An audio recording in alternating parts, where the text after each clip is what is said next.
France, long before the days of revolution, was ruled under a system known as the Ancien Regime.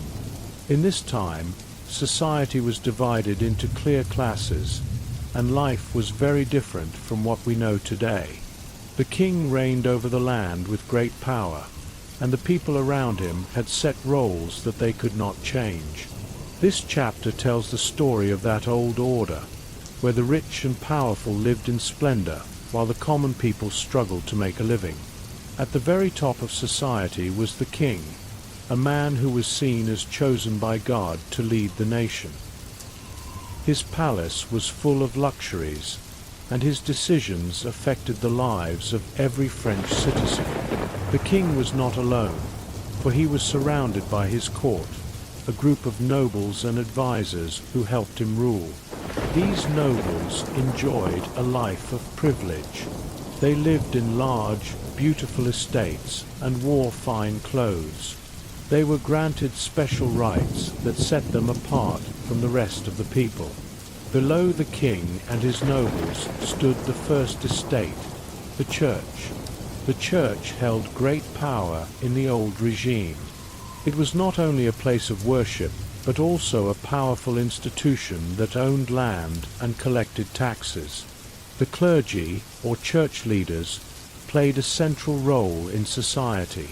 They preached to the people and provided guidance, but they also enjoyed wealth and power that most ordinary people could not imagine. Cathedrals and churches were built to show the glory of God, and their tall spires reached toward the sky, reminding everyone of the church's influence. The next group in society was the second estate, which consisted of the nobles. These men and women had inherited their positions from their families. They were given special titles and often had seats in the king's court. Nobles were expected to live a life of honor and duty. They did not have to pay many taxes, and they could own large pieces of land. This land was worked by peasants, who were at the bottom of the social ladder. The nobles often held feasts and tournaments, and their lives were filled with celebrations, while the common people could only dream of such luxuries. At the bottom of the social ladder was the third estate. This large group was made up of the common people, including farmers, craftsmen, and merchants. They worked hard every day, whether in the fields or in small workshops. Most of these people lived in small villages, where life was simple and hard. They paid heavy taxes to support the king and the church. In return, they hoped to receive protection and a sense of community, but often their needs were ignored by those in power. The common people did not have the rights or privileges that the nobles enjoyed, and their voices were rarely heard in matters of government. Daily life for the common people was full of work and struggle. Farmers tilled the soil from sunrise to sunset, growing food that would feed families and fill the markets. The work was hard and the rewards were few. If the harvest failed, or if the weather was unkind, entire villages could suffer from hunger. Craftsmen, too, spent long hours making goods by hand. Their work was precise, and their skills were passed down through generations, but they had little chance to change their fate. Even the merchants, who traded goods from town to town, had to deal with many hardships. They often faced long journeys on dusty roads and the constant fear of bandits or theft. The way the land was owned and managed was very different from what we see today. Under the old system, the nobility owned much of the land, and the peasants were tied to that land by law and custom. This system was called feudalism. In feudalism, the nobles had control over the peasants. The peasants were expected to work on the nobles' lands and give a share of what they grew. In exchange, the nobles promised to offer some protection, though this was not always enough in times of trouble. This arrangement kept many people in a cycle of poverty and dependence, with little chance of moving up in society. The government itself was based on tradition and long-standing customs. The king ruled with the help of his ministers, who were chosen from among the nobles and high-ranking church officials. Laws were made not through a process of debate among equals, but rather by decree from the king. This meant that the common people had very little say in how the country was run. The idea of freedom and equality was not part of the ruling system. Instead, society was built on the idea that some people were born to rule and others were born to serve. In the towns and cities, life was also shaped by the strict divisions of the old order. Wealthy citizens lived in large houses and enjoyed a comfortable lifestyle. They could afford education, fine food, and the latest fashions. In contrast, many urban dwellers lived in crowded conditions. Streets were narrow, and houses were built close together. Despite the challenges, towns were places of lively activity. Markets bustled with vendors selling fresh produce, cloth, and tools. People gathered in town squares to share news and to enjoy the occasional public event. Yet, even in these busy centers, the divide between rich and poor was clear and deep. The culture of the old regime was marked by a strong sense of order and tradition. Religion was at the heart of life, and many people found comfort in their faith. The church celebrated many festivals and holy days, which provided a break from the harshness of everyday life. These religious events were a time for the community to come together, to pray, and to celebrate the promises of a better life in the next world. At the same time, the arts flourished under the patronage of the king and the nobility. Painters, sculptors, and musicians were commissioned to create works that celebrated the glory of the state and the beauty of nature. Despite the splendor of the royal court and the elegance of the church, life under the old regime was not easy for many. The system was built on inequality, and the burdens were not shared equally. The common people paid heavy taxes, while the rich enjoyed many privileges. This imbalance created a sense of injustice that simmered beneath the surface of daily life. Even though many tried to live with dignity and hard work, the unfairness of the system made it difficult for them to dream of a better future. As time passed, the problems of the ancien regime became more and more obvious. The rich continued to prosper, while the poor suffered under heavy taxes and endless labor. The king and his court remained disconnected from the struggles of everyday life. Stories were told of distant kings who lived in lavish palaces, unaware of the hardships faced by their subjects. In the villages and towns, people began to question why life had to be so hard for some, while a few lived in luxury. There were also signs that change was coming. New ideas began to spread among the people. These ideas spoke of freedom, fairness, and the right for everyone to have a voice. Books and pamphlets circulated that challenged the old ways and offered new ways of thinking. These ideas were simple but powerful. They suggested that society could be organized on the basis of equality and justice rather than birth and privilege. Even though many in power tried to suppress these ideas, they continued to grow, like seeds waiting to sprout. The story of the old regime is a tale of contrasts. On one hand, there was beauty and grandeur in the magnificent palaces, the fine art, and the celebrations of faith. On the other hand, there was hardship, injustice, and a deep feeling of inequality among the common people. This contrast is what made the ancien regime both fascinating and troubled. The seeds of discontent were sown during these years, setting the stage for the great changes that were to come. In this chapter, we see how a rigid system of power and privilege could shape an entire nation. The king and his court, the church and the nobles, all lived in a world that seemed fixed and unchanging. Yet, even in the midst of such order, the discontent of the common people began to grow. Their lives, full of hard work and little reward, stood in stark contrast to the life of the few who held power. This tension would one day lead to a great upheaval, but for now, the old ways continued to rule.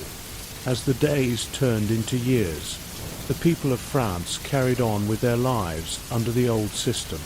They worked the land, celebrated their small victories, and mourned their losses. The legacy of the Ancien regime was felt in every corner of the country, from the grand halls of the palace to the humble homes in the countryside. It was a world of stark differences, where beauty and hardship went hand in hand, and where the promise of change was hidden in the hearts of those who longed for something better. Thus, the old regime of France stands as a story of contrast, a world where power was concentrated in the hands of a few while the many struggled to survive. It is a tale that reminds us how history is shaped not only by the actions of the rich and powerful, but also by the quiet, enduring hopes of ordinary people. The story of the Ancien regime is the first chapter in a long journey toward a new world, one in which the ideas of fairness and freedom would eventually take root and change the course of history forever. In the years before the Great French Revolution, a new set of ideas began to spread across France and the rest of Europe. These ideas came from a period known as the Enlightenment. This was a time when many people began to question old ways of thinking. They wondered if the traditions of the past were the best ways to live and govern society. In this chapter, we explore how these ideas took root and grew to become the seeds of change that would eventually lead to revolution. At first, many of these ideas came from a small group of thinkers and writers. They wrote books, essays, and letters that challenged the old order. Their words were like sparks that lit up the minds of ordinary people. They believed that reason and logic should guide society, not tradition and superstition. They argued that everyone should have the right to think and speak freely. They questioned the power of kings and the strict rules of the church. Over time, these ideas reached a wider audience and began to change how people saw their world. One of the most important thinkers of the Enlightenment was Voltaire. He was a writer who used his words to speak against injustice and to call for fairness. Voltaire believed that people should have the right to express their thoughts openly. He criticized the church for its control over people's lives and for its intolerance. His ideas inspired many to think differently about authority and power. Voltaire's writings traveled far and wide, reaching readers in every corner of France. His clear and simple words gave hope to those who had long suffered under old customs. Another key figure was Montesquieu. He introduced the idea that power should be divided among different parts of the government. Montesquieu thought that if one person or group held too much power, it could lead to tyranny. He proposed a system where power was shared by different branches, each with its own role. This idea was very new at the time and challenged the long-held belief that the king was the sole ruler. Montesquieu's ideas helped many see that a fairer system of government was possible. People began to imagine a society where laws were made by representatives rather than by a single ruler. Jean-Jacques Rousseau was another thinker who left a deep mark on the Enlightenment. Rousseau believed that all people are born free and that society should allow each person to live freely and fairly. He argued that the true source of power should come from the people, not from a king or the church. Rousseau's ideas about the social contract the agreement between the government and its people, became very popular. His straightforward language and clear ideas made his work easy to understand, even for those who had not received much formal education. Rousseau's thoughts helped plant the idea that government should serve the people, and that the people had the right to change or remove leaders who did not act in their best interest. The spread of these ideas was aided by the new invention of the printing press. Books, pamphlets, and newspapers became more common, and ideas could travel quickly from town to town. Ordinary people, not just the rich and educated, were able to read and learn about these new thoughts. Coffee houses and public squares became meeting places where people discussed these ideas over cups of coffee or tea. In these gatherings, people debated what made a good government, how individuals should be treated, and what rights every person should have. This sharing of ideas helped build a sense of community among those who longed for a better life. The Enlightenment also brought new ways of thinking about religion. Many of the new thinkers questioned the power of the Church. They argued that religion should be a personal matter and not something that controlled the government or public life. This was a radical idea in a time when the Church held great power. People began to believe that they should decide for themselves what to believe, rather than simply follow the dictates of religious authorities. This change in thought did not mean that people stopped believing in God. Instead, it meant that they wished to see their faith as a personal choice. The call for freedom of thought and the right to express one's ideas became louder and more urgent.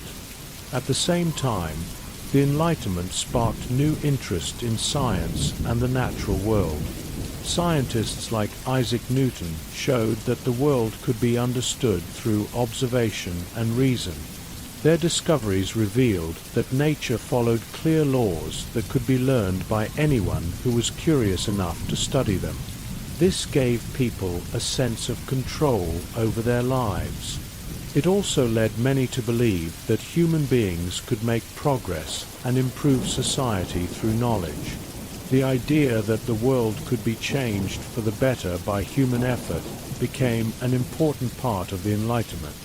People began to see that through learning and science, society could be reformed and improved. The impact of the Enlightenment reached deep into the hearts and minds of people all across France. Its ideas were both inspiring and challenging to those who held power. The old order, with its strict hierarchies and unquestioned authority, began to weaken under the force of these new thoughts. The clear and simple language of the Enlightenment made the message accessible to many. The ideas of freedom, equality, and the right to be heard were like seeds that were planted in the hearts of the people. Slowly, these seeds began to grow, offering a vision of a future where all people could live with dignity and respect. This movement was not without its risks. Many of the writers and thinkers who spread these new ideas faced harsh criticism and even punishment from the authorities. They were often censored, and some were forced into exile. However, even in the face of such dangers, the words of the Enlightenment continued to spread. They reached the ears of those who were tired of the old, unfair ways of life. The call for change grew stronger each day. It was a call that promised a future of greater freedom, where people themselves could shape their lives and their government. The courage of these early thinkers laid the foundation for the great changes that were to come. Over the years, the ideas of the Enlightenment began to change the way people thought about society. They made many begin to question the traditional rules that had divided people into classes. It became clear that talent and hard work were not the sole privileges of the rich and noble. The belief that every person deserved a chance to learn, to work, and to live freely grew stronger. The ideas of the Enlightenment encouraged people to stand up against unfair practices and to imagine a society built on the principles of justice and equality.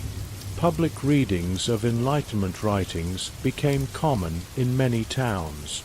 These readings brought people together and allowed them to hear the words of thinkers like Voltaire, Montesquieu, and Rousseau. The simple, clear message of these texts reached many who had never before been exposed to such ideas. These gatherings were not just about reading, they were also about sharing hope. The people listened closely to the words that promised a life of freedom and fairness, a life that was very different from the old ways they had known. The influence of the Enlightenment did not stop at the borders of France. Across Europe, people began to adopt similar ideas. In England, Germany, and even in the American colonies, the call for freedom and reason found a receptive audience. The movement became a beacon of hope for many who longed for change.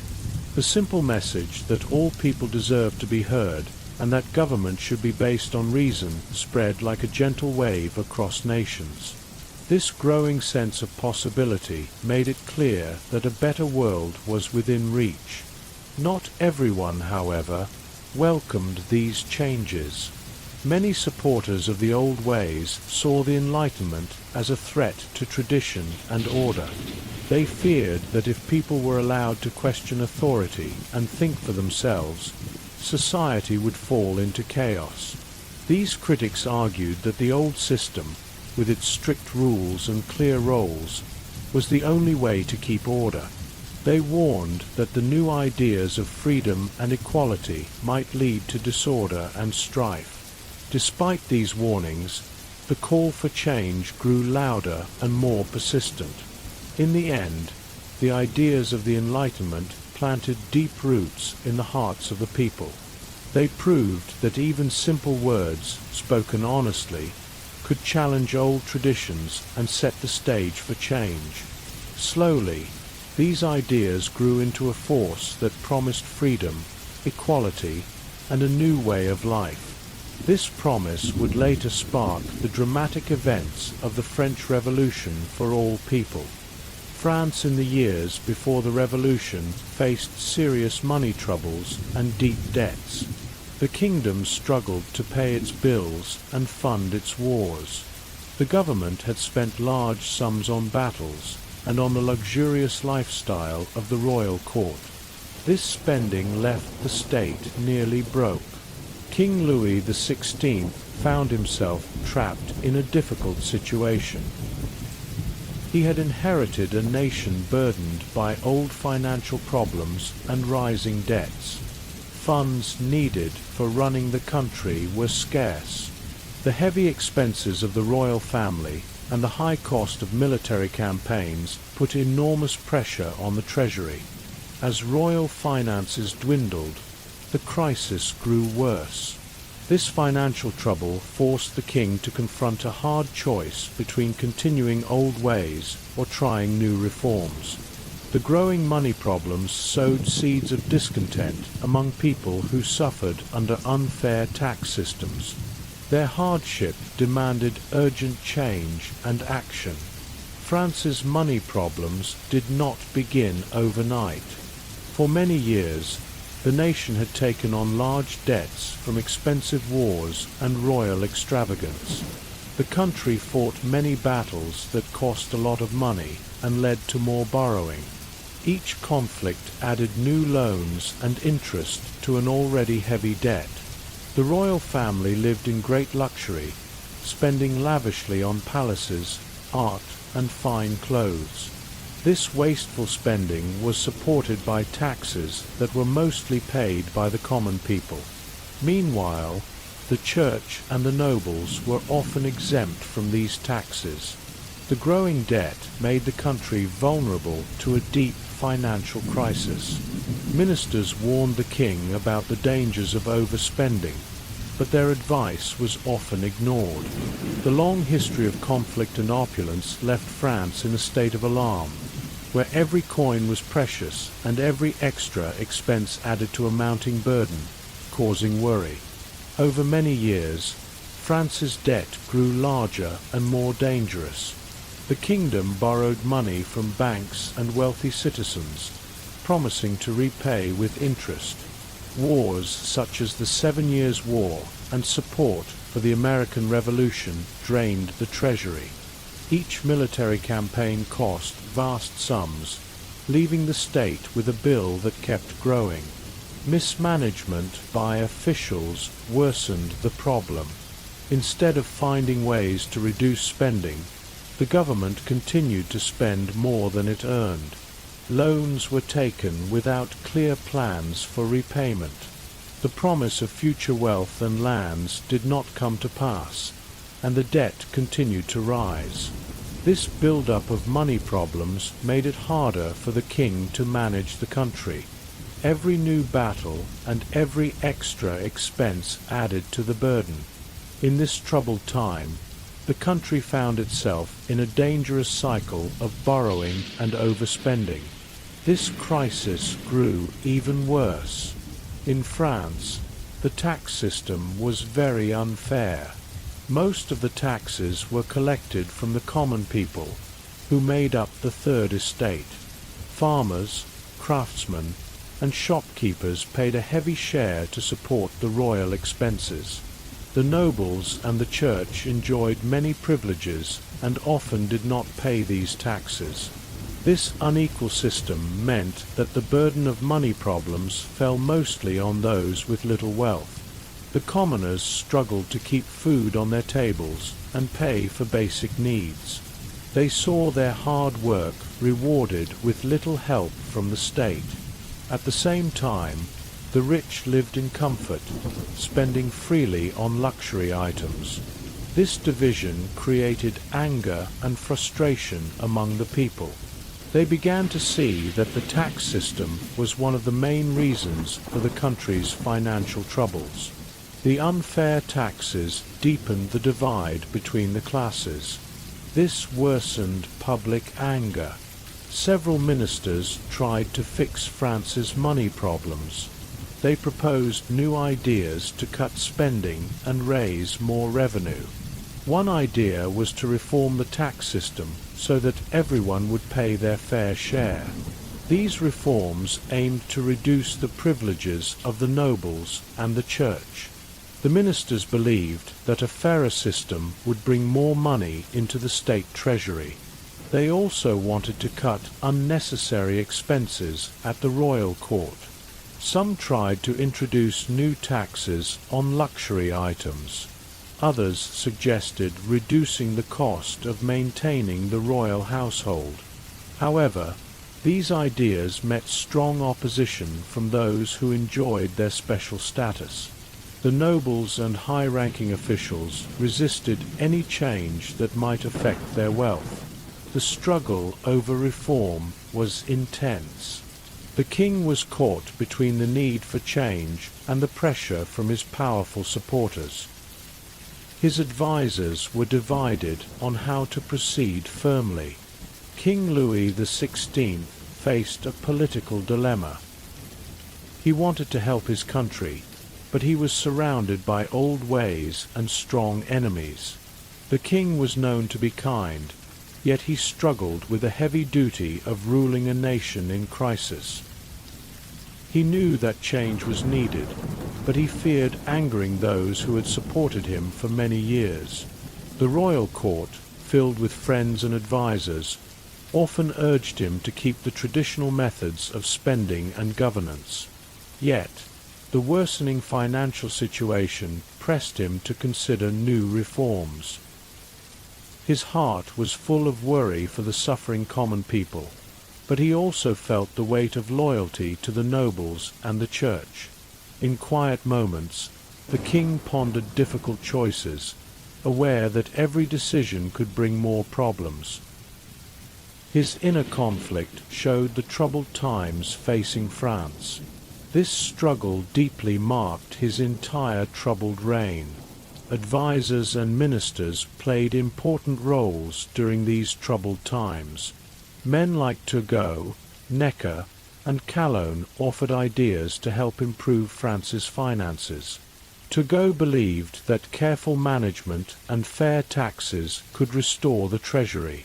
Necker, who came from a humble background, was known for his honesty and his efforts to reduce wasteful spending.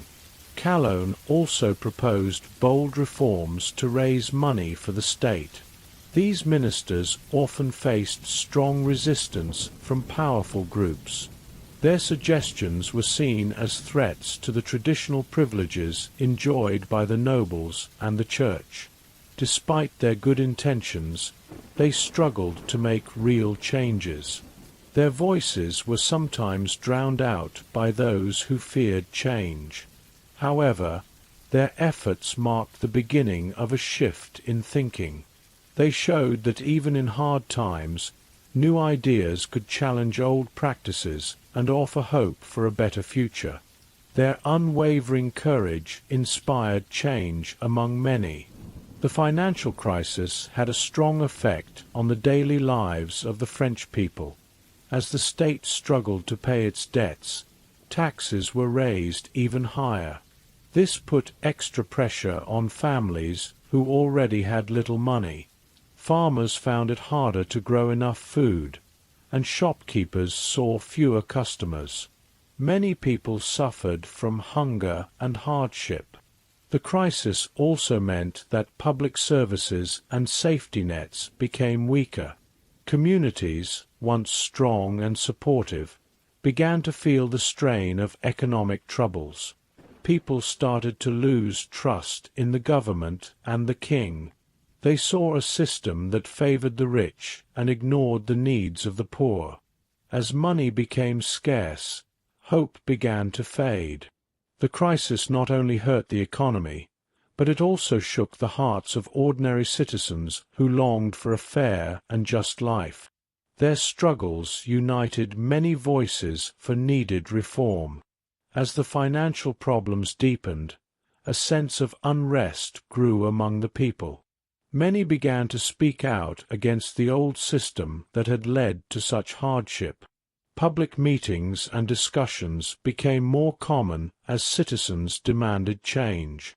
They called for a fair tax system and more responsible spending by the government. Rumors of reform spread quickly, and the people started to hope that a better future was possible. The anger over high taxes and rising debts combined with the painful effects of poverty. This unrest was not just about money.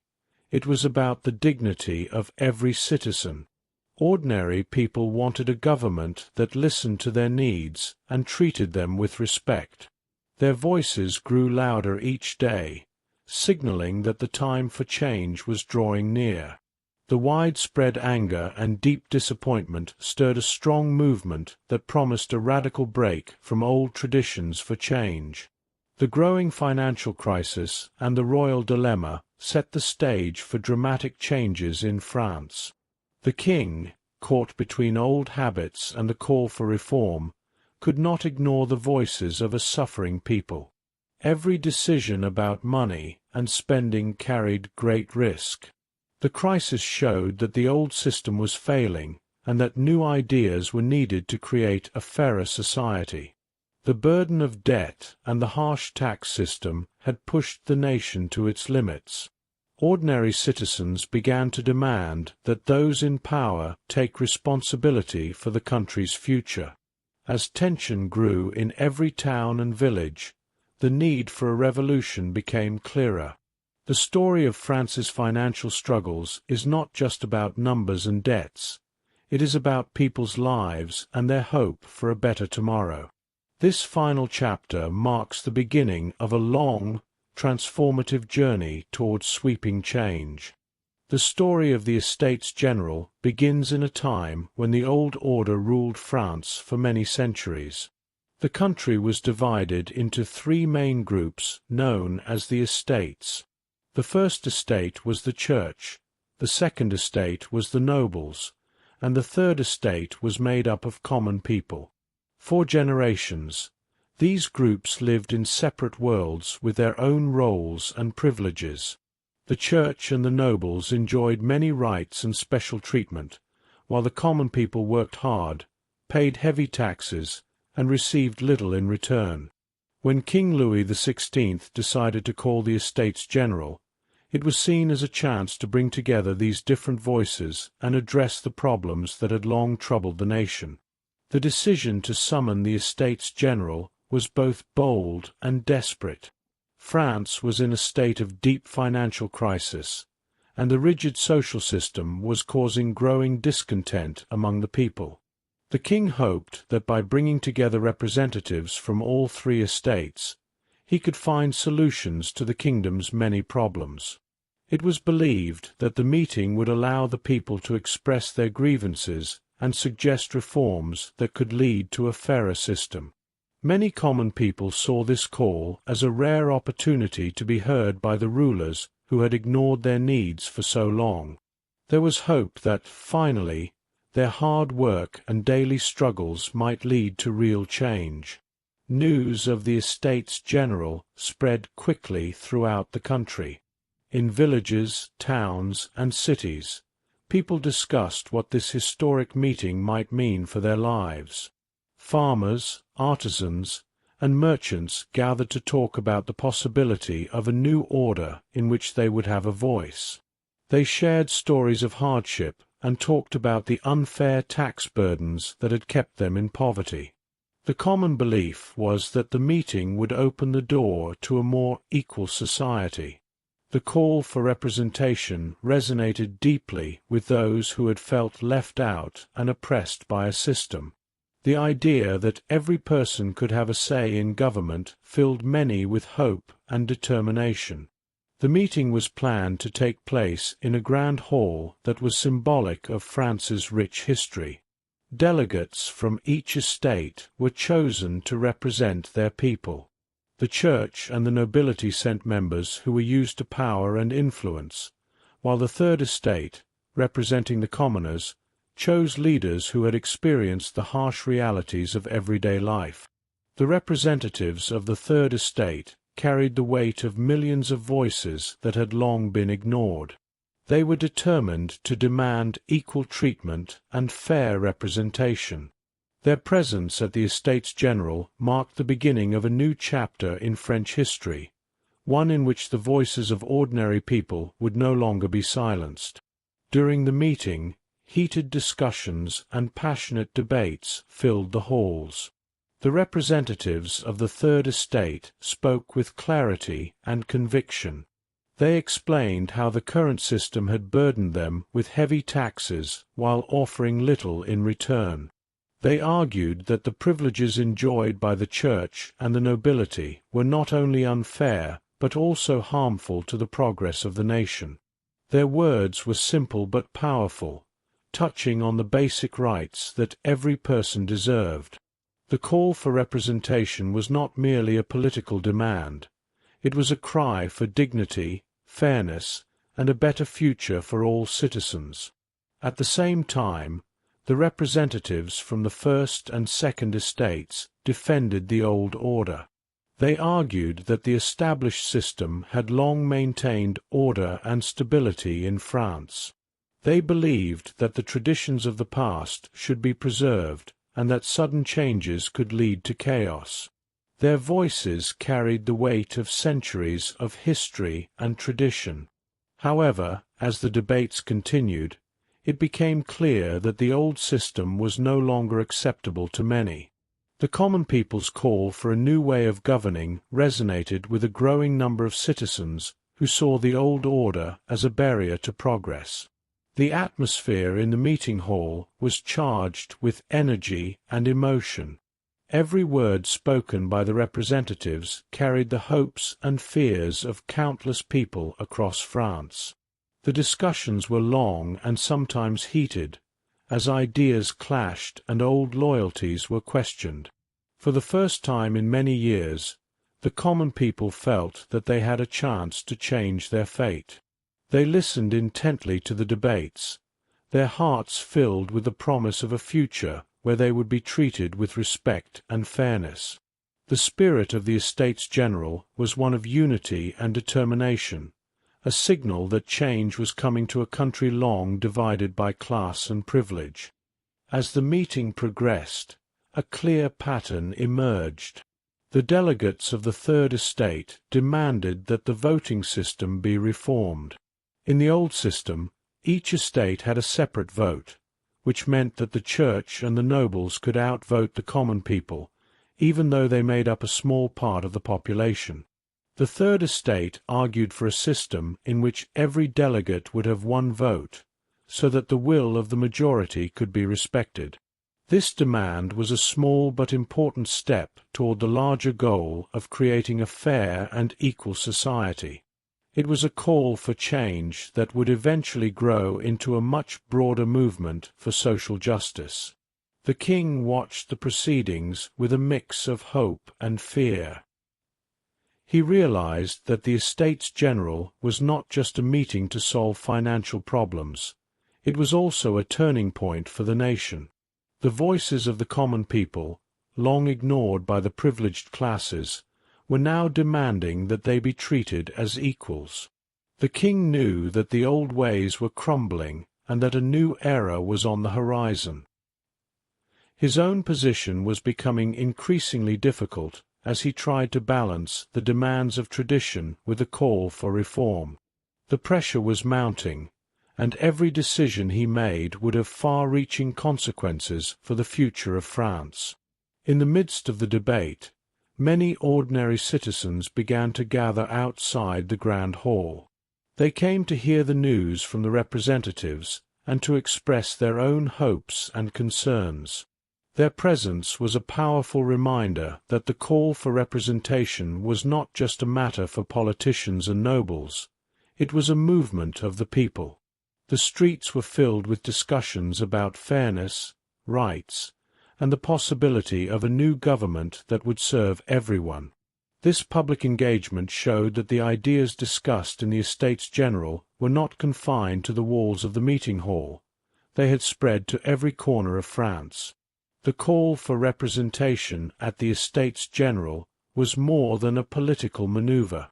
It was a statement that the time had come for a new way of thinking about government and society. The debates in the hall made it clear that the common people were no longer willing to accept a system that treated them as second-class citizens.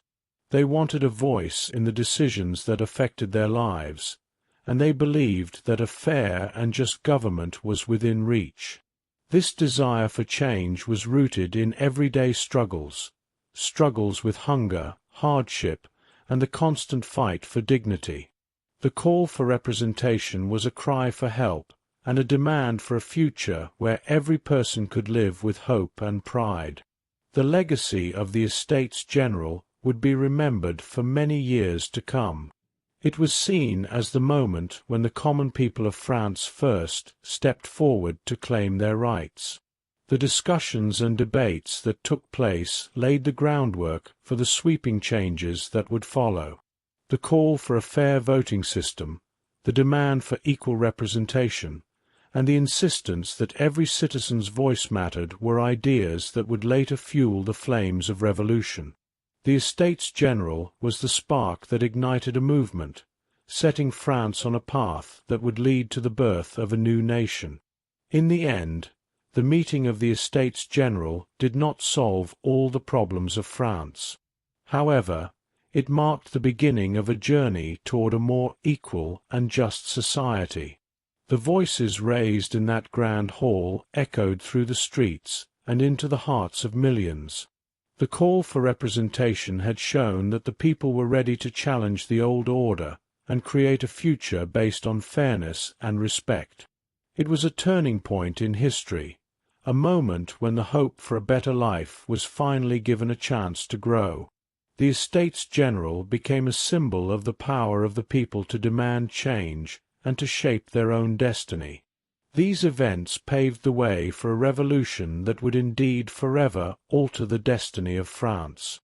In the midst of growing unrest and the failures of the old ways, the delegates of the Third Estate made a bold decision that would change the course of French history. For years, The common people had been forced to suffer under a system that gave no voice to their concerns. They had met at the Estates General, only to find that the structure of voting and power kept them silent. The frustration grew until one day, many of these representatives decided that they must act on their own. They declared themselves the National Assembly, a new body that would stand for the rights of all French citizens. This moment marked a turning point, the birth of an institution that would challenge centuries of tradition and set the stage for revolutionary change. The idea of the National Assembly did not come about suddenly. It was born from the long-held belief among common people that every person deserved a fair say in how the country was run. In the meetings of the Estates General, the Third Estate soon realized that the voting system was deeply flawed.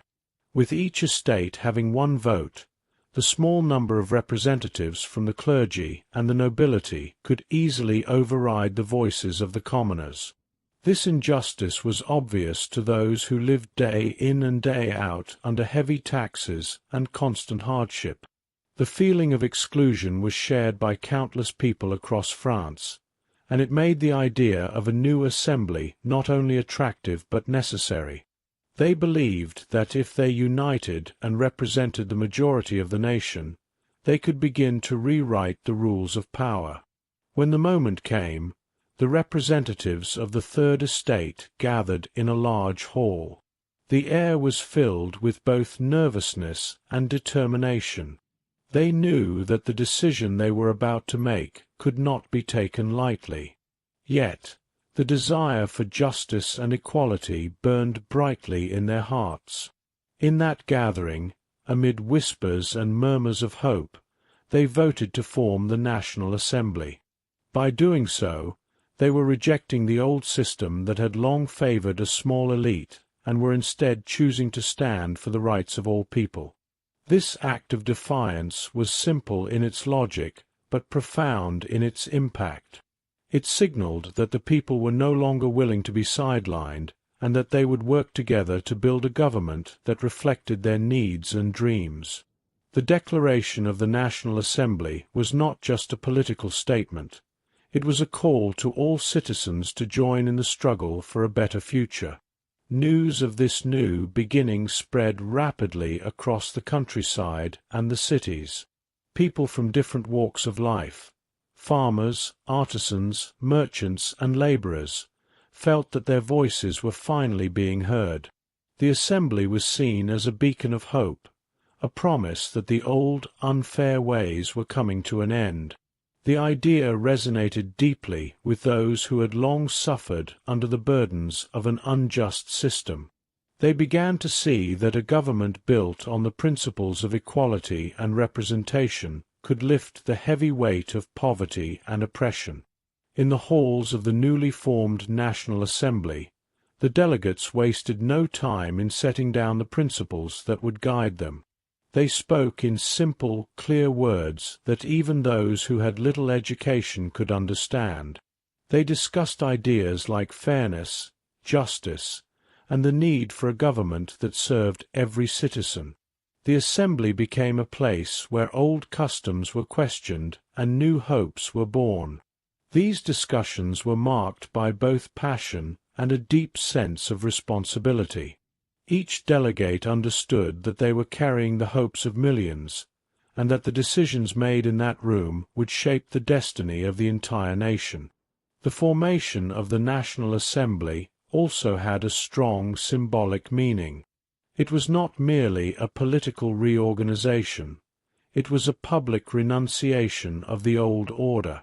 By breaking away from the Estates General, the delegates of the Third Estate declared that they would no longer accept the limitations imposed on them by tradition. They believed that every citizen had the right to participate in government and to have a voice in the decisions that affected their lives. This idea of self-representation was revolutionary in its simplicity. It challenged the deeply rooted belief that power belonged only to those born into privilege. For the first time, A large part of the French population was stepping forward to claim their rightful place in the management of their country. As the news of the National Assembly spread, reactions among the people were mixed but intense.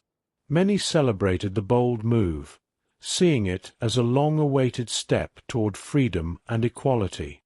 In towns and villages, people gathered in small groups, discussing the implications of this new order. They felt that the Assembly was a promise of change, a chance for the nation to correct the wrongs of the past. At the same time, there were those who feared the disruption that might follow such a dramatic break from tradition. However, for the common people, the risk was worth the potential reward of a society where every person mattered.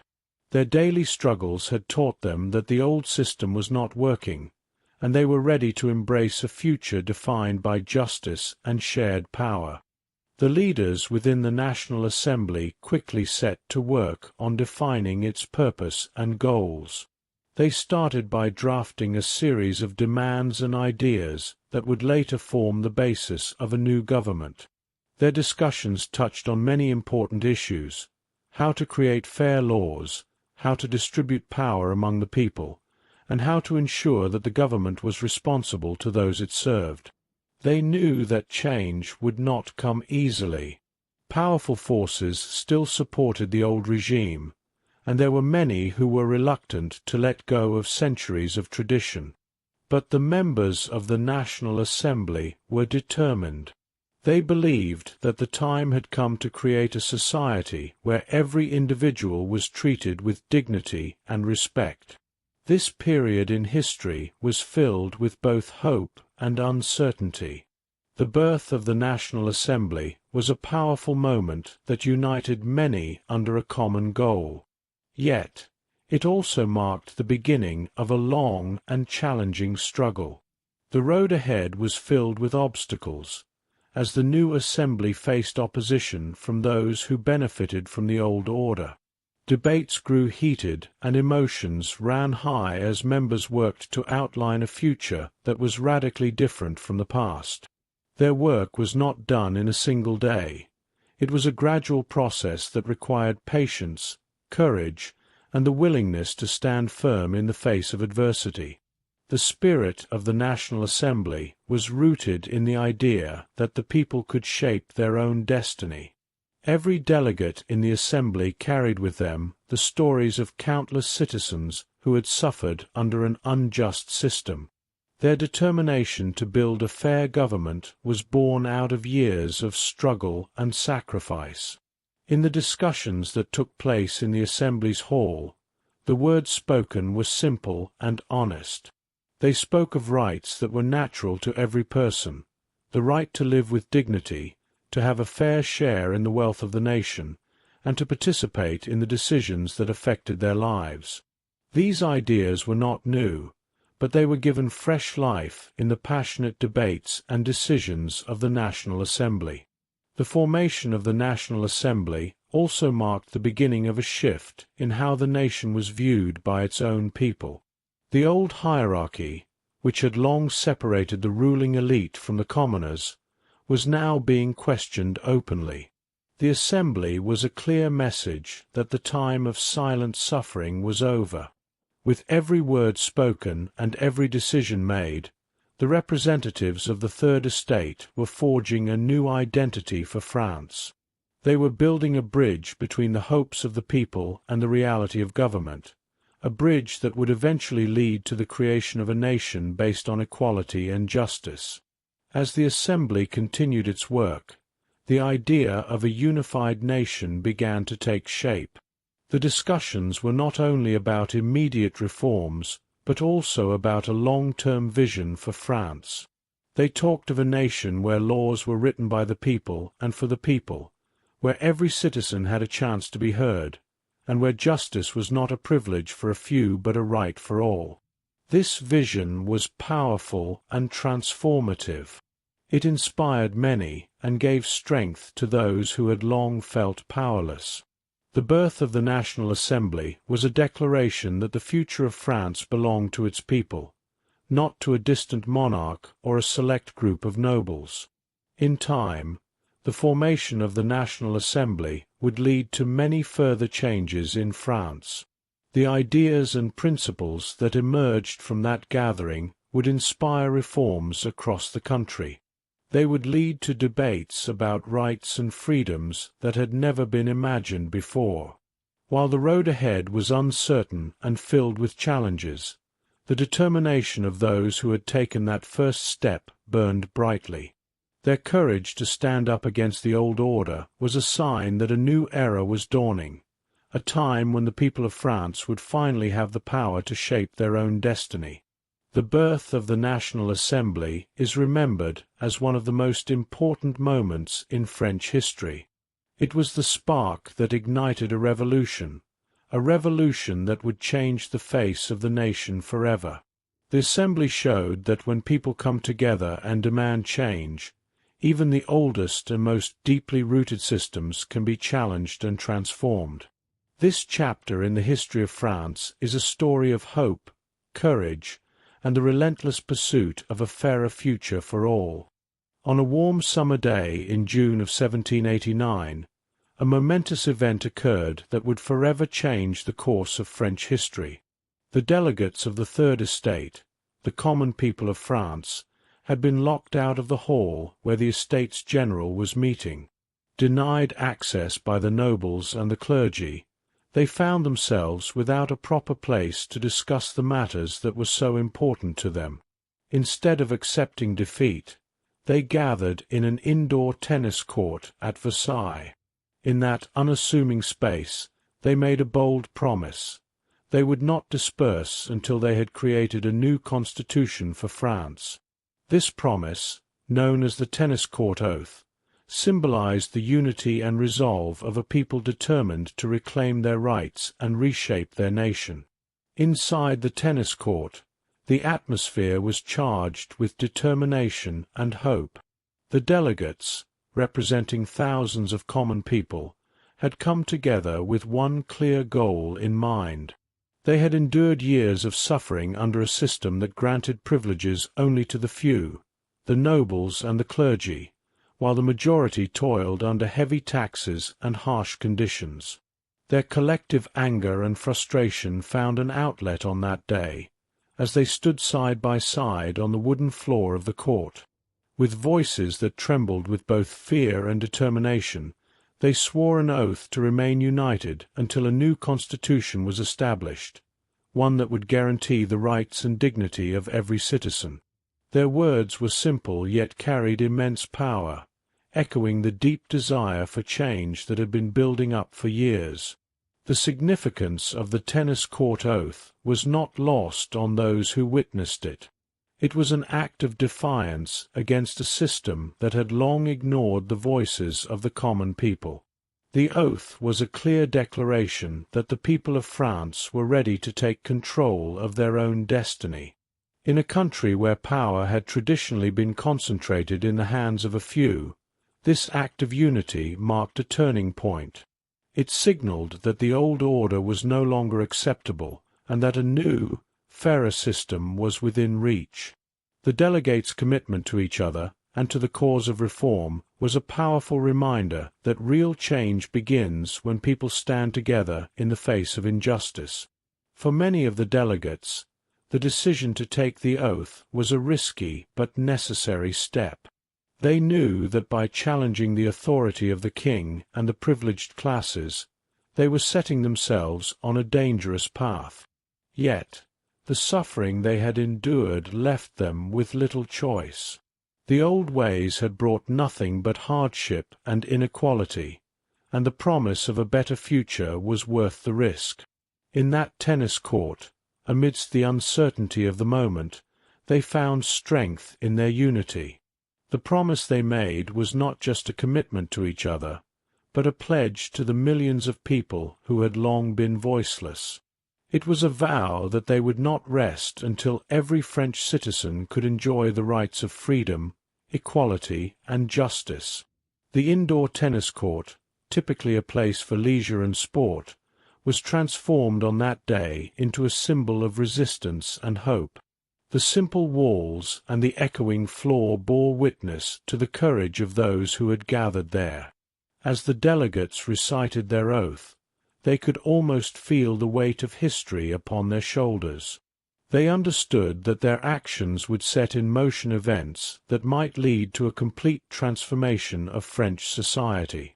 The oath was a catalyst for change, igniting a spark that would eventually spread throughout the nation. It reminded everyone that even in the most ordinary places, extraordinary acts of defiance and unity could occur. The news of the tennis court oath quickly spread beyond the walls of the court. In villages, towns, and cities across France, people listened in wonder as they heard of the delegates' bold promise. The oath resonated deeply with those who had long suffered under the unjust system. For many, it was the first clear sign that a new era might be dawning, a time when the voice of the common people would finally be heard. The impact of this promise was profound. It not only united the delegates within the tennis court, but also helped to galvanize the broader public. People began to see that a united front could challenge the entrenched powers that had dominated their lives for so long. As days turned into weeks, the spirit of the oath continued to inspire and guide the movement for change. The delegates who had taken the oath did not immediately see the fruits of their commitment, but they held fast to their promise. They met in secret when necessary and worked tirelessly to draft ideas for a new constitution. The challenges they faced were immense, and the forces of the old regime were powerful. Yet, the memory of that day in the tennis court gave them courage. They remembered the unity they had felt, and that unity fueled their efforts in the difficult days ahead. The oath was a constant reminder that their struggle was not in vain, and that every sacrifice brought them one step closer to a fairer society. Over time, the tennis court oath became a powerful symbol of the French Revolution. It was often mentioned in speeches, writings, and discussions as a moment when the people stood together against tyranny. Historians would later describe it as a turning point, a day when the ideals of liberty and equality began to triumph over the forces of oppression. The oath captured the imagination of the nation and served as a beacon for those who believed in the possibility of change. It was a simple act, yet its implications were enormous. Through their commitment, the delegates had shown that when people unite, they can challenge even the most deeply rooted systems of power. The courage displayed in that tennis court was not without its costs. Many of the delegates faced significant personal risks by taking such a bold stand. They risked arrest, persecution, and even death.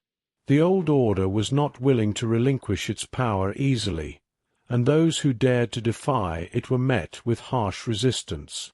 Despite these dangers, the delegates remained steadfast.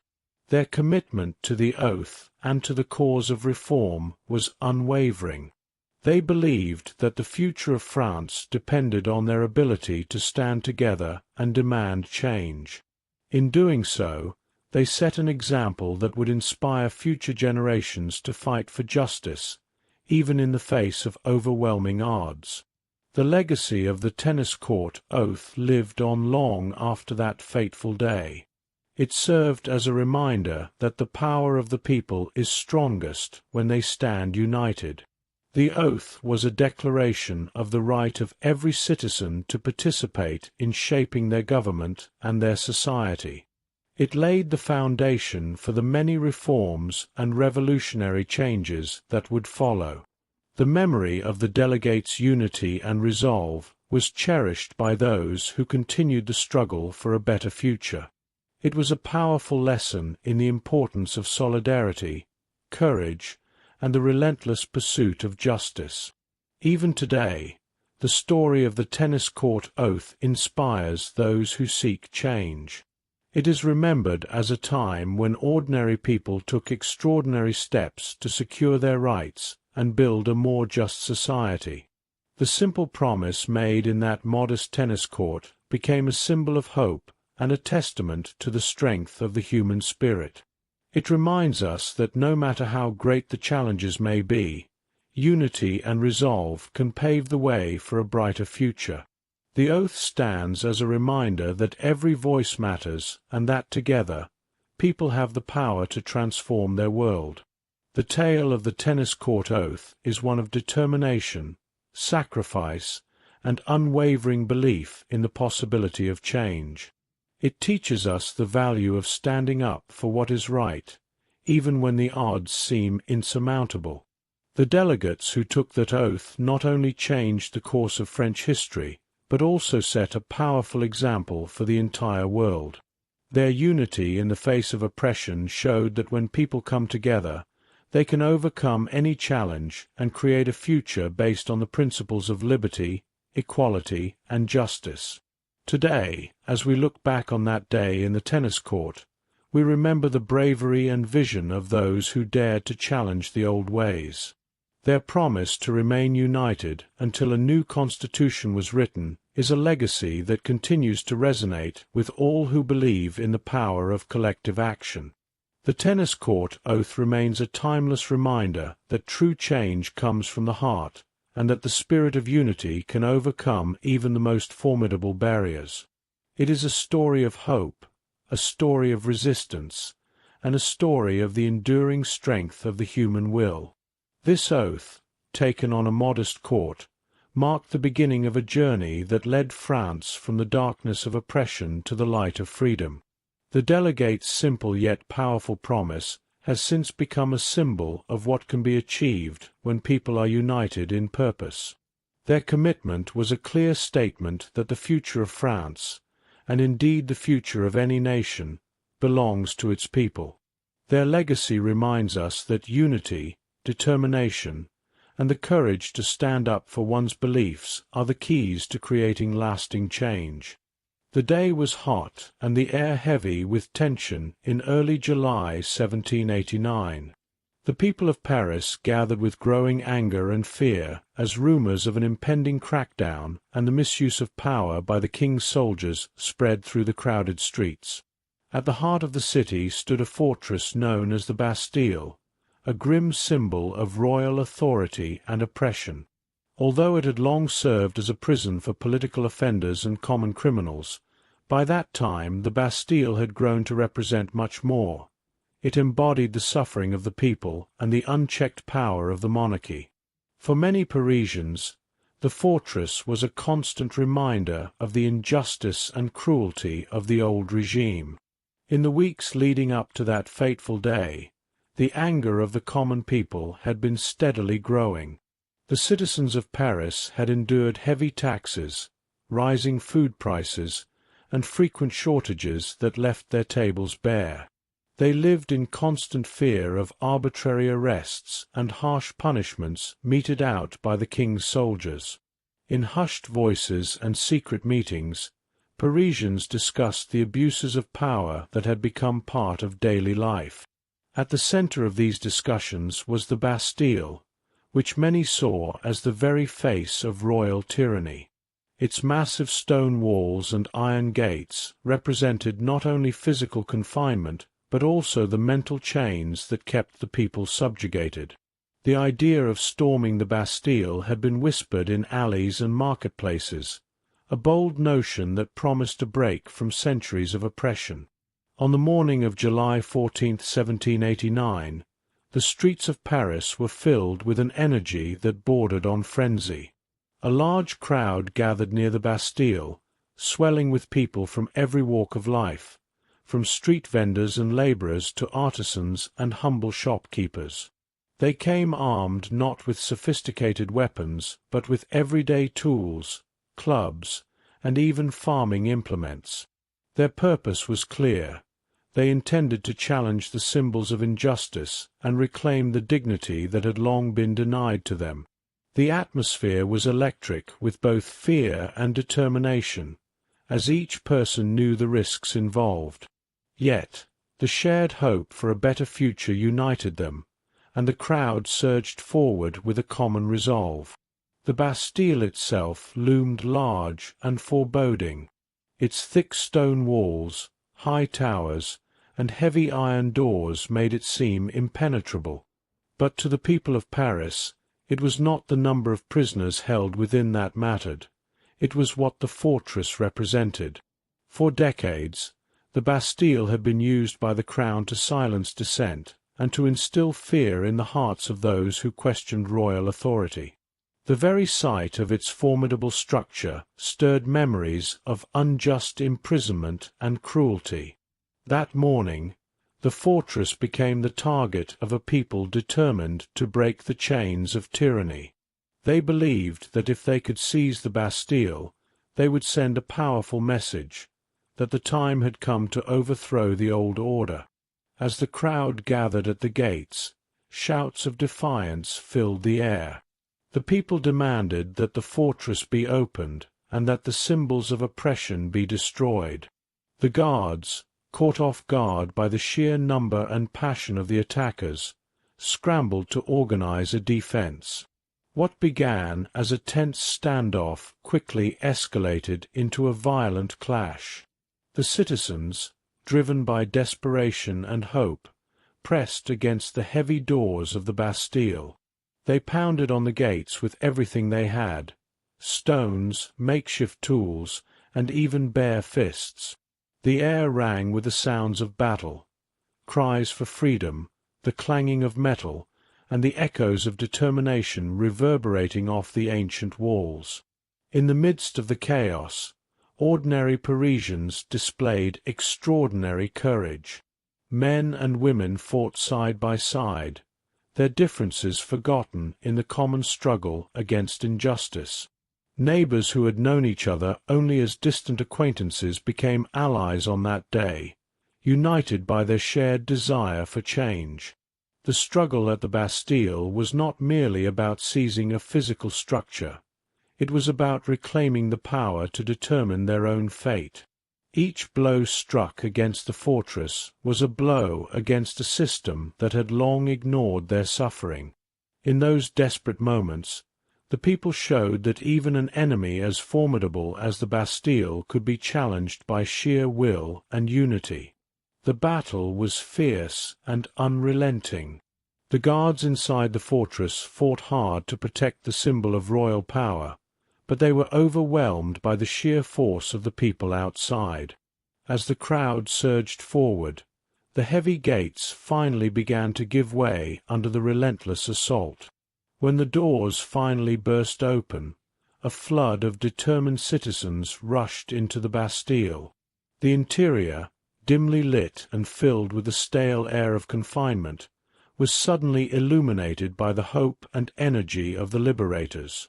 Although only a few prisoners were held within its walls, their liberation was less important than the powerful symbolism of the act. For the people of Paris, the fall of the Bastille meant that the old order was beginning to crumble. The news of the Bastille's fall spread like wildfire through the city.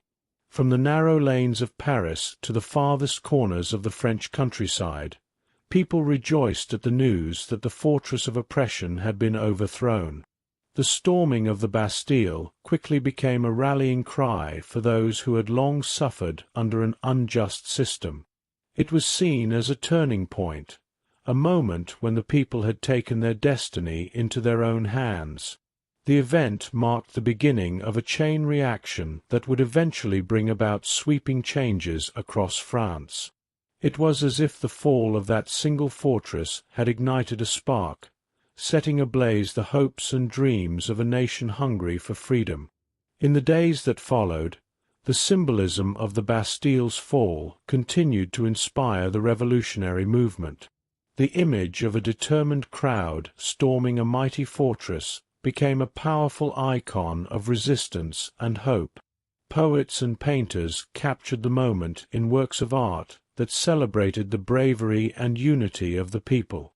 Stories of the event were told and retold, growing in legend with each telling.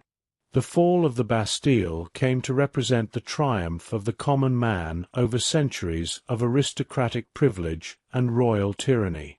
It was a vivid demonstration that when the people unite, even the most formidable symbols of oppression can be brought down. For the leaders of the revolution, the storming of the Bastille was a clarion call to further action. They saw in it the confirmation that the people of France were ready to challenge every part of the old regime. The fall of the fortress emboldened those who had long whispered about reform in secret meetings. It provided a sense of momentum that carried the revolutionary movement forward. With the Bastille as a symbol of their victory, the revolutionaries began to organize more widely, gathering supporters and planning further actions to dismantle the structures of the past. The act of taking the Bastille was not an isolated incident, but the beginning of a long and difficult struggle for liberty and equality. In the aftermath of the battle, the people of Paris felt a renewed sense of hope and purpose. The storming of the Bastille was a dramatic and tangible sign that the oppressive power of the monarchy was no longer absolute. It demonstrated that the collective will of the people could overcome even the most deeply entrenched systems of control. In every neighborhood, from the grand boulevards to the narrow alleyways, conversations buzzed with excitement about the new possibilities that had been opened by that historic event.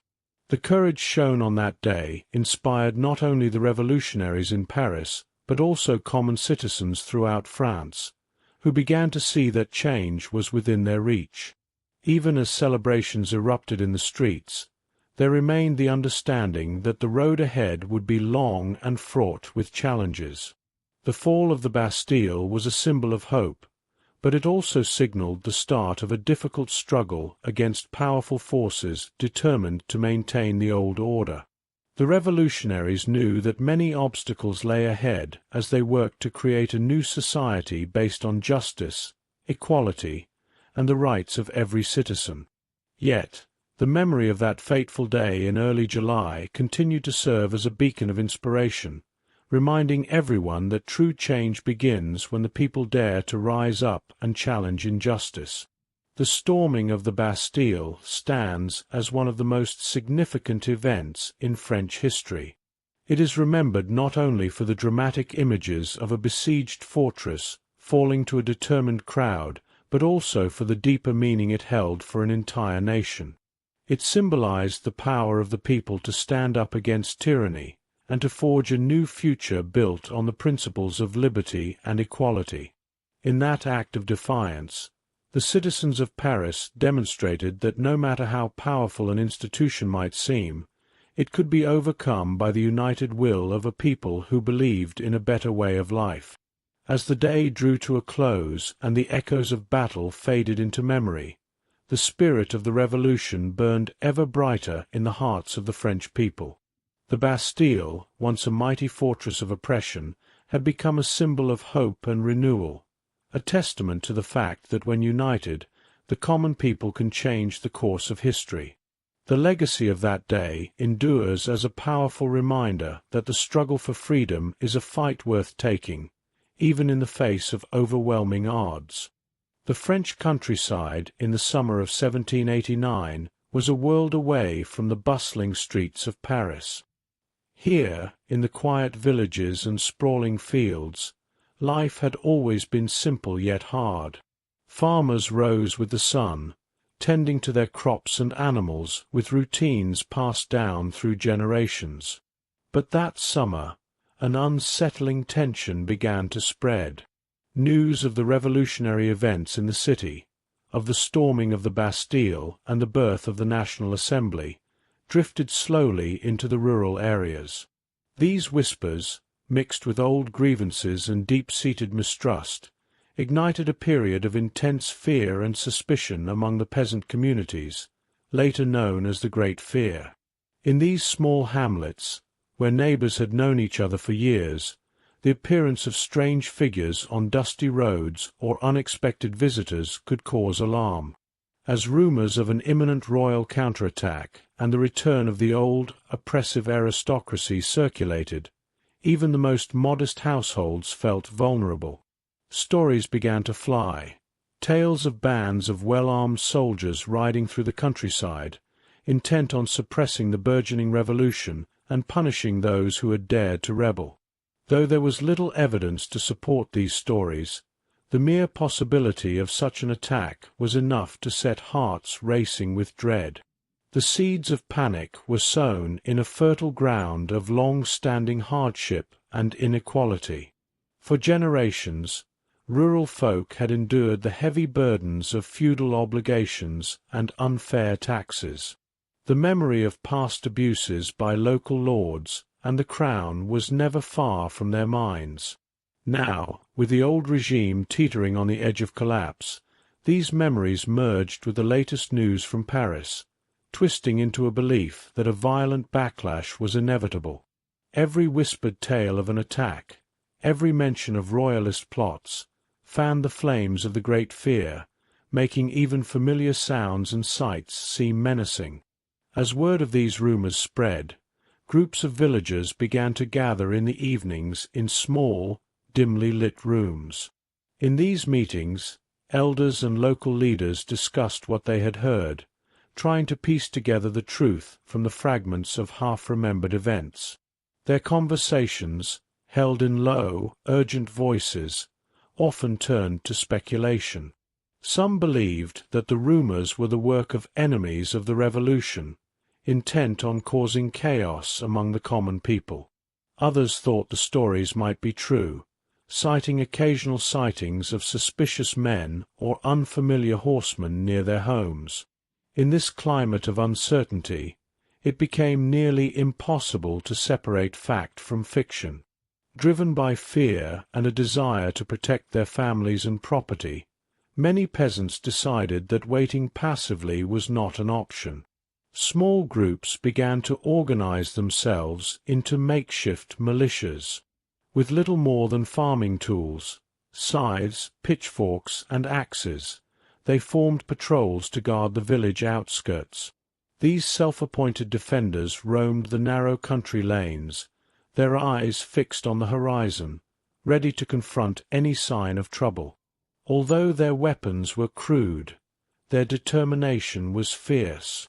They believed that by standing together, they could thwart any attempt by royal forces or local nobles to reassert control by force. In one village, a group of men set out at dusk to inspect a nearby wood where unusual footprints had been found. The prints were large and deep, causing widespread fear that a small band of royal soldiers might be hiding nearby. When the patrol searched the area, they found nothing more than a stray dog's tracks and disturbed undergrowth. Yet, the incident only served to confirm their worst fears. Tales of such encounters spread quickly, and soon every village had its own story of a mysterious threat lurking just out of sight. The combination of isolation, past suffering, and the sudden influx of revolutionary news transformed the countryside into a landscape of imagined danger. The Great Fear did not remain confined to isolated incidents. Soon, entire communities began to act on the paranoia. In some areas, peasants attacked and ransacked the manors of local nobles, convinced that these estates were centres of royalist power. In their anger and desperation, villagers seized documents, valuables, and even livestock from these homes, hoping to undermine the old order and reclaim what they saw as rightfully theirs. These acts, though often impulsive and disorderly, were driven by a mixture of genuine fear and deep-seated resentment against a system that had long oppressed them. The boundaries between self-defense and rebellion blurred as the collective anxiety spurred the people to take drastic measures. Communication between villages, though slow by modern standards, played a crucial role in deepening the Great Fear. Travelling merchants, itinerant labourers, and local messengers carried news from one hamlet to the next. In the process, details were often exaggerated, and minor events took on the character of major threats. A single instance of a stranger's visit could be recounted as evidence of an organized effort to restore the old regime. The scarcity of reliable information and the natural human tendency to fill in gaps with worst-case scenarios combined to create a wildfire of rumors that spread faster than any official word. In every village, families huddled together, discussing what these ominous signs might mean for their future. At the heart of this period of terror was the sense of abandonment that many rural people felt. For years, they had been neglected by a central government that seemed distant and indifferent to their struggles. The revolutionary news coming from Paris did little to alleviate this feeling. Instead, it made them wonder if they were to be sacrificed in the struggle between powerful forces. The disconnect between the lofty ideals spoken in the city and the harsh realities of life in the countryside only deepened the mistrust. Many peasants began to believe that the revolution, for all its promise of liberty and equality, might ultimately bring more suffering to those who had already endured so much. Despite the overwhelming fear, there were also moments of clarity amid the chaos. Some village leaders, drawing on years of experience and a deep understanding of their community's history, tried to calm the panic. In community gatherings, they urged caution and called for careful verification of any alarming news before taking action.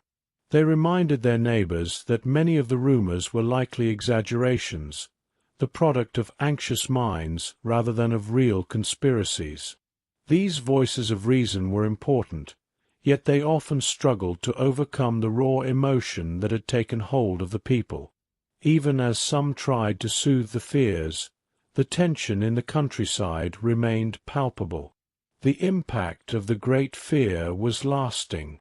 Even after it became clear that many of the anticipated attacks were nothing more than shadows and echoes of rumors, the countryside had been changed forever.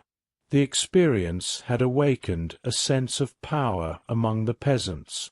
They realized that their actions, driven by both fear and courage, could disrupt the established order. This newfound awareness laid the groundwork for more organized resistance against the old system. The terror of those days, though painful, also marked the beginning of a transformation, a shift in the way rural people saw themselves and their role in shaping the future of France. As the summer wore on, the immediate panic of the Great Fear slowly subsided. However, its legacy continued to influence the countryside for many months to come. Villagers remembered the nights spent barricading their doors and the frantic patrols that roamed the fields. They recalled the feeling of being caught between two worlds, the familiar rhythms of agrarian life and the chaotic, unpredictable energy of a revolution. In the years that followed, the stories of those terrifying days were passed down from one generation to the next. They served as a reminder of the power of fear, but also of the resilience of a people who had learned to stand up for themselves in the face of overwhelming uncertainty. The Great Fear was a complex time, marked by both irrational terror and the spark of collective action. It showed that in the absence of clear and reliable leadership, even the simplest rumors could transform into a force capable of mobilizing entire communities. For the rural people of France, it was a moment of awakening, a time when they discovered that they had the strength to challenge the old order and claim a place in the new era that was dawning. Their experiences during this period would later contribute to the broader revolutionary movement, influencing the ideas and actions that sought to create a fairer society. In the end, the Great Fear was more than just a series of panicked nights and frantic patrols. It was a turning point in the history of the French countryside. The events of that summer revealed both the vulnerability and the hidden power of the peasant communities. Though born out of fear and uncertainty, The actions taken by the rural people during this time would help pave the way for a future in which their voices were finally heard. The memory of the Great Fear remained etched in the collective consciousness of the countryside, a reminder of a time when the struggle for freedom took root in even the most humble of places. In the midst of the revolutionary storm, a deep and long overdue change began to take shape across France. For centuries, a harsh feudal system had bound the common people with duties and obligations that enriched the nobles and the church, while leaving the vast majority to struggle for every morsel of sustenance. This ancient system had dictated that farmers and labourers give up a part of their harvest, perform unpaid work, and endure many other burdens that kept them trapped in poverty. Now, with the ideals of liberty, equality, and fraternity burning in the hearts of the people, the time had come to tear down these old and unjust bonds. The National Assembly, formed by the representatives of the common people, had grown in strength and resolve. They believed that to build a fairer society, the roots of inequality must be cut deep. In passionate debates held in the Assembly's chambers, the voices of the people demanded that all feudal dues and obligations be abolished. The message was clear. The time for centuries-old privileges was over. The Assembly declared that from this day forward, no peasant would be forced to surrender a share of his crops or render unpaid labour to a noble. This law was not merely a change in legal text. It was a signal of hope to millions who had long suffered under the weight of an oppressive system. News of this sweeping reform spread quickly from town to town and village to village. In the rural countryside, where generations of hard work had been exploited for the benefit of the few, the abolition of feudal privileges was met with overwhelming relief and joy. Farmers, who had once felt that every seed they planted was stolen from them by unfair dues, now looked forward to a future where they could keep the entire harvest they cultivated. In small hamlets, neighbours gathered around modest homes to share the news, discussing the end of the burdens that had chained their families for so long. The promise of economic freedom ignited new dreams of prosperity and independence among those who had been denied both by birth and by law. This revolutionary change also carried great symbolic weight. For the nobles, feudal rights had long been a marker of their identity and status. They claimed that the old order, with its mutual obligations between lord and peasant, was the natural way of society. Yet, the reality for the common people was starkly different. The system had created an enduring cycle of poverty and dependence that could no longer be justified in a nation built on the principles of justice and equality. In the hallowed halls of the National Assembly, many spoke simply and clearly of a world where every individual would be valued for his own hard work and merit rather than for the accident of his birth. Such ideas, once considered radical, now became the driving force for a new society. In cities as well as in the countryside, the reform was seen as a vital step toward a modern and democratic state.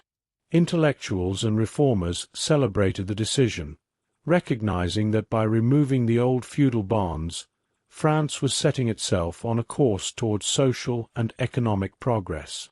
Schools and public meetings buzzed with discussions of the benefits that would come from a society where people were free to reap the full rewards of their labor. Teachers explained that the abolition of feudal privileges was not just a change in law, but a moral victory for all those who had labored under oppression.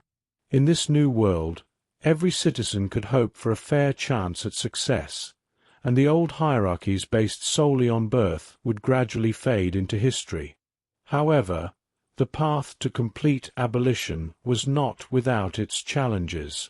In many regions, the old ways had deep roots, and local nobles resisted the loss of their traditional rights. There were clashes in rural areas where some of the privileged tried to hold on to a system that had long benefited them. In these moments, The resolve of the revolutionaries was tested. Yet, the collective voice of the people proved stronger than any individual resistance. With the power of the National Assembly behind them, the reformers worked tirelessly to enforce the new laws. Slowly but surely, the oppressive dues, the forced labor, and the countless other feudal obligations were swept away, replaced by the promise of a society where the fruits of one's work belonged entirely to the worker. The impact of this change went far beyond economic relief. The abolition of feudal privileges signified a profound shift in social relations. It broke down barriers that had separated the nobles from the commoners for generations. In villages, the end of feudal dues meant that families could finally plan for the future without the constant fear of exploitation. Young people began to dream of lives not dictated by ancient customs, where they might one day rise to positions of respect through their own effort rather than merely by the accident of birth. The reform sparked a slow but steady transformation in how people saw themselves and each other. No longer were they defined by an inherited status. Instead, they were beginning to be recognized as individuals capable of shaping their own destinies. For many, the day the feudal obligations were abolished was a day of personal liberation. It marked the end of an era where a person's worth was measured by the dues they were forced to pay to someone else. With the legal shackles removed, communities started to rebuild their economic and social structures. Land that had once been controlled by distant nobles became the property of those who tilled it. The promise of a fair society encouraged local initiatives, as peasants began to organize themselves into cooperatives and other forms of mutual aid. They saw in the abolition not just a break from the past, but also a chance to create a more just and supportive community where everyone could share in the nation's wealth. The changes brought by this law also reverberated through the political landscape of France. The abolition of feudal privileges was one of the most significant reforms enacted by the revolutionaries. It undermined one of the core pillars of the old regime and paved the way for further democratic reforms.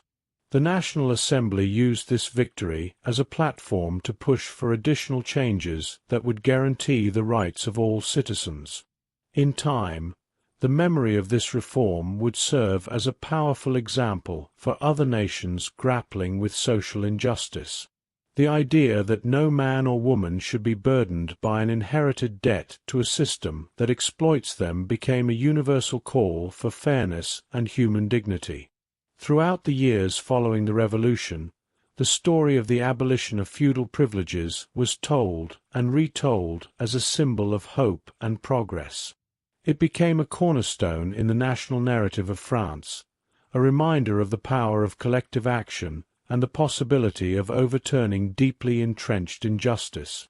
Statues, paintings, and literature celebrated the courage of the people who had dared to challenge an age-old system. These works of art captured not only the triumph of law over custom, but also the transformation in the hearts and minds of the people. The once mighty symbols of oppression were replaced by a new vision of society, one in which every citizen was free to pursue happiness and prosperity. Looking back, it is clear that the abolition of feudal privileges was more than a legal reform. It was a turning point in human history. It proved that even the oldest and most deeply rooted systems could be changed when people united under the banner of justice.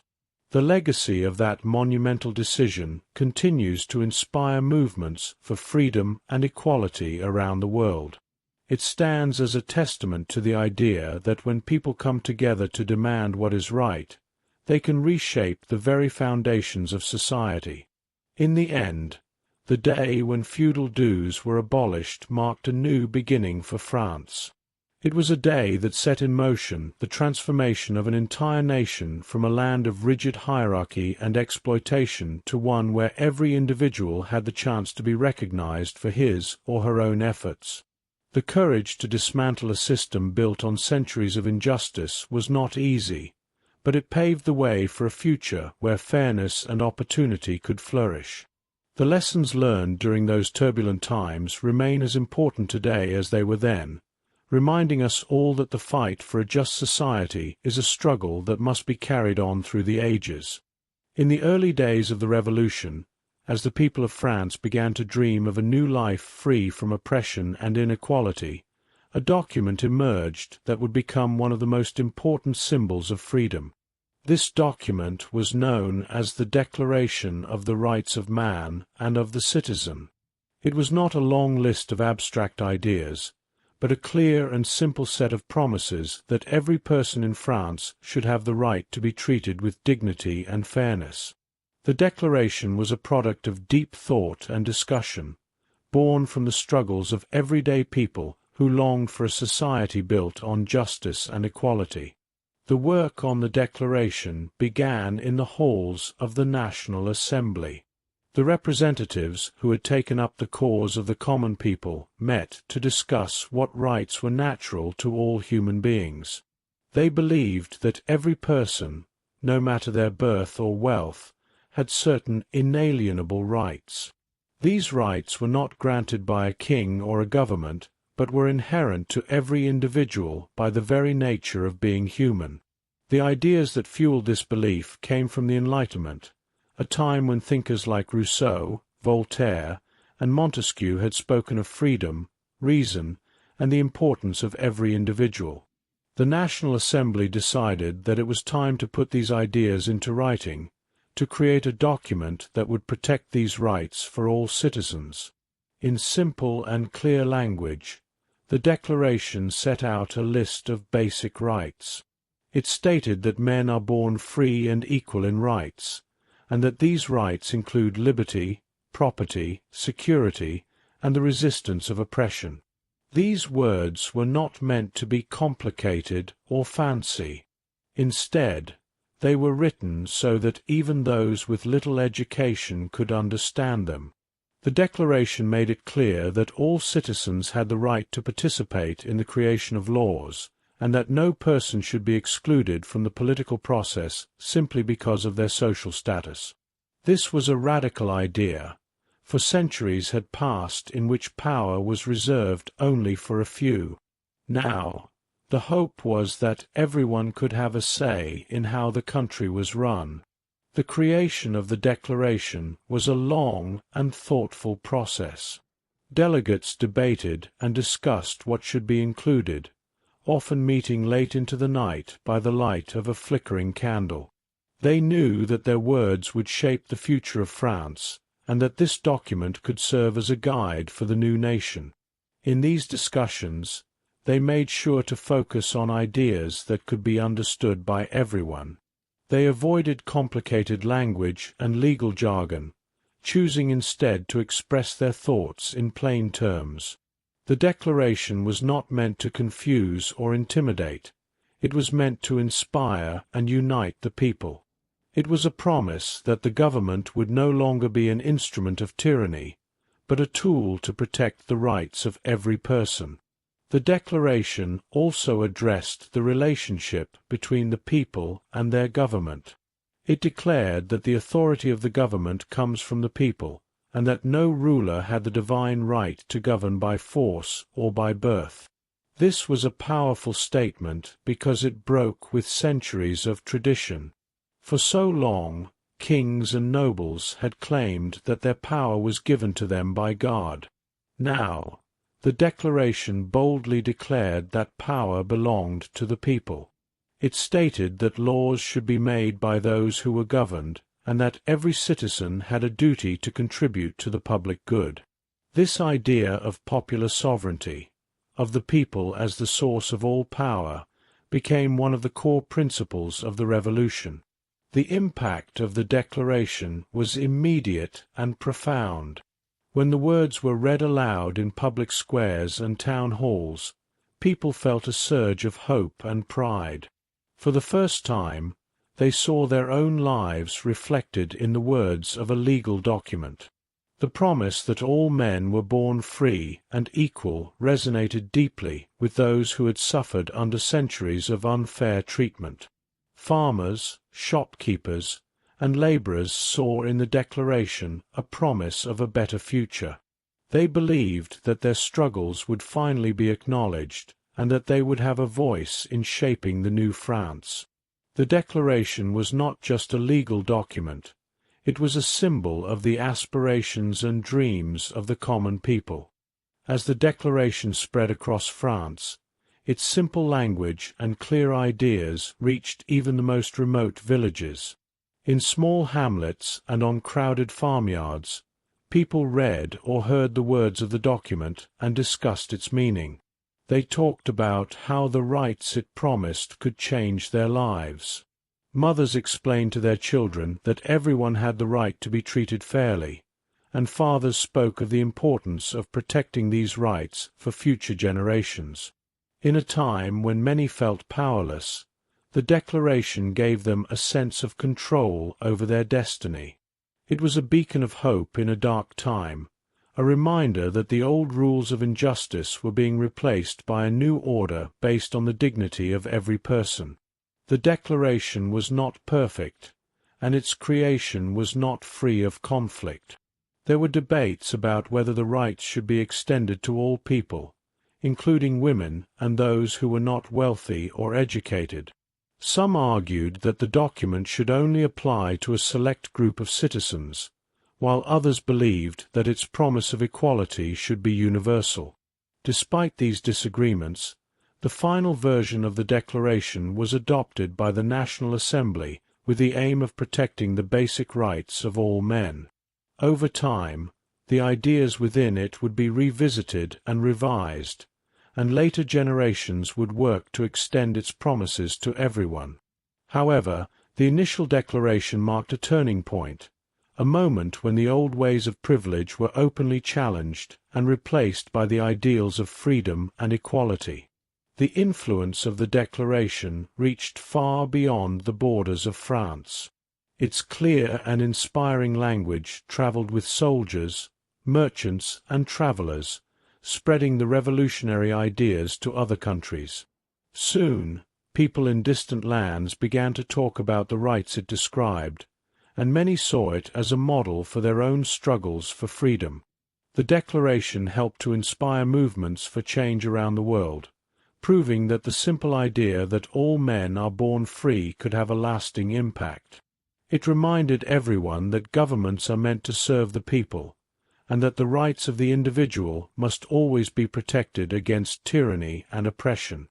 The legacy of the Declaration of the Rights of Man and of the Citizen endures to this day. Its words continue to be cited in discussions about human rights and justice. They serve as a constant reminder that the fight for freedom is never finished, and that every generation must work to uphold the principles of equality and fairness. The document is a testament to the power of simple ideas expressed in clear language. It shows that even in times of great turmoil, when old systems seem unbreakable, the voice of the people can rise up and demand a better way of life. In every corner of the world, people still look to the Declaration as a symbol of hope and as proof that change is possible when the truth is spoken in words that everyone can understand. In the end, the Declaration of the Rights of Man and of the Citizen was more than just a list of rights. It was a promise that a new France would be built on the principles of liberty, equality, and fraternity. It was a document that declared that every person had the right to live in dignity, and that no one should be oppressed by the weight of an unjust system. The simple, clear ideas in the Declaration were a gift to the people, a gift that would inspire them to build a future where the values of freedom and justice were more than just words, but the very foundation of their society. As the revolution carried on, the Declaration remained a guiding light, reminding everyone that the rights of man were not a privilege granted by a king, but the birthright of every human being. In the wake of the initial outbursts of revolution, the French people realized that overthrowing the old order was not enough. They needed to build a new government that truly represented them. After years of injustice under a king who ruled by birth and divine right, the National Assembly set out in 1791 to draft a constitution that would lay the foundation for a society based on liberty, equality, and fraternity. This document was to be the blueprint for a modern state, one in which power derived from the people rather than from an inherited crown. The process began in the hallowed halls of the National Assembly, where representatives from every corner of French society gathered to debate and deliberate.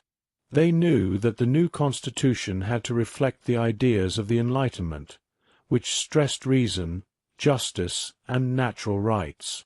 The Assembly's task was daunting. They had to reconcile a multitude of views and interests while discarding the old regime's abuses. The goal was simple yet revolutionary: to create a government where laws were made by those elected by the people, ensuring that every citizen's voice was heard. One of the central ideas of the Constitution was to limit the powers of the king. For centuries, French monarchs had exercised absolute power, ruling without checks or balances. The new document proposed a constitutional monarchy, a system in which the king retained a ceremonial role while real political authority rested with elected representatives. This idea was groundbreaking because it meant that even the sovereign had to abide by the law. The Assembly debated at length the exact limits of royal power, striving to ensure that the new government would not revert to tyranny once the revolutionary fervour subsided. The Constitution was designed around several key principles, the most important of which was the separation of powers. To prevent any one branch from dominating the government, authority was divided among the legislative, executive, and judicial branches. The legislative branch, composed of members elected by the people, would be responsible for crafting laws. The executive branch, which included the king and his ministers, would enforce these laws, but only within the strict limits set by the Constitution. Meanwhile, the judiciary was to serve as an independent body to interpret the laws and ensure justice was applied fairly. This system was intended to protect the nation from the excesses of any single authority, reflecting the Assembly's commitment to balance and accountability. Another revolutionary principle enshrined in the Constitution was popular sovereignty. This concept declared that the true source of political power resided with the people. For the first time, French citizens were promised a government that derived its legitimacy from their consent. Elections were introduced as a means for the people to choose their representatives, marking a dramatic shift from the old system where power was confined to a small, privileged elite. This promise of equal participation in government ignited hope among the common people, who had long been excluded from political decision-making. Creating the Constitution was not a smooth process. The Assembly's members, coming from diverse social backgrounds, often found themselves at odds over how far to go in dismantling the old order. Some feared that a too radical change might plunge France into chaos, while others insisted that only a complete break from the past would secure a free future. The debates were intense and sometimes bitter, with each side arguing passionately for its vision of a just society. Despite these differences, there was a shared determination to build a government that would protect the natural rights of every citizen and prevent the return of despotism. Throughout long days and even longer nights, committees met, ideas were refined, and compromises were forged. The representatives worked diligently to draft clauses that would guarantee the rights of life, liberty, and property for all, regardless of birth or wealth. They aimed to create laws that were not shrouded in complex language, but were clear and understandable, so that every person, from the learned scholar to the simple peasant, could know their rights and duties. This commitment to simplicity and clarity was a direct response to the opaque decrees of the old regime, which had long kept power in the hands of a few. The Constitution of 1791 also sought to address the deep social divisions that had plagued France for generations. By establishing a government based on the rule of law and equal representation, the Assembly hoped to heal old wounds and bring the nation together. It declared that every citizen was equal before the law, a radical departure from the past, when privileges were granted solely on the basis of birth. This principle was meant to dismantle the rigid class structures that had divided French society, and to ensure that no one would be denied their rights simply because of their social standing. Once the draft was completed, it was presented to the people in public readings held in town squares and marketplaces across the country. The language of the Constitution was plain and direct, designed to be accessible to all. Citizens listened with a mixture of hope and cautious optimism, aware that this document represented a turning point in their history. For many, it was the first time that they felt the promise of government by the people, for the people, a promise that had been long denied under the old regime. The public reaction was overwhelmingly positive, as people recognized that the Constitution held the key to a future where justice and fairness would prevail. Even as the Constitution was celebrated, challenges remained. Traditionalists and supporters of the monarchy decried the changes, arguing that without the guiding hand of a strong king, France would descend into anarchy. Yet, the Assembly was resolute.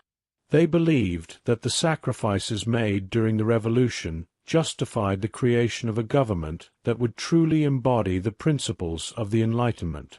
The new system was not perfect, and its implementation would be fraught with difficulties.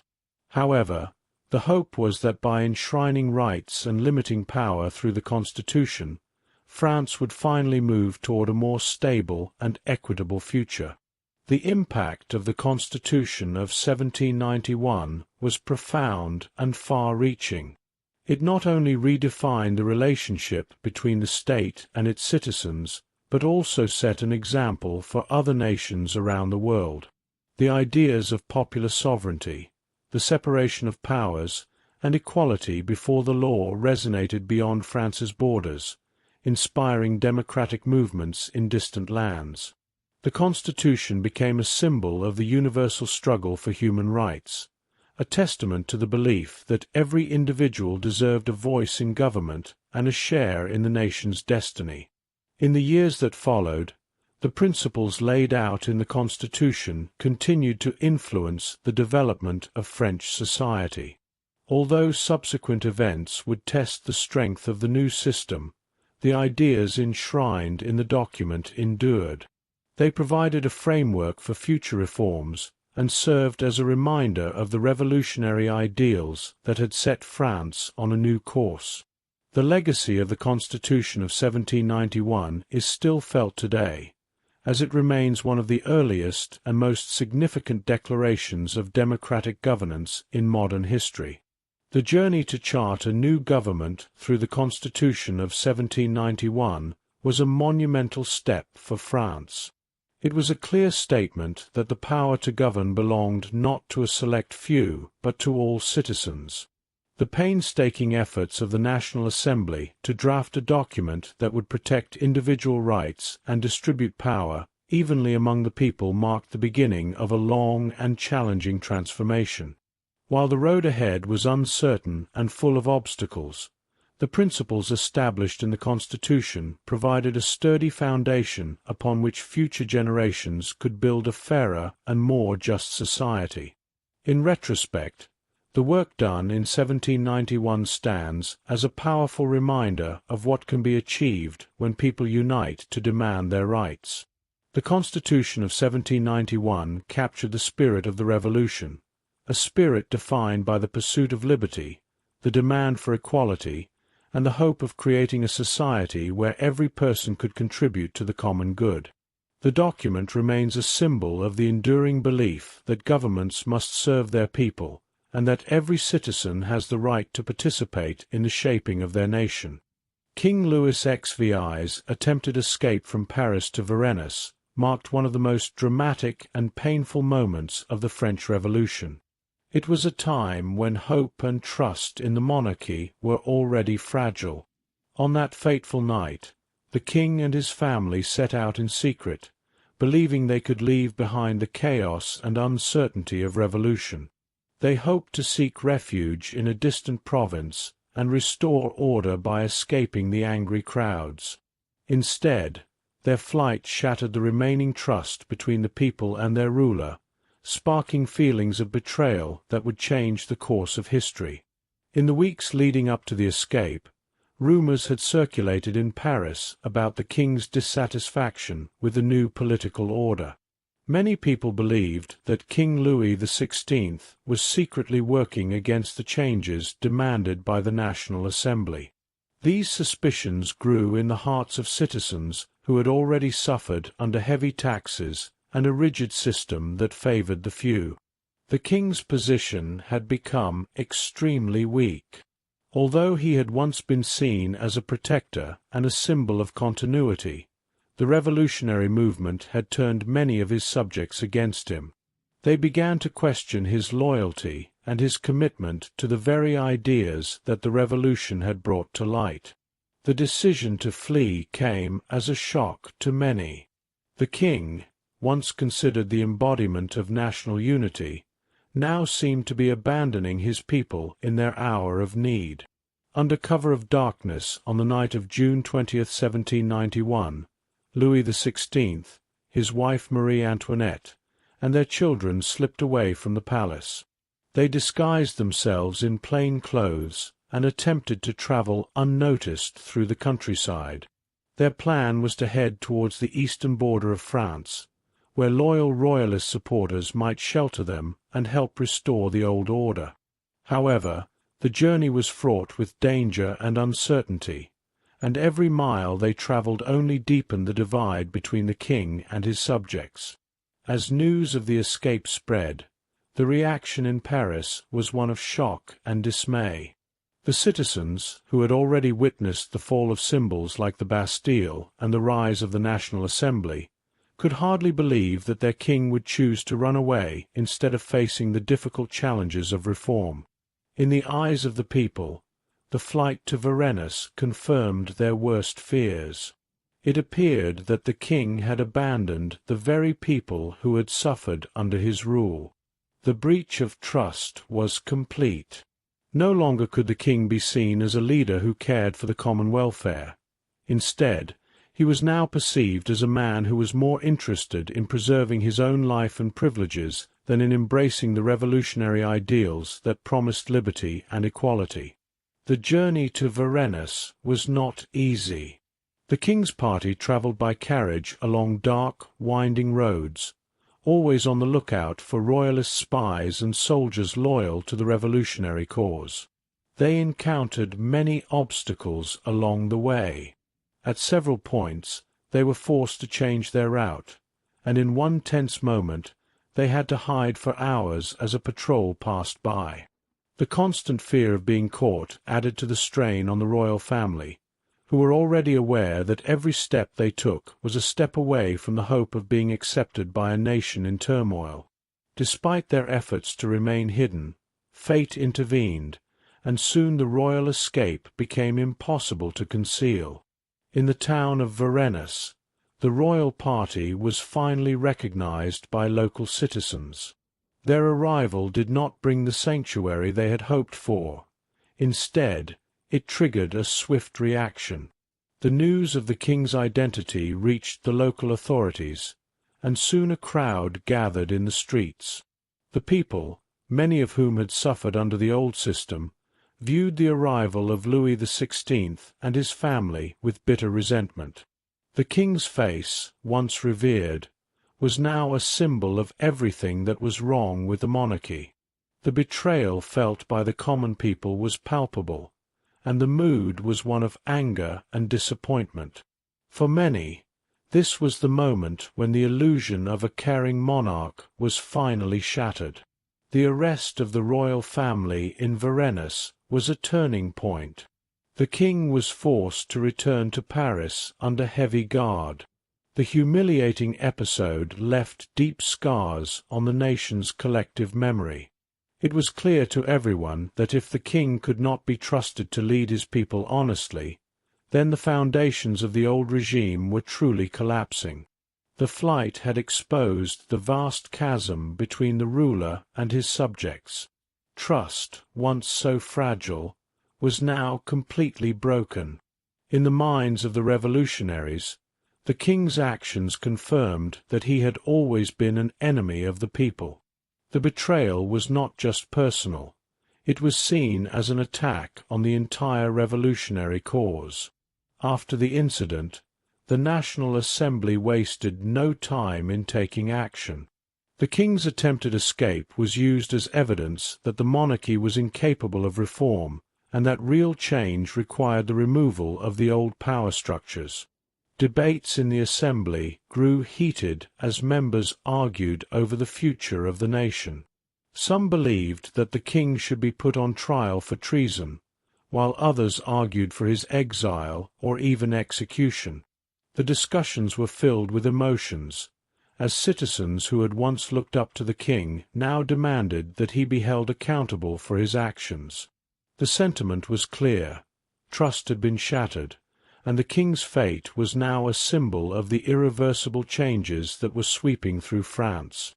For many ordinary people, the flight to Varennes was a painful lesson in the dangers of blind loyalty to a ruler who had lost touch with reality.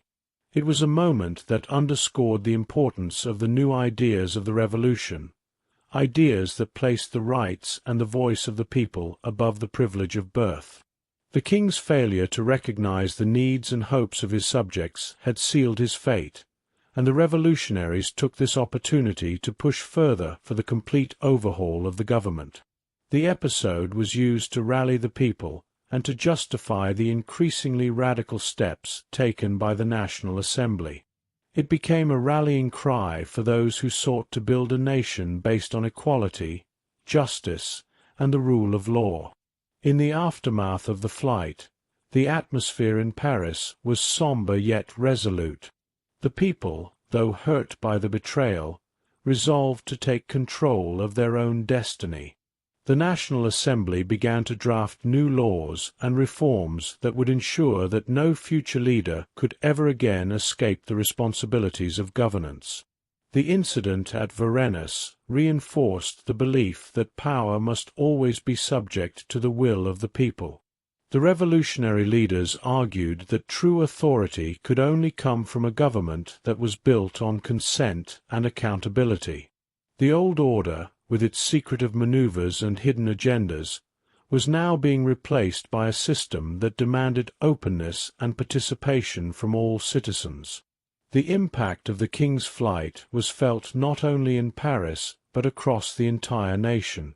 In towns and villages far from the capital, people debated the meaning of the event and what it signified for their future. In many communities, the incident became a powerful symbol of the need to break free from the chains of the past. It was seen as proof that the time for change had come, and that the old traditions of loyalty and deference to a distant monarch were no longer acceptable. The flight to Varennes, which had begun as a desperate escape, ended as a catalyst for a complete transformation of French society. As the months passed, the memory of the flight remained a vivid reminder of what happens when leaders fail to serve the interests of their people. The betrayal of trust left a lasting mark on the national conscience. Children grew up hearing the story, and it was taught in schools as a lesson in the dangers of corruption and the importance of accountability in government. For many, the incident was a clear signal that the revolution was not just a temporary uprising, but a profound change that would reshape every part of society. The king's actions, and the subsequent reaction of the people, showed that the power of the people could not be undermined by secret plots or cowardly retreats. In the end, The flight to Varennes marked the final breaking point between the king and the nation he once ruled. The episode destroyed the fragile hope that the monarchy could be reformed from within. Instead, it confirmed that the old ways were irretrievably lost, and that the revolution must continue until a new order was established. The trust that had once been placed in a ruler by divine right was replaced by a determination that all power must be earned and maintained by the consent of the governed. The flight to Varennes, with all its drama and heartbreak, became a defining moment that pushed France further down the path of radical change. Today, historians remember the flight to Varennes as a moment of deep sorrow and bitter realization. It was a time when the possibility of a unified nation under a benevolent monarch faded, replaced by the stark reality of a divided and disillusioned people. The king's attempt to flee not only endangered his own life, but also set in motion a series of events that would forever change the nature of French government and society. Trust had been shattered, and from that broken trust emerged a new era in which the power of the people was the only true authority. In the summer of 1792, the atmosphere in France grew even more tense as the ideas of the revolution began to cross national borders and spark fears among neighboring nations. The French Revolution was not just a struggle for a better government within France. It soon became a beacon of radical change that threatened to upset the established order across Europe. As revolutionary fervor spread, many European rulers grew anxious that the ideas of liberty, equality, and fraternity might inspire their own subjects to rebel. The outbreak of war was both a defensive measure and a call to arms, setting the stage for conflicts that would soon engulf the continent. 4 years, European monarchs had ruled with absolute power. They believed that the natural order of society was built on tradition, hierarchy, and divine right. When the French people began to demand change and challenge the long-held power of the aristocracy, these rulers saw a direct threat to their own authority. The revolution in France was not an isolated event. It was a powerful idea that could spread like wildfire.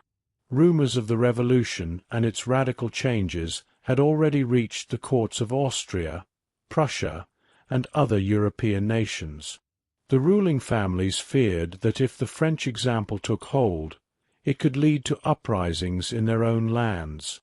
As the news of the revolution grew louder, many European leaders resolved to take action to contain its influence.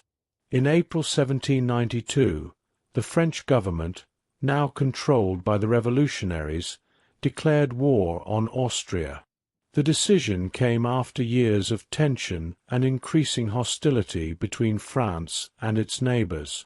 The revolutionaries believed that war was necessary not only to defend the gains of the revolution, but also to spread its ideals. They argued that by fighting against the old monarchies, France would be taking a stand for freedom and justice. However, the declaration of war also meant that the struggle of the revolution was no longer confined to French borders. It was now a battle for the future of Europe, a battle between the forces of change and those who wished to preserve the old order. The early days of the war were filled with uncertainty and fear on both sides. French soldiers, inspired by the revolutionary spirit, marched off to battle with the hope of defending their newfound rights and freedoms. They believed that their cause was just and that the principles of the revolution would guide them to victory. At the same time, the armies of Austria and other European powers were mobilized, determined to crush the revolutionary movement before it could spread any further.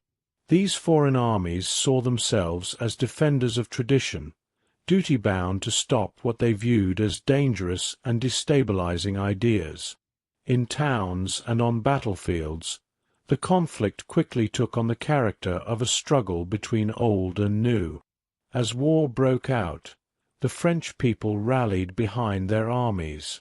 Volunteers from all walks of life joined the fight, from farmers and labourers to skilled craftsmen, and even former nobles who had sided with the revolution. The call to defend the nation united citizens in a common purpose. They saw the war as not only a military challenge, but as a moral duty, a test of the revolution's ability to stand up for its principles. In the countryside, the sound of marching feet and the sight of volunteers arming themselves brought both hope and anxiety. While many cheered the prospect of defending a free and equal society, others feared the hardships that war would bring. There was a deep understanding that war could transform the lives of ordinary people, for better or for worse. The conflict soon spread beyond the borders of France. Other European countries began to take sides. In the Habsburg Empire, for example, many saw the French revolutionaries as dangerous radicals who could inspire similar uprisings among their own people. In response, they not only prepared their armies, but also worked to form alliances with other monarchies. The idea was to create a united front against the revolutionary forces in France. These alliances were born of a mixture of fear and determination. The established rulers were willing to risk war in order to safeguard their centuries-old systems of government. In the courts of Europe, heated discussions and secret meetings took place as rulers debated the best way to contain the spread of revolutionary ideas. The outbreak of war thus marked the beginning of a new era, one in which the fate of nations was decided not by the traditional balance of power alone, but also by the force of popular will. On the battlefields, the early clashes were brutal and chaotic. The French armies, though inspired, were still learning how to fight in a modern style. They had to overcome the challenges of uniting volunteers from different regions, many of whom had little military training. Yet, the passion for the revolutionary cause often made up for these deficiencies. In several early battles, the French forces managed to score surprising victories against better equipped and more experienced European armies. These successes were celebrated with great fervor. Songs and stories about heroic deeds spread among the people, reinforcing the belief that the revolution was not only right but also unstoppable. Every victory, however small, was seen as a sign that the power of the people could triumph over old regimes. In contrast, the armies of Austria, Prussia, and other European nations were fighting to maintain the status quo. Their soldiers, trained in the traditional methods of warfare, were determined to show that the old order could still prevail.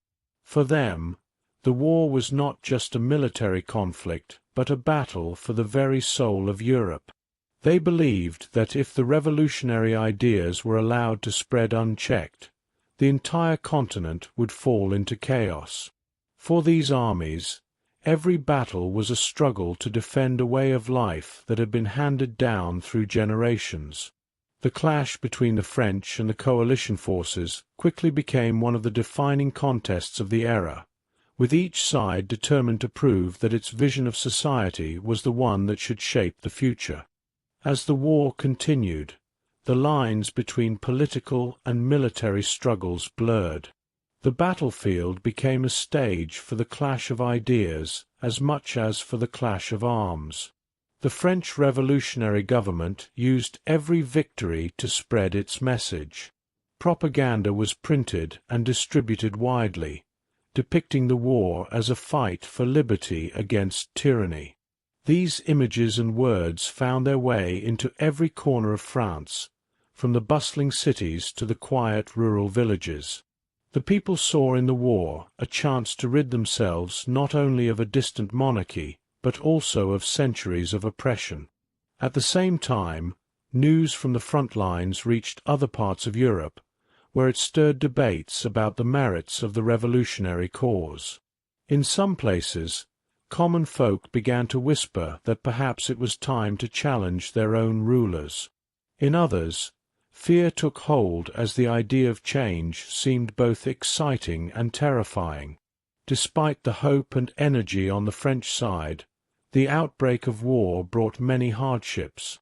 The conflict disrupted trade and agriculture, leading to shortages of food and other essentials. Ordinary people suffered the consequences of battles fought far from their homes. Towns that had once thrived under peaceful conditions were suddenly plunged into uncertainty.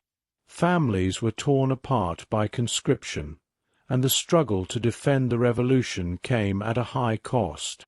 Yet even in these dark moments, the spirit of the revolution did not waver. The belief in a society built on equal rights and shared responsibility carried the people forward, even as the hardships of war tested their resolve. The war became a crucible in which the ideals of the revolution were both challenged and strengthened. Across Europe, the outbreak of war led to a rethinking of traditional alliances and the very nature of power. The conflict demonstrated that the age of unquestioned monarchy was over. Even as European leaders fought to suppress the revolution, they could not ignore the fact that the people of France had shown that power could come from the will of the many rather than the privilege of the few. In cities from Vienna to Berlin, discussions began about the need for reform. Although these conversations were cautious and measured, they hinted at a future in which the ideas of the revolution might take root beyond France's borders. The war, in many ways, became the first step in a slow transformation of the political landscape of Europe. By the end of 1792, the outbreak of war had redrawn maps and reshaped alliances. The French revolutionary armies, fueled by idealism and a desire for change, had begun to challenge the old order on multiple fronts.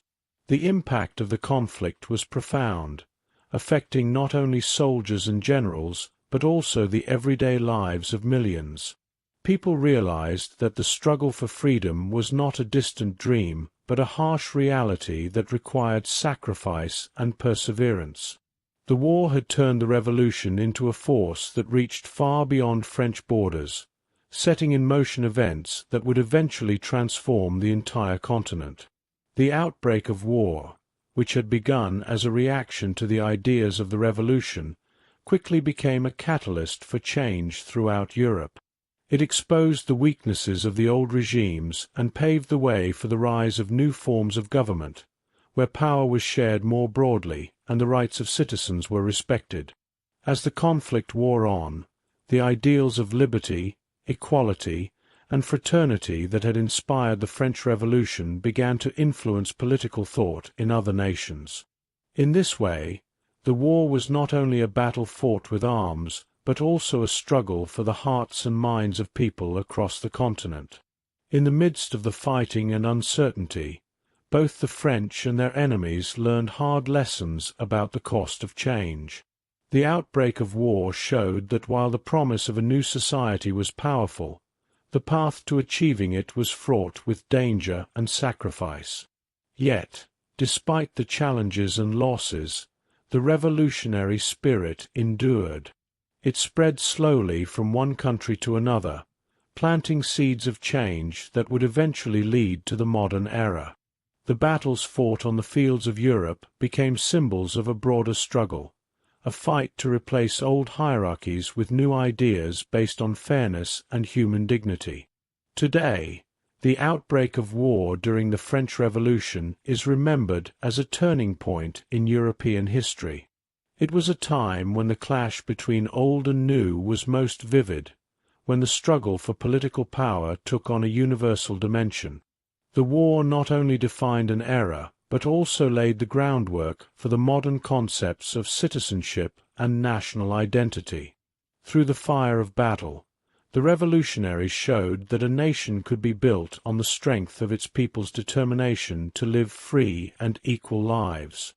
In the charged atmosphere of revolutionary France, political opinions began to split and form into distinct groups. Two main factions emerged: known as the Girondins and the Jacobins. Each group had its own ideas about how the nation should be run and what the future should hold for all citizens. Their differences were not just about policies or tactics, but also about the vision of what the revolution meant. As the revolution moved forward, these factions clashed in the halls of the National Assembly and on the streets of Paris, setting the stage for conflicts that would deeply influence the future of the nation. The Girondins were a group of deputies who tended to come from the provinces and were seen as more moderate in their views. They believed in the importance of protecting individual rights and championed a government based on liberal ideas and free trade.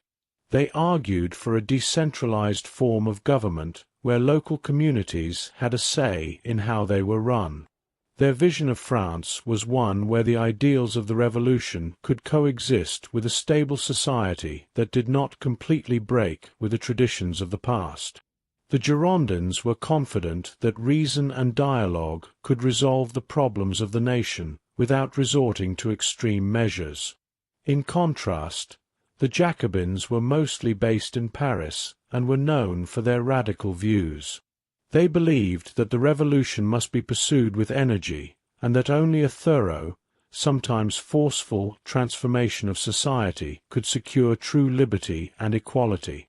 The Jacobins argued that any compromise with the old order, even small concessions, would only delay the necessary change. They were not afraid to use strong measures against those they saw as enemies of the revolution. For the Jacobins, the revolution was a fight for survival against the forces that had long oppressed the people, and they believed that the end justified the means. Their fierce determination and willingness to act boldly quickly made them influential among the more passionate supporters of the revolution. As the new government struggled to stabilize the country, the differences between the Girondins and the Jacobins became more visible. In debates at the National Assembly, the Girondins pushed for policies that would open up the economy and ensure that laws protected property and individual freedoms. They supported the idea of a constitutional government that would create checks and balances, believing that too much power in the hands of a few could lead to tyranny once again. Their speeches were measured and full of appeals to reason, and they often stressed that long-term stability was essential for France to grow into a modern nation. Meanwhile, the Jacobins took a different approach. They argued that the revolution was not a time for compromise. For them, the struggle was about completely breaking with the old system and establishing a society where every citizen was truly equal. The Jacobins believed that any delay in radical reform would only allow counter-revolutionary forces to regroup. In passionate speeches, they denounced what they called the corrupt bourgeoisie, and insisted that only through strong, sometimes harsh, measures could France be saved from its past. Their call for immediate and uncompromising change resonated with many who had suffered the most under centuries of inequality. The growing rift between these two groups was reflected not only in their speeches, but also in the alliances they formed and the political maneuvers they undertook. In the National Assembly, debates became intense and sometimes bitter.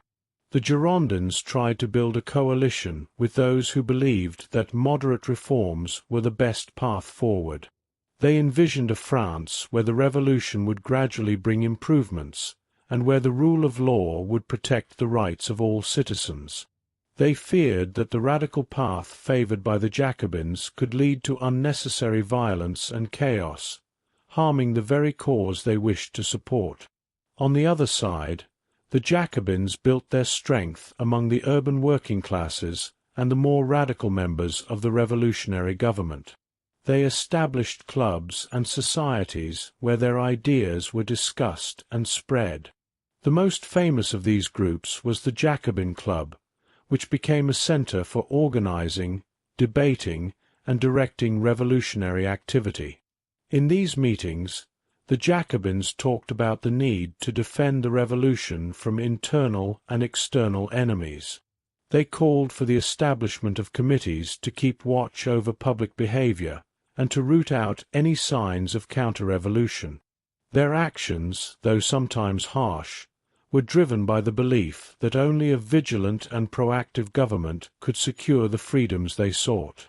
Tensions between the two factions escalated as the revolution continued.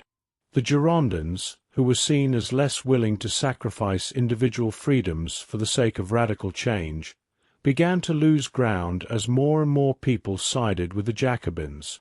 Incidents in the streets of Paris further deepened the divide. Clashes between supporters of each faction became common, and violence was not unusual. The press and pamphlets of the time were filled with fierce criticisms of each other's policies. The Girondins accused the Jacobins of being tyrants in the making, while the Jacobins decried the Girondins as being too soft and willing to compromise with enemies of the revolution. This internal struggle reached a critical point when the revolutionary government faced threats from both abroad and within its own borders. With external wars raging and the possibility of foreign intervention, the Jacobins argued that only a strong, centralized government with far-reaching powers could protect the revolution. They contended that in times of crisis, every citizen should be ready to put aside personal freedoms for the security of the nation. The Girondins, however, warned that such measures might lead to the kind of absolute power that the revolution was meant to overthrow. They maintained that even in difficult times, the protection of individual rights was essential for a just society. As political power shifted, the Jacobins gained the upper hand in the National Assembly. Their influence grew not only because of their fiery rhetoric, but also because they were able to organize and mobilize large numbers of supporters. Their vision of a society where equality and fraternity were not just words but daily realities began to dominate the revolutionary discourse. The Girondins, despite their early popularity, found themselves increasingly isolated in the political arena. Many of their ideas were gradually overshadowed by the more radical proposals of the Jacobins, who promised swift and comprehensive change. The divide between the Girondins and the Jacobins was more than a difference in policy. It represented a deeper conflict over the meaning and future of the revolution itself. The Jacobins believed that the old world had to be completely swept away, that every vestige of the past must be removed to create a truly free society. The Girondins, while in favor of reform, hoped that the revolution could be a gradual process that reconciled the best elements of tradition with the new ideas of liberty and equality. Their inability to find common ground eventually led to bitter confrontations, and many historians later saw the conflict between these factions as one of the central dynamics that defined the revolutionary period. In the end, the rise of political factions like the Girondins and the Jacobins showed that the French Revolution was not a unified movement but a complex struggle with many competing ideas. The clash between these groups had a profound effect on the course of the revolution. The eventual triumph of the Jacobins set the stage for a period of radical change and, later, intense internal conflict. Their victory marked a shift toward more extreme measures and paved the way for the dramatic events that followed, including the Reign of Terror. The debates and disputes between the factions were a reminder that even in a time of great hope, disagreements about the best way forward could lead to division and strife. The conflict between the Girondins and the Jacobins left deep scars on the revolutionary movement. It taught the French people that the struggle for freedom was never simple, and that the path to equality often involved difficult choices and painful sacrifices. The lessons of that time would be remembered for generations to come. The experience of factional conflict, with its mix of idealism, pragmatism, and sometimes ruthless ambition, became a defining chapter in the story of the Revolution. It was a time when the future of France hung in the balance, and the outcome would determine not only the fate of a nation but the very nature of government and society in the modern world. Today, the story of the Girondins and the Jacobins serves as a reminder that the fight for freedom is a complex and often turbulent process. Their rivalry, with all its contradictions and conflicts, highlights the challenges of building a society based on the lofty ideals of liberty, equality, and fraternity. The memory of their debates and struggles continues to influence how we think about democracy and the responsibilities of government. The rise and fall of these factions, and the passionate arguments they sparked, remain a powerful testament to the enduring human quest for a just and fair society. The turning point in the French Revolution came when the people decided that the old monarchy could no longer rule the nation. After years of unrest and growing anger at the king's broken promises, the National Convention was formed to replace the old system. The National Convention marked the end of the monarchy and the birth of the Republic, a government chosen by the people, for the people. This change was not sudden, but the result of long discussions, hard work, and great sacrifice. In this chapter, we look at how France made the brave move from a monarchy to a republic, and how the Convention tried to shape a new, free nation. In the days that followed the flight to Varennes and other events that shook the people's trust, the idea of a republic began to take hold. The idea spread slowly among the common people, who were tired of being ruled by a king who had shown little concern for their needs. Many had lost faith in the possibility of reforming the monarchy. They believed that if the king could not be trusted to lead with fairness and wisdom, then it was time for a government that truly represented the will of the people. This belief grew stronger as news of royal conspiracies and secret deals reached every corner of France. The National Convention was established in 1792 by a large group of representatives elected from all parts of the country. They were chosen by the people to decide on the future of France. Their task was enormous. They had to create a new system of government from scratch and decide how to deal with the remnants of the old order. The convention was a lively place. Debates were held every day, and every voice was heard. Some members called for radical changes, while others worried that too much change too quickly would lead to chaos. But all agreed that the days of kings and crowns were over. One of the first major decisions of the convention was to abolish the monarchy. After heated discussions and many votes, the representatives declared that France would no longer be ruled by a single man. The king's power was replaced by the power of the people, who now had a direct say in how the country was run. This decision was met with both celebration and sorrow.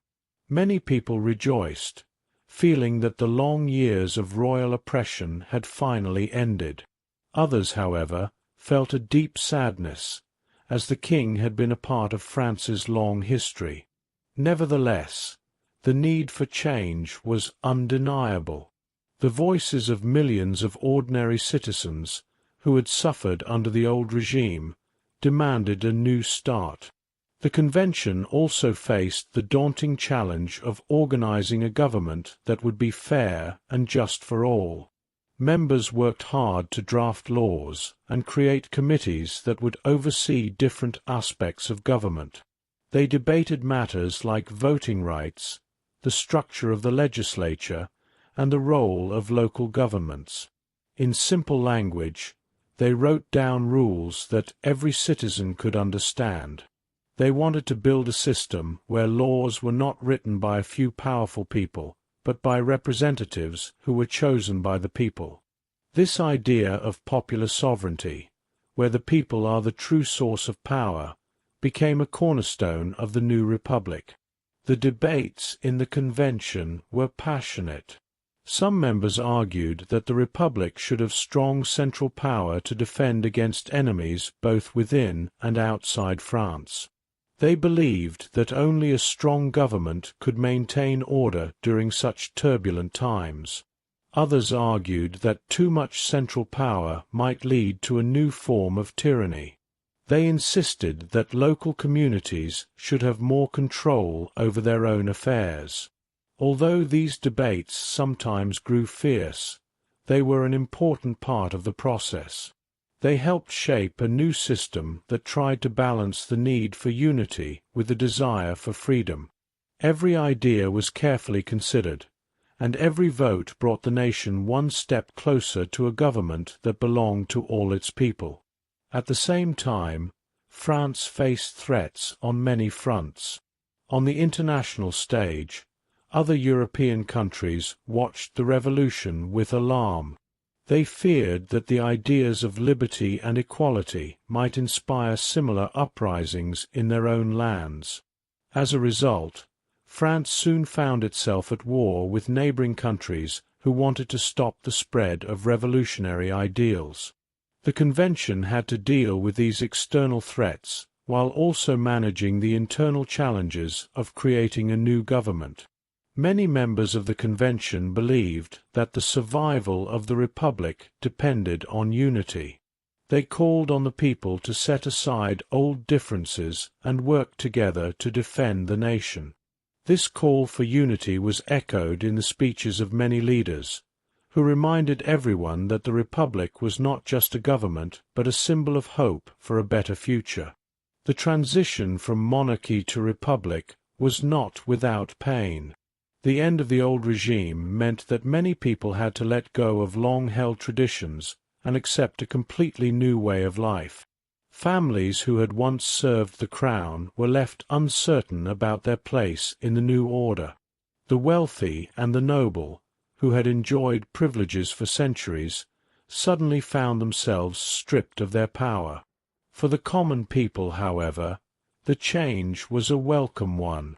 They saw in the Republic a chance to finally have a say in the decisions that affected their lives. The National Convention's actions symbolized a break from the past and a step toward a future where everyone could be equal. One of the great challenges for the Convention was creating a sense of national identity.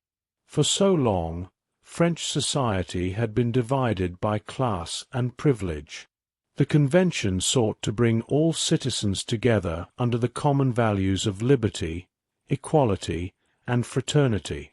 Public meetings were held in town squares, where the ideas of the new republic were discussed openly.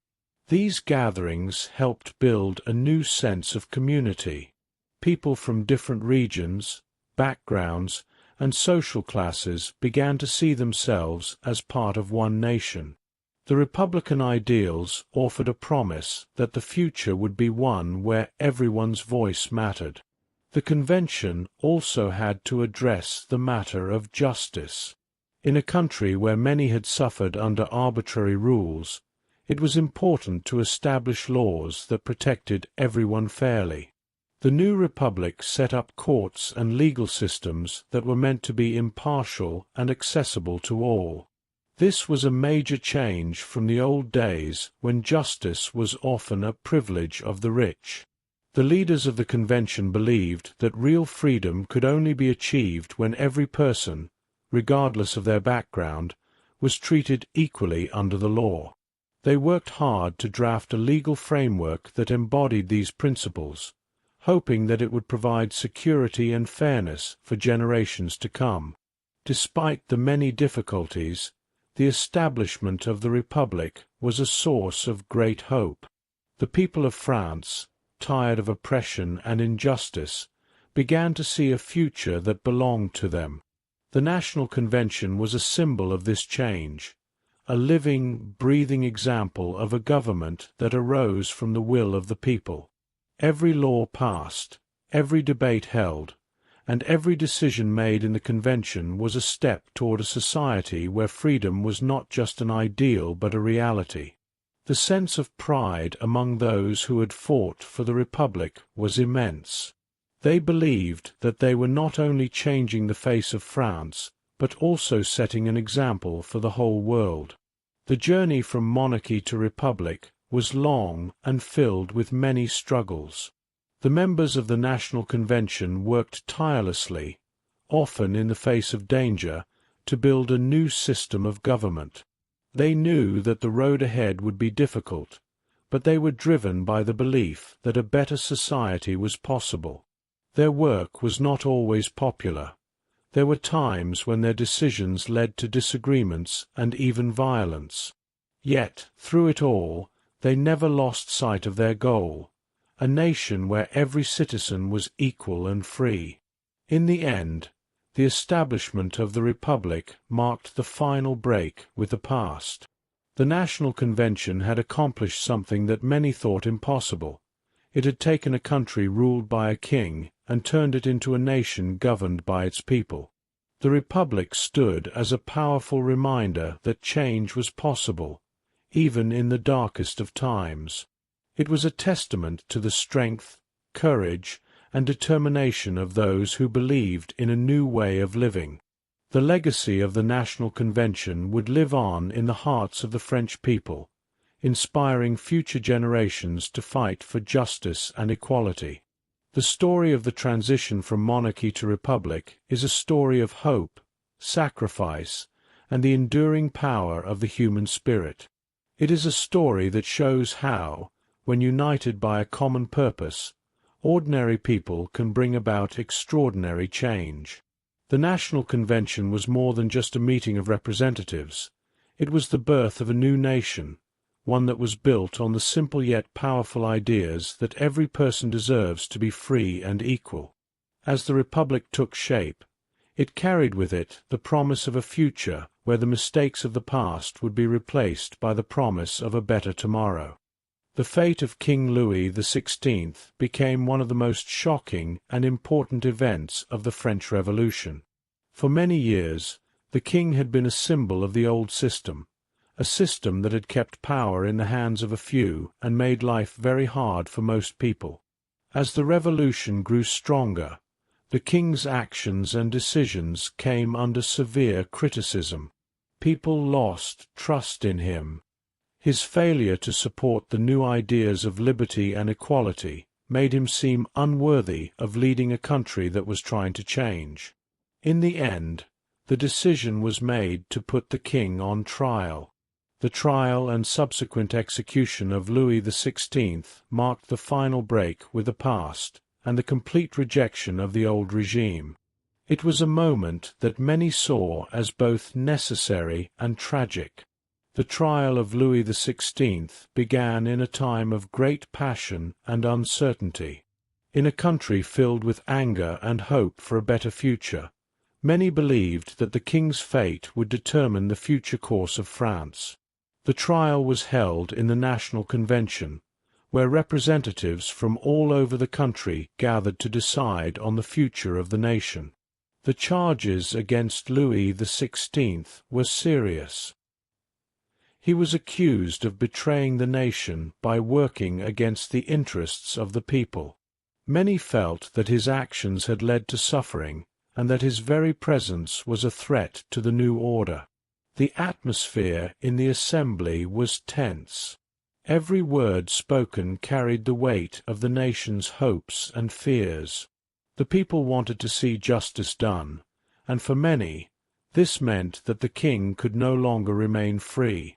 During the trial, the members of the convention listened carefully to the evidence and the arguments. They discussed in simple words what the king had done and whether he could be trusted to rule fairly. The debate was long and emotional. Supporters of the revolution argued that the king had not only failed to support the new ideas, but had also actively worked against them. They believed that his actions had endangered the lives and well-being of the people. On the other side, there were some who still felt that the king might have a chance to change, that he could have been a symbol of stability in troubled times. However, as the trial continued, The weight of the evidence and the deep mistrust of the old ways made it clear that many in the Convention had lost all hope in Louis XVI. The decision was reached through a series of votes, and it was decided that the king must be held accountable for his actions. The charge of high treason was brought against him, a charge that many felt was deserved because he had betrayed the nation and its revolutionary ideals. The vote to condemn him was close, but in the end, the majority agreed that there was no other way. It was a decision made not lightly, for it meant ending a centuries-old monarchy and marking the beginning of a new era. To many, this was the only way to ensure that France could truly embrace the ideas of liberty and equality that had been fought for so passionately during the Revolution. On January 21st, 1793, the day of the execution arrived. The public knew that this day would be remembered forever. Crowds gathered in the Place de la Révolution in Paris. The square, which had seen many great events during the Revolution, became a stage for this final act against the old regime. The atmosphere was filled with mixed feelings. For some, the execution was a long-awaited moment of justice, a punishment for a ruler who had lost the trust of his people. For others, it was a sorrowful moment, a sign of how far the Revolution had come and how deeply the old order had been rejected. The scene was dramatic, and the energy in the square was both fierce and emotional. As the hour of execution neared, the king was led to the scaffold. Dressed in simple clothes, he appeared calm and resigned. There was no sign of the royal pomp that had once defined his life. In that moment, Louis XVI was no longer a king in all his former glory.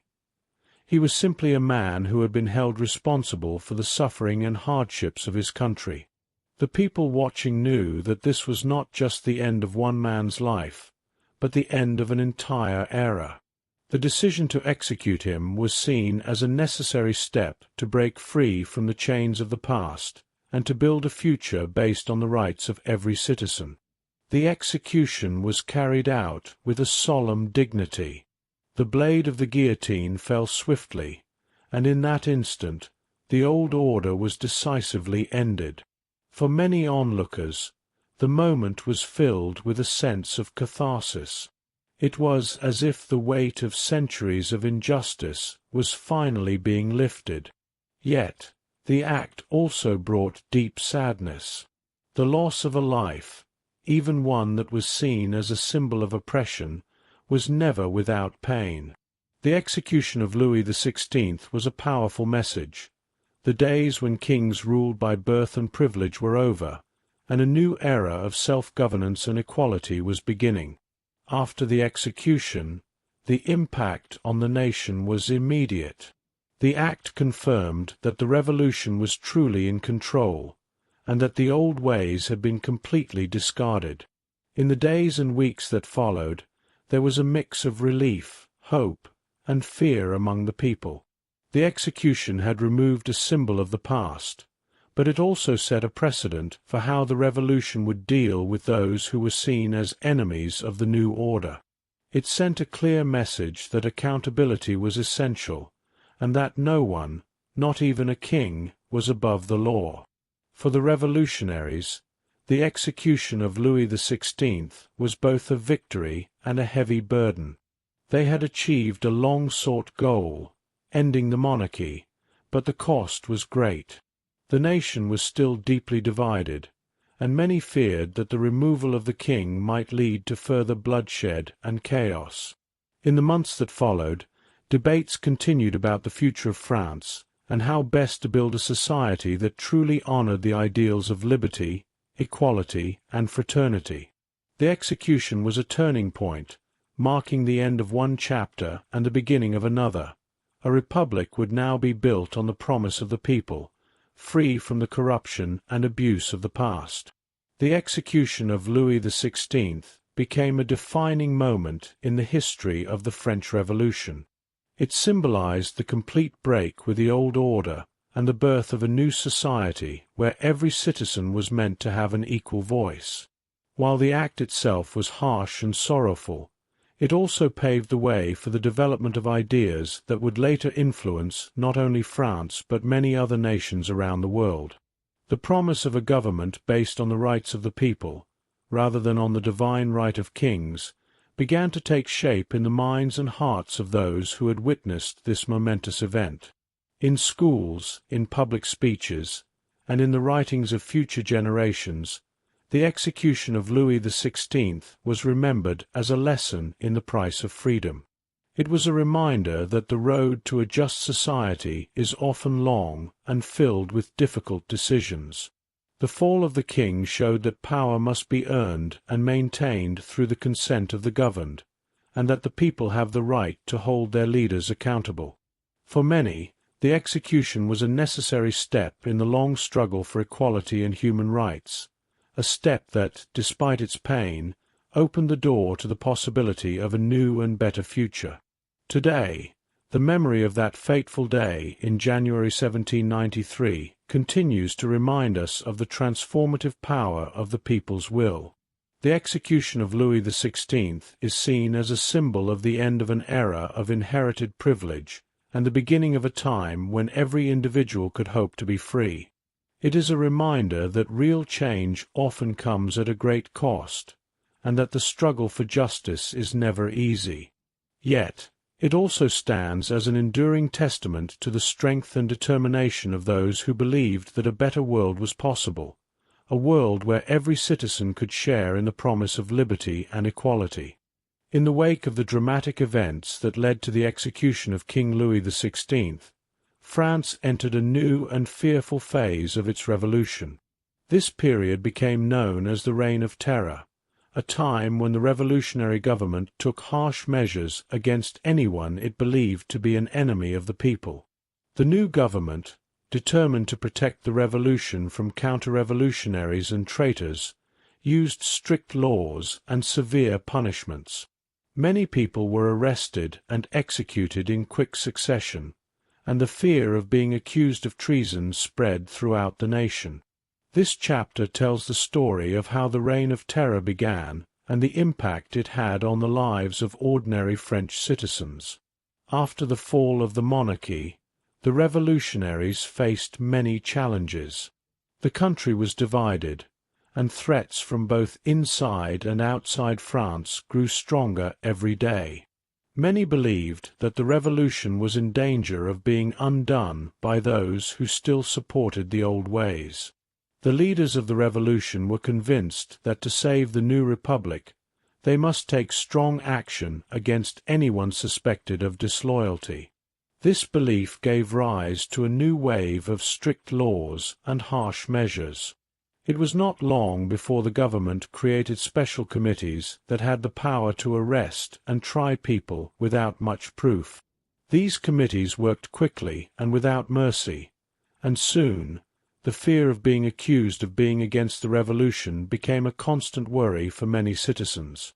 The most famous of these committees was the Committee of Public Safety. Its members, including leaders like Maximilien Robespierre, believed that drastic actions were needed to defend the revolution at all costs. They argued that any delay or weakness could allow enemies to gather strength and bring back the old ways. Under their direction, the new laws were applied with great severity. Ordinary citizens, who sometimes only expressed a simple opinion or made a mistake, could suddenly be labeled as traitors. The atmosphere in the country became charged with anxiety, as friends and neighbors were encouraged to inform on each other.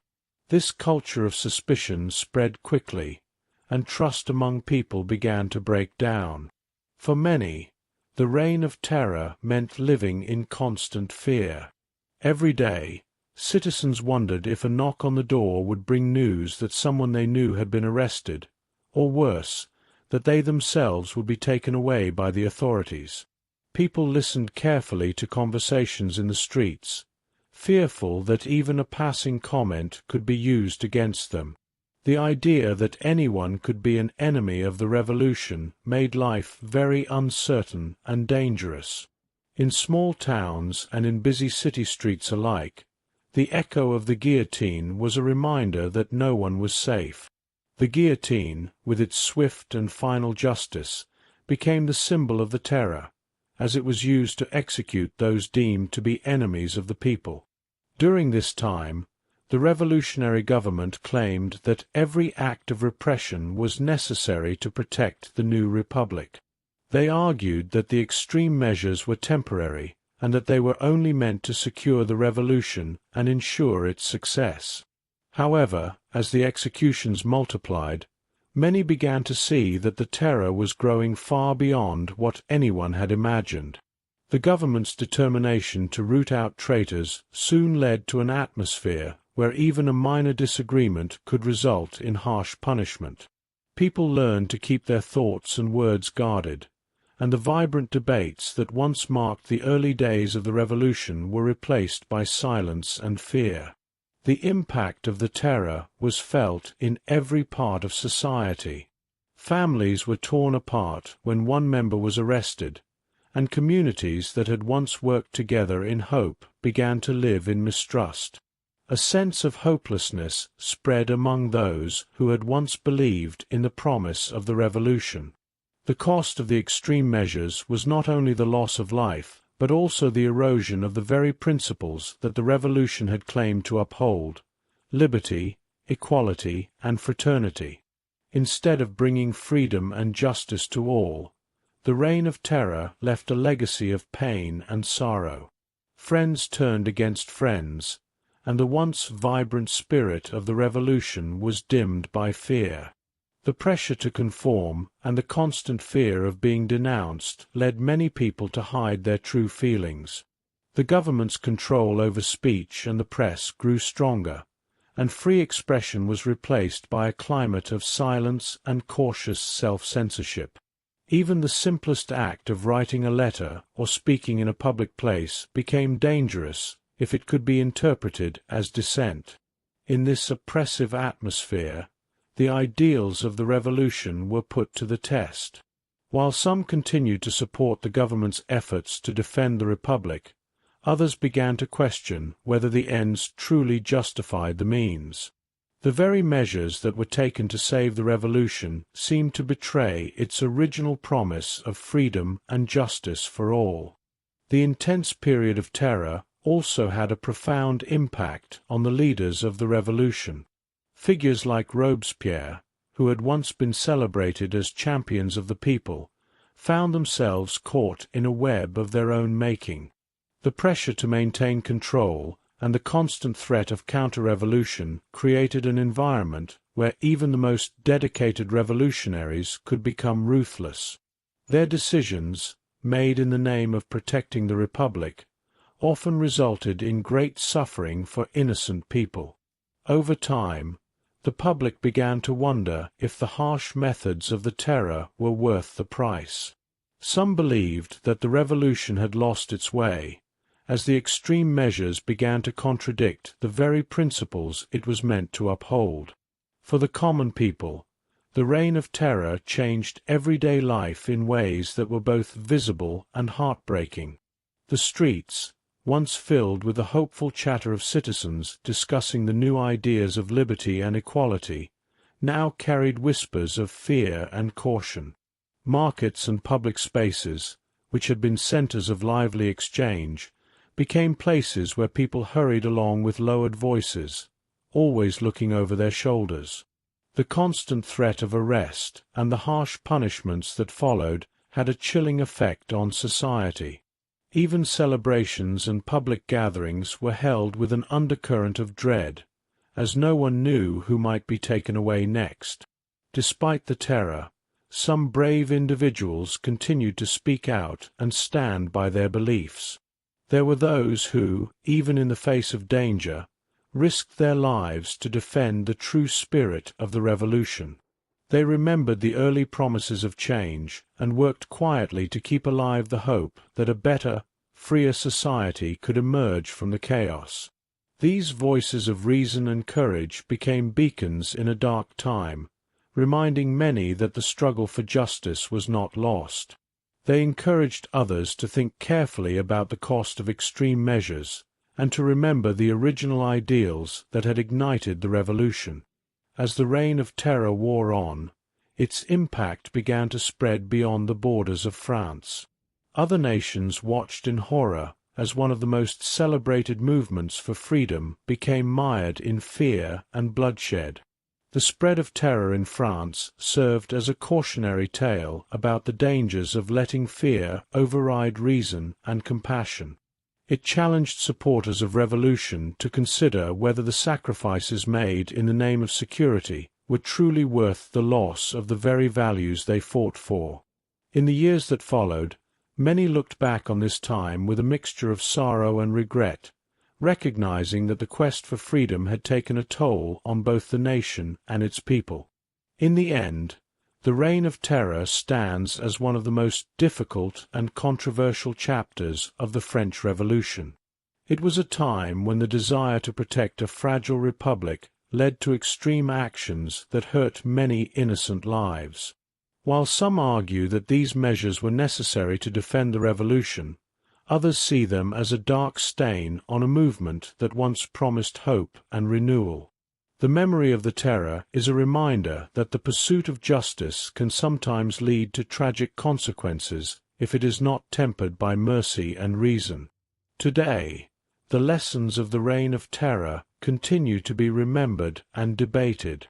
Historians, scholars, and citizens alike reflect on this period as an example of how even the most noble causes can be corrupted by fear and excess.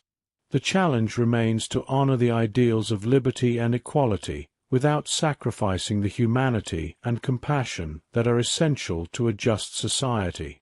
The story of the terror teaches us that while the fight for freedom is important, it must always be guided by the principles of fairness and respect for life. In remembering this time, France and the world continue to learn how to balance the need for security with the enduring values of hope and justice. In the heart of the French Revolution's darkest days, the Reign of Terror was carried out by a set of institutions that enforced strict rules and used harsh methods to protect the revolution. These institutions were created to root out enemies of the state and to maintain control at a time when fear and suspicion spread like wildfire. In this chapter, we explore how these institutions operated, the methods they used, and the impact they had on the lives of ordinary people. We will see that behind the terror were committees, courts, and practices designed to leave no doubt about who was allowed to be free and who was to be punished.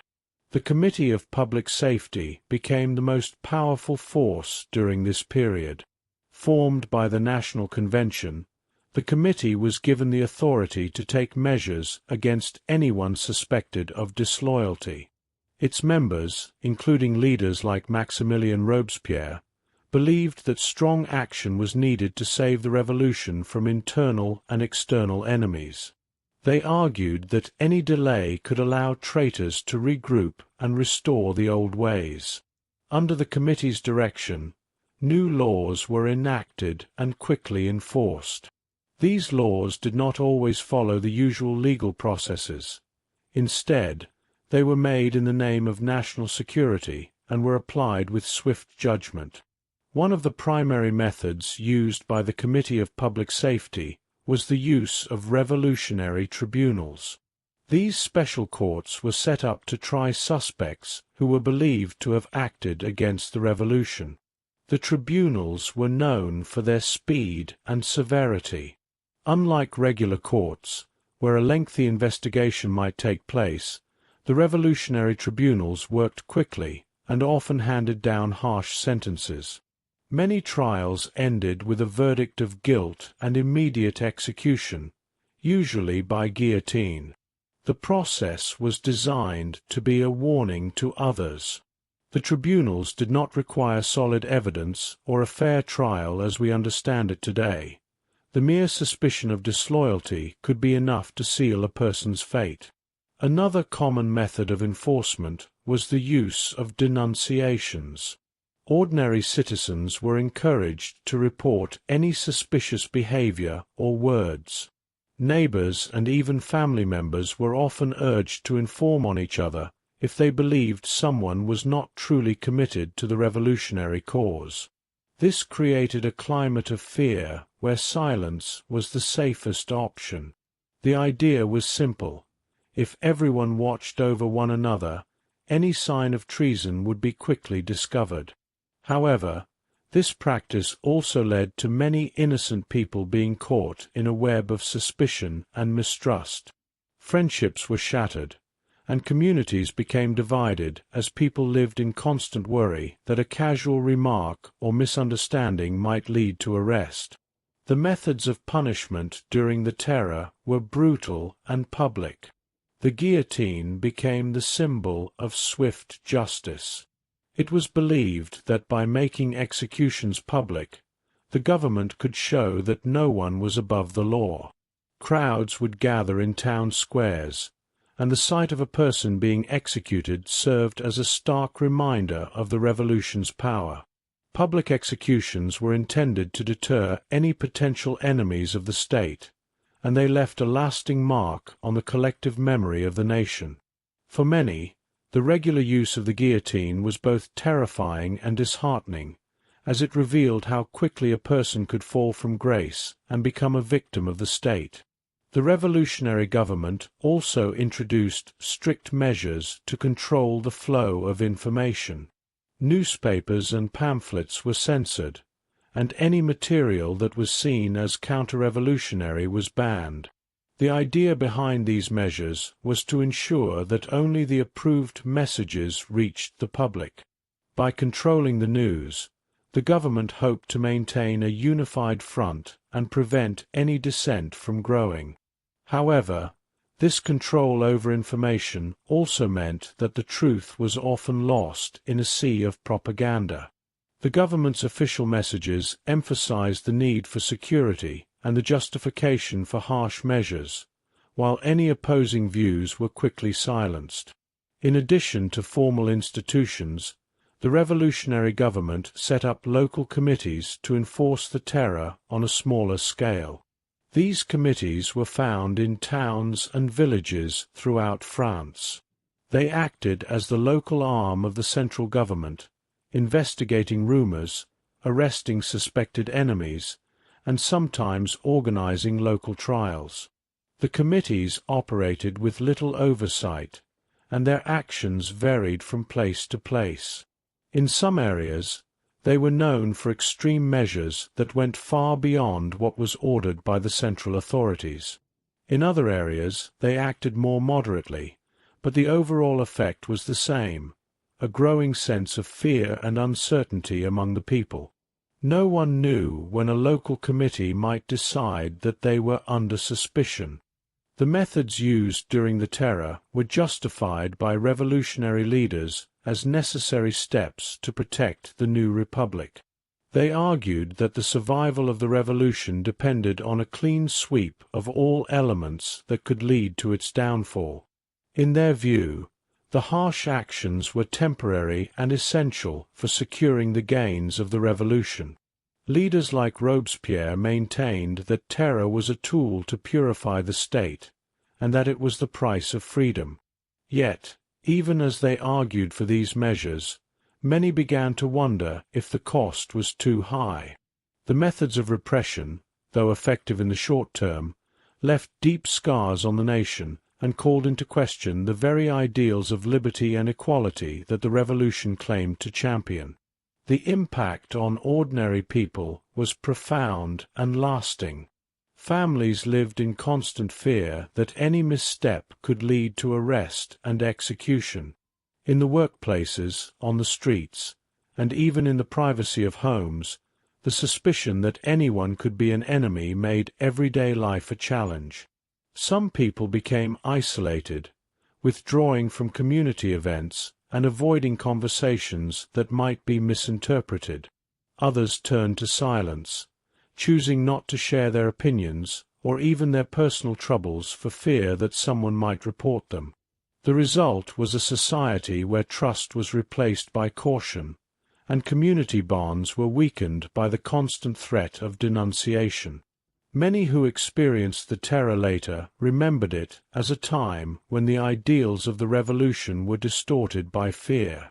The institutions and methods that were once seen as necessary to defend the state became symbols of injustice and cruelty. In the years after the Terror, survivors and historians would reflect on how the pursuit of security had led to the loss of individual freedoms and the destruction of human relationships. The lessons of this time served as a reminder that the struggle for freedom must always be balanced with respect for human dignity and the rule of law. As the Terror began to wind down, there were efforts to restore a sense of normalcy. The excesses of the period led many to call for reforms that would end the arbitrary use of power. Gradually, the revolutionary government itself came under criticism for its methods. A growing number of people, including some who had once supported the Terror, began to see that the use of extreme measures had done more harm than good. They argued that justice must be tempered by compassion, and that the rights of all citizens must be protected, even during times of crisis. This shift in attitude marked the beginning of a slow transition away from the most extreme aspects of the Terror, although the memories of those dark days would never be completely erased. Today, the institutions and methods of the Reign of Terror continue to serve as a cautionary tale. They remind us that while the desire to protect a nation is understandable, the means used to do so must always be measured and just. The legacy of the Terror is one of both a powerful drive for change and a warning against the dangers of unchecked authority. It is a story of how fear can lead even the most determined people to abandon the very principles they wish to uphold. In reflecting on this period, modern societies are reminded of the importance of balancing security with liberty, and of ensuring that justice is administered with fairness and humanity. The examination of the institutions and methods of the Terror reveals a complex picture. On one hand, they were born out of a genuine fear of counter-revolution and a desire to safeguard the gains of a hard-won freedom. On the other hand, the rapid descent into ruthless measures showed that the pursuit of security can sometimes undermine the very values it seeks to protect. For many who lived through those times, the methods of the Terror became a lasting scar on the nation's conscience, a symbol of a period when the promise of liberty was marred by fear and cruelty. The careful study of this era continues to offer valuable lessons about the balance between order and freedom, and the need for a justice system that honors the rights of all individuals. The revolution that swept across France brought with it many promises of freedom, equality, and justice. Yet as grand ideas took shape in public speeches and lofty declarations, a quieter, more painful story unfolded in homes and villages. Behind the thunder of political change, the voices of ordinary people were silenced by fear, loss, and hardship. Families lost loved ones, neighbors turned against each other, and a generation grew up with a deep sorrow that could not easily be healed. In every corner of the country, the human cost of the revolution was paid in tears and blood, and the echoes of that suffering still whisper through the streets of France. From the earliest days of the uprising, people who had long endured injustice began to hope for a better future. They imagined that the end of the monarchy would bring relief from heavy taxes, feudal duties, and endless exploitation. However, as the revolutionary government took shape and the struggle for power intensified, the dream of a fair society gave way to a grim reality. The mechanisms put in place to secure the revolution often left little room for mercy. In towns and on rural farms, men and women found themselves caught between the lofty ideals of liberty and the harsh methods used to enforce them. Their voices were lost amid debates of ideology and politics, as those with power dictated the terms of a new social order. Many families had already experienced sorrow before the revolution began, but these hardships deepened during the turbulent years that followed. In one small village, a father lost his only son to a summary trial conducted by local committees. The boy had been suspected of speaking against the new government, a suspicion fueled by misunderstanding and the pervasive fear that gripped the community. In another town, a mother sat by the window day after day, mourning the disappearance of her husband, who was taken away on a dark morning and never seen again.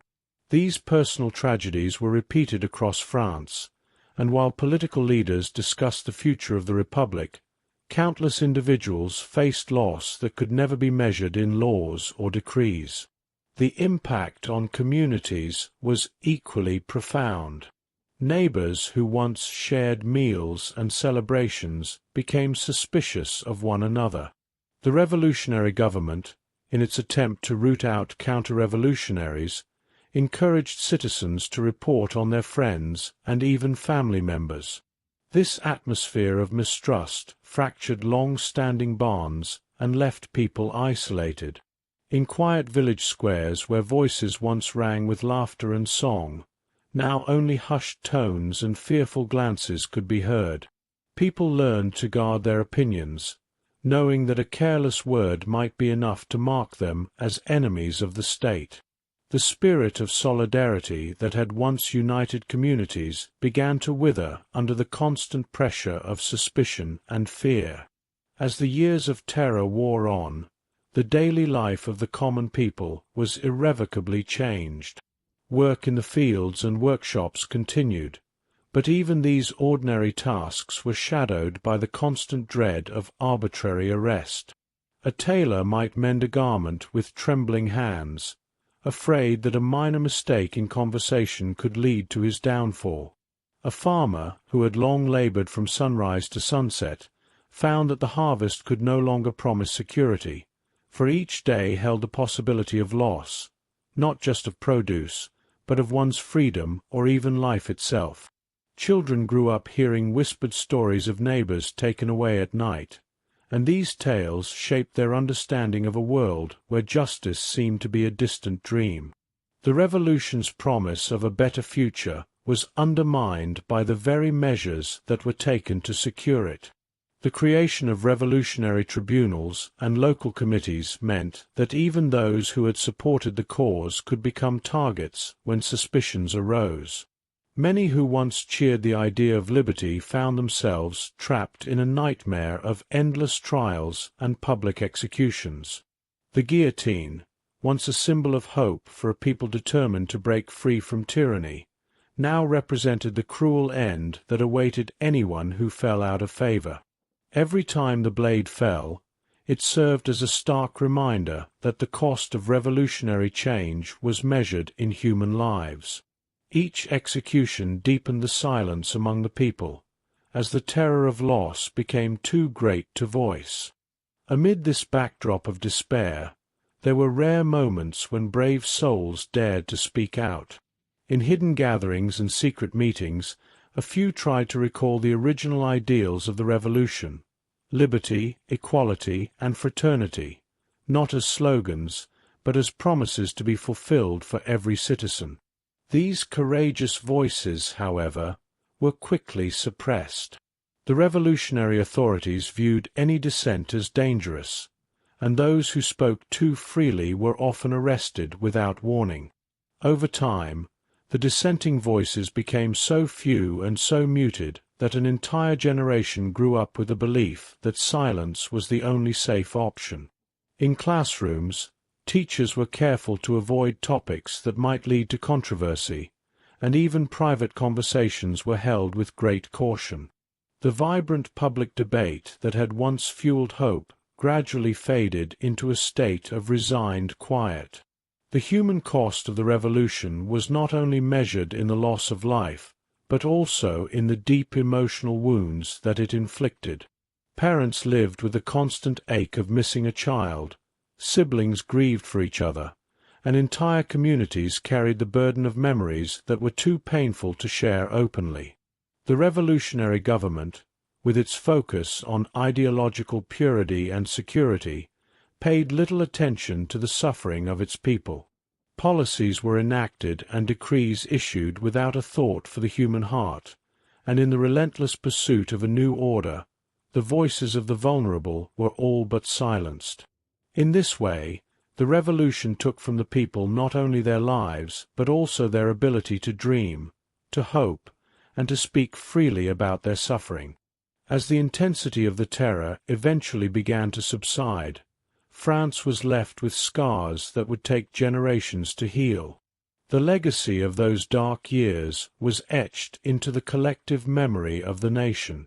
Statues and monuments that once celebrated heroic deeds now stood as somber reminders of the price paid in blood and tears. In the quiet moments of reflection that followed, many came to understand that the revolution, for all its noble intentions, had also wrought immense personal tragedy. The cost of political change was written in the faces of those who had survived, faces that bore the marks of fear, loss, and deep sorrow. Even as later leaders sought to restore order and rebuild the nation, the echoes of the terror remained. Efforts were made to honor the memory of those who had suffered, but the task was enormous. Families struggled to pass on stories of a time when voices were stifled by fear, and communities worked to mend the broken bonds of trust. In the end, the revolution left behind a bittersweet legacy. It had overturned an unjust system and paved the way for modern ideas of freedom and equality, yet it had also silenced countless voices that yearned for a kinder world. The human cost of that transformation served as a lesson to future generations about the delicate balance between security and liberty. Today, historians and citizens alike reflect on those turbulent years with a mix of admiration and sorrow. The sacrifice of so many ordinary people reminds us that political change, however necessary, often comes at a great price. Their silent voices, lost in the roar of revolution, continue to speak to us in the present, urging us to remember that progress must always be tempered by compassion. As France moves forward, the memory of those whose lives were shattered remains a powerful call to honor every human life. Their stories, though once silenced by terror, are now part of the nation's history, a history that teaches us that true freedom must be built on a foundation of justice, mercy, and the enduring dignity of every individual. In the heart of the revolutionary storm, one name had come to symbolize both hope and horror: Maximilien Robespierre. For several years, he had led the Committee of Public Safety and guided the government through the reign of terror. His speeches and strict policies had become the engine behind the extreme measures taken to protect the revolution. However, as time passed, even many of his supporters began to fear that his power had grown too great. The strict rules and the endless executions that marked his leadership began to weigh on the people. In the end, the fall of Robespierre marked the end of the terror, and it was a turning point that signaled a desire for calm and reason after a period of chaos. Robespierre's rise was marked by his unwavering belief that terror was necessary to defend the Republic. He argued that the use of force would cleanse France of its enemies, and that every act of repression was a step toward a more just society. Under his influence, the government had implemented measures that targeted not only known traitors, but also anyone whose views did not fully match the revolutionary ideals. The Committee of Public Safety, led by Robespierre, became synonymous with ruthless justice. The guillotine fell with alarming regularity, and the names of victims multiplied in the public records. Though many accepted these actions in the early days of the Revolution as necessary sacrifices for the greater good, the prolonged use of terror began to create doubt. Fear spread not only among the common people, but also within the ranks of the revolutionaries. As the Terror wore on, discontent grew in Paris.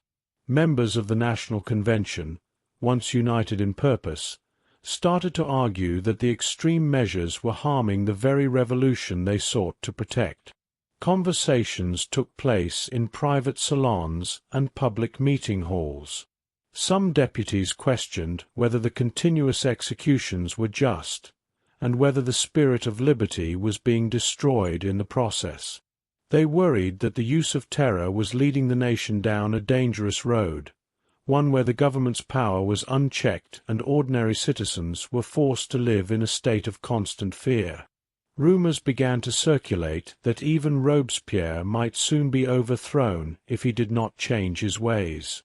Robespierre's speeches became more frequent and fiery, as he tried to justify the need for terror. He claimed that his actions were necessary to protect the revolution from enemies both seen and unseen. He insisted that without his leadership, the Republic would fall into chaos.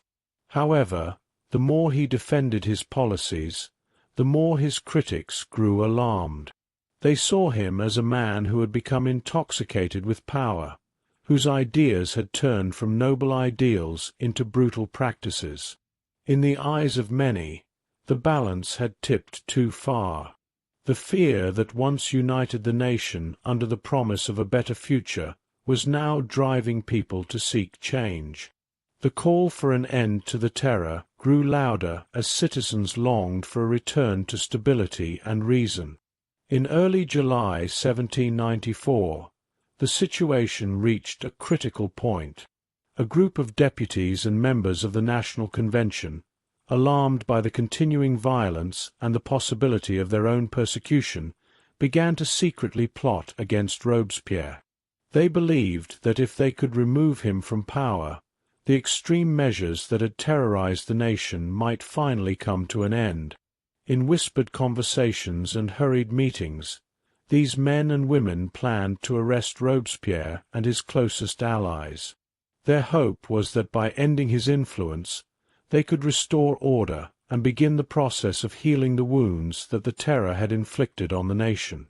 The turning point came on July 27, 1794, a day that would later be known as the Thermidorian reaction. In the early hours of that day, soldiers and deputies moved swiftly through the streets of Paris.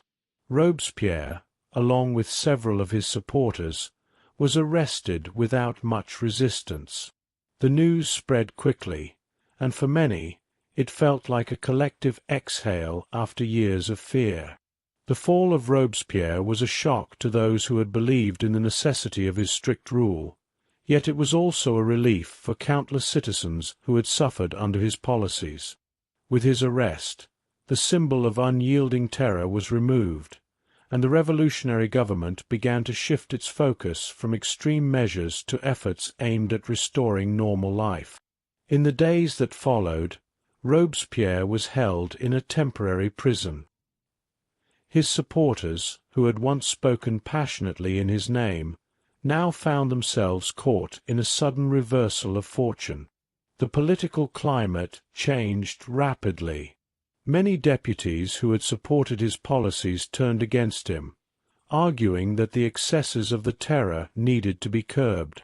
Public opinion, which had once been molded by fear and strict control, started to favor a more moderate approach. The fall of Robespierre was not merely the removal of a single man. It was a symbolic end to the period of unchecked violence that had come to define the revolution. The end of Robespierre's influence marked the beginning of a slow but steady relaxation of the strict measures that had characterized the reign of terror. The new leadership, now determined to distance themselves from the excesses of the past, moved to restore order and rebuild trust among the people. Public executions became less frequent, and the channels of communication reopened. Newspapers and pamphlets, which had once been filled with the language of terror, began to publish articles that spoke of hope, reconciliation, and the promise of a future built on the principles of liberty and justice. The transformation was not immediate, and many wounds would take years to heal, but the change was clear. France was ready to move away from the shadow of terror and toward a society where the rights and voices of citizens would be respected. In the aftermath, the National Convention worked to address the damage that had been done during the terror. Committees were set up to review the actions taken over the past years, and many of the most draconian measures were repealed. Efforts were made to restore the basic principles that had inspired the revolution in the first place. The people began to see the importance of balancing security with freedom, and the lessons of those dark days became a powerful reminder of the costs of unchecked power. Historians later wrote about this period as a time when the revolution took a dramatic turn, from one defined by fear and bloodshed to one that sought to build a society on reason and compassion. For many citizens, the fall of Robespierre brought both relief and sadness. Relief, because the constant terror that had shadowed daily life was beginning to lift, and sadness, because so many lives had been lost in the process. Families who had been torn apart, communities that had been divided by suspicion, and countless individuals who had suffered under the weight of constant fear all hoped for a future where such tragedies would never happen again. The end of the terror opened the door to a period of reflection and rebuilding, where the revolution could take on new meaning without the stain of unbridled violence. The legacy of Robespierre and his fall is complex. To some, he remains a symbol of the dangers inherent in any attempt to use terror as a tool for political change. To others, his story is a reminder that even the most committed revolutionaries can lose sight of their ideals when power becomes all-consuming. His life and death continue to serve as lessons about the importance of tempering passion with reason, and of ensuring that the pursuit of justice never becomes an excuse for cruelty. As France slowly emerged from the dark days of the terror, the voices of the people began to reassert themselves. The fall of Robespierre was a turning point that allowed for the beginning of a more moderate phase of the revolution. With a renewed focus on building a society where freedom, equality, and fraternity could truly flourish, the nation started the long process of healing its deep wounds. The lessons learned from this period have endured for centuries, reminding us that the path to a just society must be paved with both courage and compassion. In the end, the fall of Robespierre and the subsequent end of the Reign of Terror marked the end of an era in French history. It was a time of great turmoil and sacrifice, when the revolution both achieved its lofty ideals and paid a heavy price in human lives. Today, as we look back on that period, we are reminded of the delicate balance that must be maintained between security and liberty. The story of Robespierre's rise and fall remains a powerful testament to the challenges of creating a society where justice and freedom go hand in hand, and it continues to inspire discussions about the limits of state power and the need to protect the rights of every individual. The Thermidorian reaction marked a turning point in the French Revolution. After years of terror and bloodshed, the fall of Robespierre signaled that the people of France were ready to turn away from the extremes of the Reign of Terror. In the heat of July 1794, as summer began to give way to autumn, a strong backlash against the radical measures took hold. This reaction, named after the month of Thermidor in the revolutionary calendar, brought with it hope for a new beginning, even though it also carried deep scars from the previous years. In this chapter, we follow the story of the Thermidorian reaction, a time when the swing back from radical terror began and when ordinary citizens began to imagine life under a more moderate government. After Robespierre's fall, the streets of Paris slowly filled with a different kind of energy. People who had lived under constant fear now looked to the future with cautious optimism. For many, the relentless pace of executions and arrests had taken its toll. Families who had lost loved ones and neighborhoods, once united by common struggle, yearned for normal life and stability. The Thermidorian reaction was not an immediate cure for all the wounds of the revolution, but it was a sign that the era of unrestrained terror was coming to an end. In the days following Robespierre's arrest, leaders of the National Convention began to speak out against the excesses of the past few years. There was a strong feeling among many members of the Convention that the extreme policies and the constant use of the guillotine had gone too far.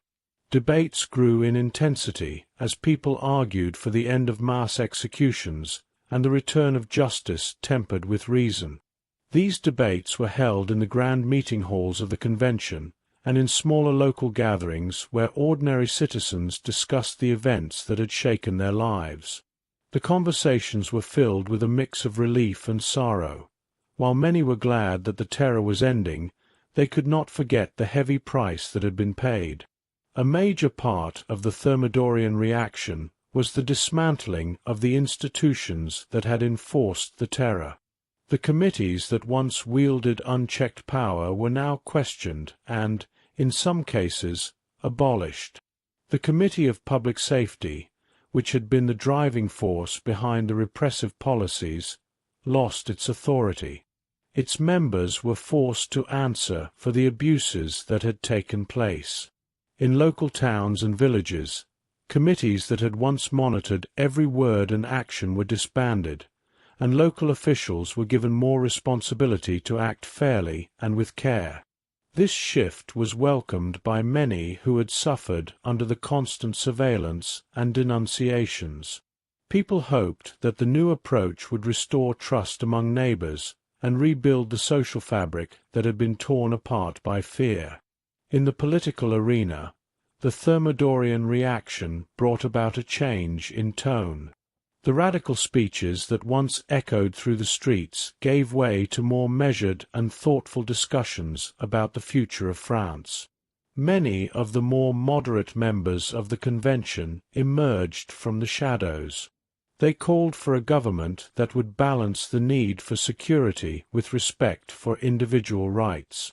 The idea was that a government should not rule by fear, but should protect its citizens through laws that were just and clear. This new vision did not completely erase the memories of terror, but it offered a way forward that emphasized reconciliation rather than punishment. The reaction also had an important economic side. During the terror, the revolutionary government had imposed strict controls on prices and wages in an effort to control the hardships faced by ordinary people. However, these measures often led to shortages and further hardship. With the end of the terror, many of these economic controls were lifted. Markets slowly began to reopen, and people started to rebuild their lives. Farmers and merchants, who had suffered from unstable prices and uncertainty, found renewed hope in the possibility of a more stable and predictable economy. The lifting of these controls was not without challenges, but it was seen as a necessary step in returning to normal life. Socially, the Thermidorian reaction had a profound impact. The years of terror had forced people to live in isolation and mistrust. Neighbors were wary of one another, and public gatherings were tinged with fear. As the oppressive policies were relaxed, communities began to slowly reconnect. Public celebrations, which had once been muted or held in secret, began to take place again. People gathered in town squares to share news, rebuild relationships, and express a longing for the peaceful days that they hoped would return. These small acts of coming together were symbols of the resilience of the human spirit, showing that even after the worst of times, hope and unity could emerge. The shift in the political landscape was not without its difficulties. Many who had once supported the radical measures of the terror found it hard to adjust to the new, more moderate policies. There were disagreements within the Convention about how quickly to move away from the old methods. Some argued that any relaxation of strict measures might allow enemies of the revolution to regain power, while others believed that clinging to terror would only prolong the suffering of the people. This internal debate was intense, and in many ways it was a struggle to define what the future of the revolution should be. Ultimately, the majority favored a move towards moderation, recognizing that the extreme methods of the past had done too much harm. One of the symbolic acts of the Thermidorian reaction was the reduction in the use of the guillotine. During the Terror, the guillotine had been used as a tool of mass execution and a daily reminder of the state's repressive power. As the reaction took hold, public executions became less frequent, and the instrument of death was gradually withdrawn from the central squares. This change had a deep emotional impact on the people. The very sight of the guillotine had once filled citizens with fear, but its removal symbolized that the era of rampant violence was ending. It was a powerful visual cue that a new phase was beginning, one that promised justice without cruelty. The Thermidorian reaction also led to significant changes in the cultural and intellectual life of France. Artists, writers, and thinkers who had been silenced during the Terror began to speak out again. Literature and art that celebrated the ideals of the revolution were revived, and new works emerged that reflected on the costs of extreme measures. These cultural expressions were important because they allowed the nation to process its recent history and to remember the lessons learned from those dark years. In classrooms, historians and scholars began to study the period with a critical eye, so that future generations could understand the dangers of unchecked power. The cultural revival was a vital part of the healing process, as it gave people the language to talk about their experiences and to imagine a future where such terror would never return. Despite the hope that the Thermidorian reaction brought, the memories of the Reign of Terror were not easily forgotten. For many who had lived through those years, the pain of loss and the fear of betrayal lingered long after the radical measures had ended. Families continued to mourn the lives lost, and communities struggled to rebuild the trust that had been shattered. The reaction was a period of rebuilding as much as it was a period of recovery. Leaders and citizens alike recognized that the road to a truly just society would be long and filled with challenges. They vowed that while they would remember the lessons of the past, they would also work hard to create a future defined by moderation, reason, and compassion. In the aftermath of the Thermidorian reaction, the National Convention slowly began to adopt policies that balanced security with freedom. Laws were rewritten to ensure that justice was carried out with a fair process and that the rights of citizens were respected. The experience of the Terror had taught the revolutionaries that power must be used wisely and with restraint. This period marked the beginning of an era in which the government sought to rebuild its legitimacy by restoring the principles of the revolution without the extreme measures that had caused so much pain.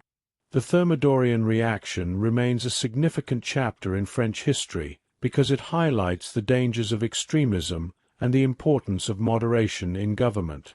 It was a time when the people of France took a deep breath after years of terror, determined to chart a course toward a future where liberty and justice could truly be enjoyed by all. While the scars of the past would take years to heal, the reaction set the stage for a gradual return to normalcy. The memories of those turbulent times served as a reminder that freedom is fragile and must be protected not only by strong action, but also by thoughtful restraint. Today, the lessons of the Thermidorian reaction continue to influence discussions about governance and justice. The period teaches us that even in the fight for a noble cause, there must be limits to the use of power, and that protecting human dignity should always be at the heart of any revolution. The swing back from terror to moderation was a critical step in moving toward a society where every citizen could participate in shaping the future. It is a chapter in history that reminds us that change is never simple, and that the path to a better society requires both courage and careful thought. After the radical phase of the Terror and the swing back of the Thermidorian reaction, France entered a new chapter in its revolution. This period was known as the Directory, a time when a group of 5 men tried to govern a nation that was still reeling from years of violence, instability, and endless change. The Directory lasted from 1795 to 1799 and was marked by many struggles.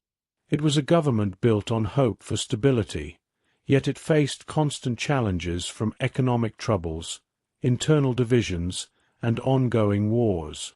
This chapter tells the story of the Directory, a government that tried to hold the fragile gains of the revolution together even as chaos loomed large.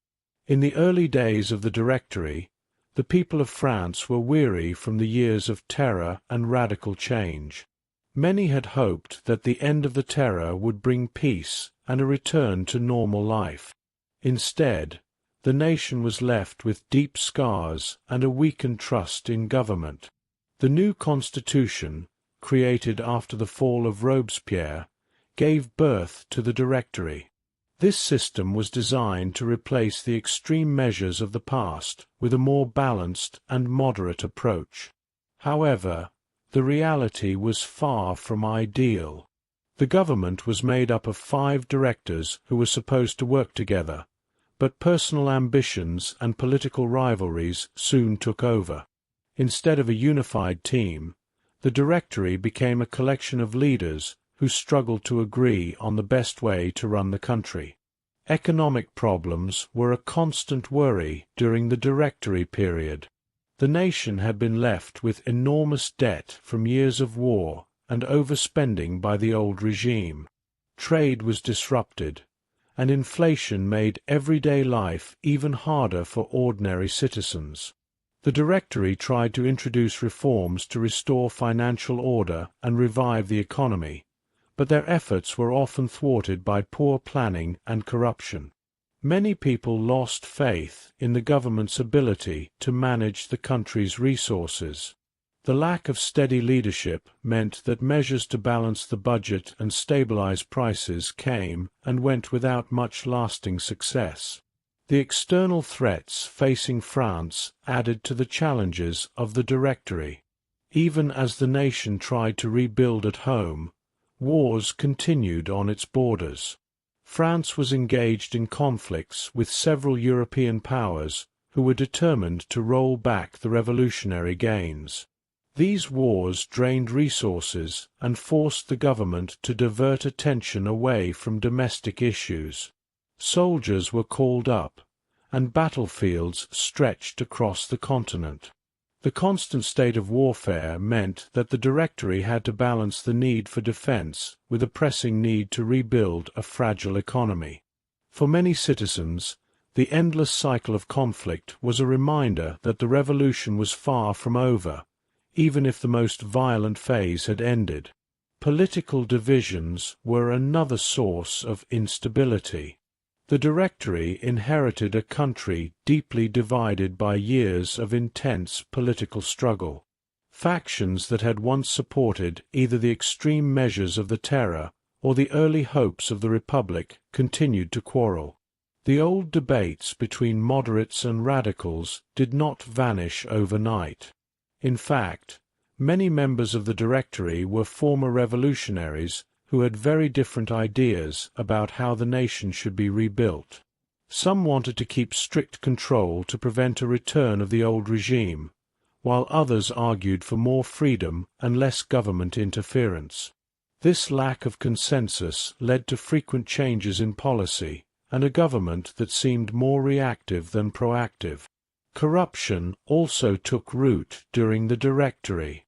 With power divided among 5 directors and many officials working in a state still recovering from years of neglect, opportunities for personal gain became all too common.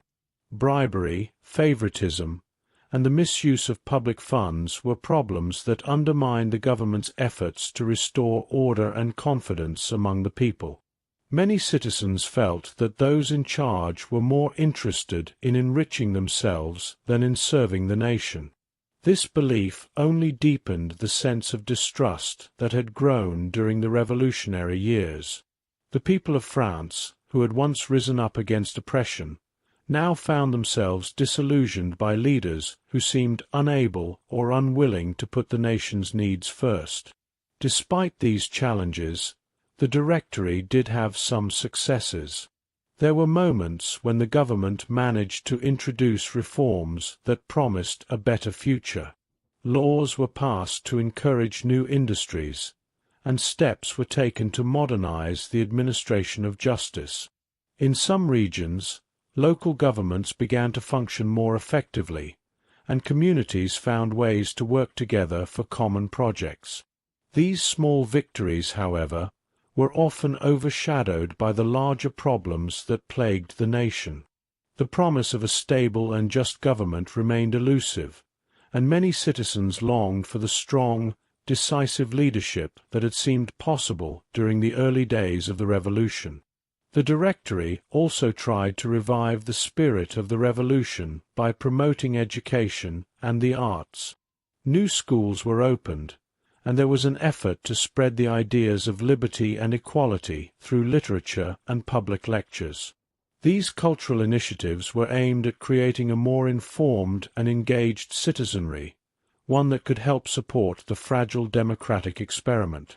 While these efforts did sow the seeds of enlightenment, they could not overcome the overwhelming challenges of political and economic instability. One of the most significant problems during the Directory was the continuous threat of coups and uprisings.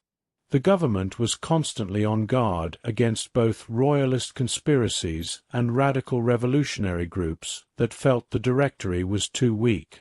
Several plots were uncovered during this period, and military leaders sometimes used the threat of rebellion as an excuse to seize power temporarily. The instability made it difficult for any lasting reforms to take hold, as every new policy risked being overturned by the next wave of political violence. For many, it seemed as if the dream of a peaceful republic was slipping away, replaced by a cycle of temporary solutions and recurring crises. The Directory was a time of transition, a period that laid the groundwork for the future of France, even if it was itself marked by fragility and chaos.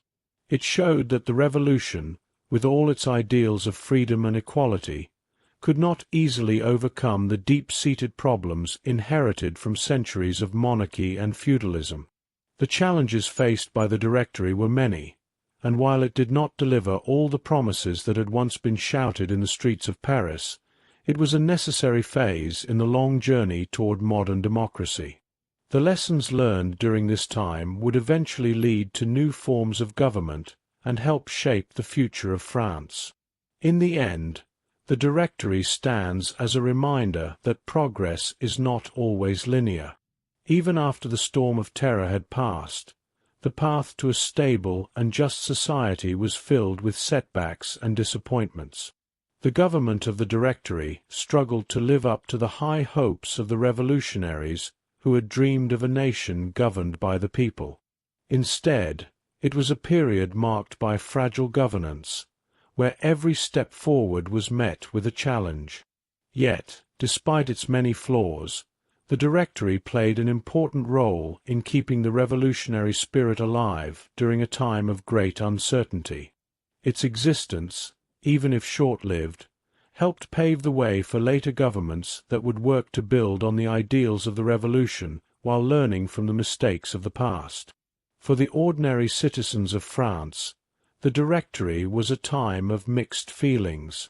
Some found hope in the small improvements that occasionally emerged, while others felt the weight of ongoing instability and corruption. Families continued to struggle with the economic hardships, and the constant threat of political violence made life uncertain. Yet, amid the chaos, there were also moments of determination and resilience. The people of France showed that even in the darkest times, they could come together to demand a better future.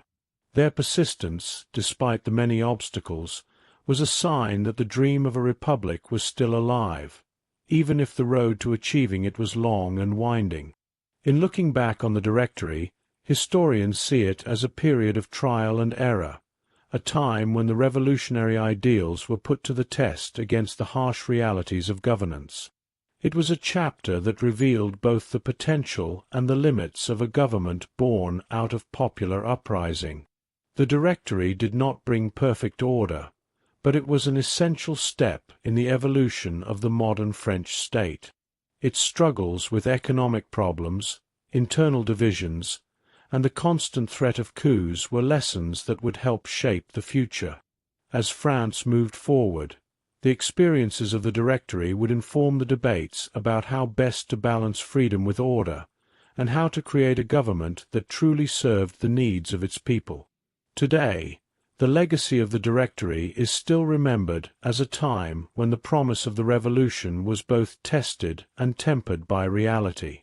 The challenges it faced continue to remind us that building a fair and stable society is never easy. It is a reminder that even after great change has been achieved, constant effort is needed to maintain and improve the freedoms that are hard-won. The Directory may have been a time of fragile governance and chaos, but it also laid the foundation for the modern state, a state where the voices of the people, though sometimes small and uncertain, could eventually grow into a powerful call for lasting progress. Napoleon Bonaparte emerged from the chaos of the French Revolution as a brilliant military leader whose talents reshaped the destiny of France. His story began on a small island in the Mediterranean, where he was born into a modest family with little expectation of greatness.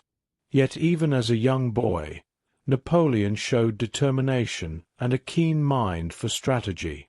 In the years that followed, his skill in planning battles and inspiring his men led him to rise quickly through the ranks of the military, becoming a symbol of hope for a nation searching for stability amid the revolutionary storms. As the revolution raged on, France needed strong leaders to protect the gains that had been hard-won and to restore order in a country torn by constant conflict. Napoleon's early career coincided with these turbulent times. He first distinguished himself during the campaigns in Italy, where his tactical brilliance and ability to motivate his soldiers turned difficult battles into remarkable victories. With his innovative strategies and bold maneuvers, Napoleon surprised enemy forces and earned a reputation as a man who could achieve the impossible. His victories in Italy not only brought him personal fame, but also gave France new territories and resources. These successes sparked admiration among the people and raised the hopes of those who longed for a government that could bring security and prosperity to a nation battered by years of instability. Napoleon's rise was not solely due to his military prowess. He also had a remarkable ability to read the political mood of the country. In a period when many were uncertain about the future, his disciplined and energetic manner provided a sense of order and purpose. As news of his victories spread across France, many began to see him as the leader who could save the nation from its endless internal strife and external threats. In the eyes of the public, Napoleon was more than just a general. He became a symbol of renewal and national pride. His clear and simple speeches, often filled with promises of stability and progress, resonated with citizens who had grown tired of the constant chaos of revolution. By the late 1790s, as the revolutionary government struggled under the weight of political divisions and economic hardships, the promise of a new kind of leadership began to shine through. Napoleon's achievements in the military gave him an aura of invincibility, and many believed that his methods could bring the long-desired peace to France. His careful planning, rapid mobilization of troops, and uncanny ability to adapt to changing battlefield conditions impressed not only his soldiers but also his political allies. The general's popularity grew, and his influence began to extend beyond the military sphere. Leaders who were tired of the endless infighting within the government started to support his vision of strong and decisive leadership. One of the turning points in Napoleon's career came in 1799, when the country was still reeling from years of chaos and disillusionment with the current government. At this critical juncture, a group of ambitious men in power, along with many citizens who longed for change, saw in Napoleon a way to restore order. In a bold move, he took part in a coup d'état that overthrew the existing government and established a new regime. This coup, known as the 18th Brumaire, was a decisive moment in French history. With the help of his supporters, Napoleon seized control of the government, and the Directory was replaced by a new constitution that concentrated power in the hands of a few capable leaders. In this new political landscape, Napoleon emerged not just as a military hero, but as a political force capable of steering the country toward a more stable future. The early years of Napoleon's rule were marked by efforts to rebuild and reform the state. He introduced a series of measures that aimed to stabilize the economy, restore civil order, and reorganize the administrative structure of France. One of his most important contributions was the establishment of the Napoleonic Code, a set of laws that brought clarity and fairness to the legal system. The code abolished many of the outdated and arbitrary laws of the past, and ensured that all citizens were treated equally under the law. This legal reform was celebrated by many as a cornerstone of modern governance, and it further cemented Napoleon's reputation as a leader who could combine military skill with practical political vision. Napoleon's influence extended to many aspects of French life. He reformed the education system, believing that a well-informed citizenry was essential for the prosperity of the state. Schools and universities were reorganized so that they could better prepare young people for careers in a modern nation. Public works projects were launched to improve roads, bridges, and other infrastructure, which in turn stimulated commerce and trade. Through these efforts, Napoleon sought to transform France into a country that could stand proudly among the great nations of Europe. He understood that military victories alone were not enough. Lasting change required a solid foundation built on sound laws, efficient administration, and an educated populace. Despite his successes, Napoleon's rise was not without controversy. His rapid accumulation of power raised fears among many who remembered the excesses of the Revolution. Some worried that his ambition could lead to the very tyranny that the revolutionaries had fought so hard to defeat. These critics argued that Napoleon was replacing one form of autocracy with another, even as he maintained that his rule was necessary to secure the gains of the revolution and to build a stable state. Nonetheless, many of his supporters believed that strong leadership was essential in such challenging times, and they welcomed his decisive actions. They saw his consolidation of power as a means to bring an end to the chaos and to pave the way for a period of peace and progress. As Napoleon consolidated his authority, he began to lead France on campaigns that would change the map of Europe. His armies marched into neighboring countries, and his strategic brilliance on the battlefield earned him both admiration and fear from foreign powers. His military campaigns were characterized by a combination of rapid movements, clever tactics, and the ability to exploit the weaknesses of his opponents. Each victory added to his legend and demonstrated that France, under his leadership, could challenge the old monarchies that had dominated Europe for centuries. The French people took pride in these achievements, and the nation grew more united behind their new leader. The rise of Napoleon also marked the beginning of a new era in European politics. His actions on the battlefield and in the halls of government had far-reaching consequences that went well beyond the borders of France. Under his leadership, many of the outdated feudal structures of Europe were challenged, and the idea of a nation based on modern laws and equal rights began to spread. Even as he expanded French influence across the continent, Napoleon worked to create a legal and administrative framework that would endure long after his time. His vision was not limited to conquest. He aimed to leave behind a legacy of reform that would shape the future of Europe. Through his military and political achievements, Napoleon redefined what it meant to be a leader. He combined personal ambition with a deep sense of duty to his nation. His ability to inspire loyalty among his troops and to win the support of the people made him one of the most influential figures of his time. For many in France, his rise offered a clear path out of the endless strife of the revolutionary years. His vision of a strong, modern state resonated with those who had suffered under years of instability, and his reforms brought hope for a better, more orderly future. In the years that followed his rise to power, Napoleon continued to work toward the transformation of France. He reformed the financial system, improved public education, and strengthened the administrative framework of the nation. His policies aimed at creating a society where order and progress were the guiding principles. Though his ambitions sometimes led him into conflicts with other European powers, his vision for France remained clear: a nation where the rights of citizens were protected by a strong and just government.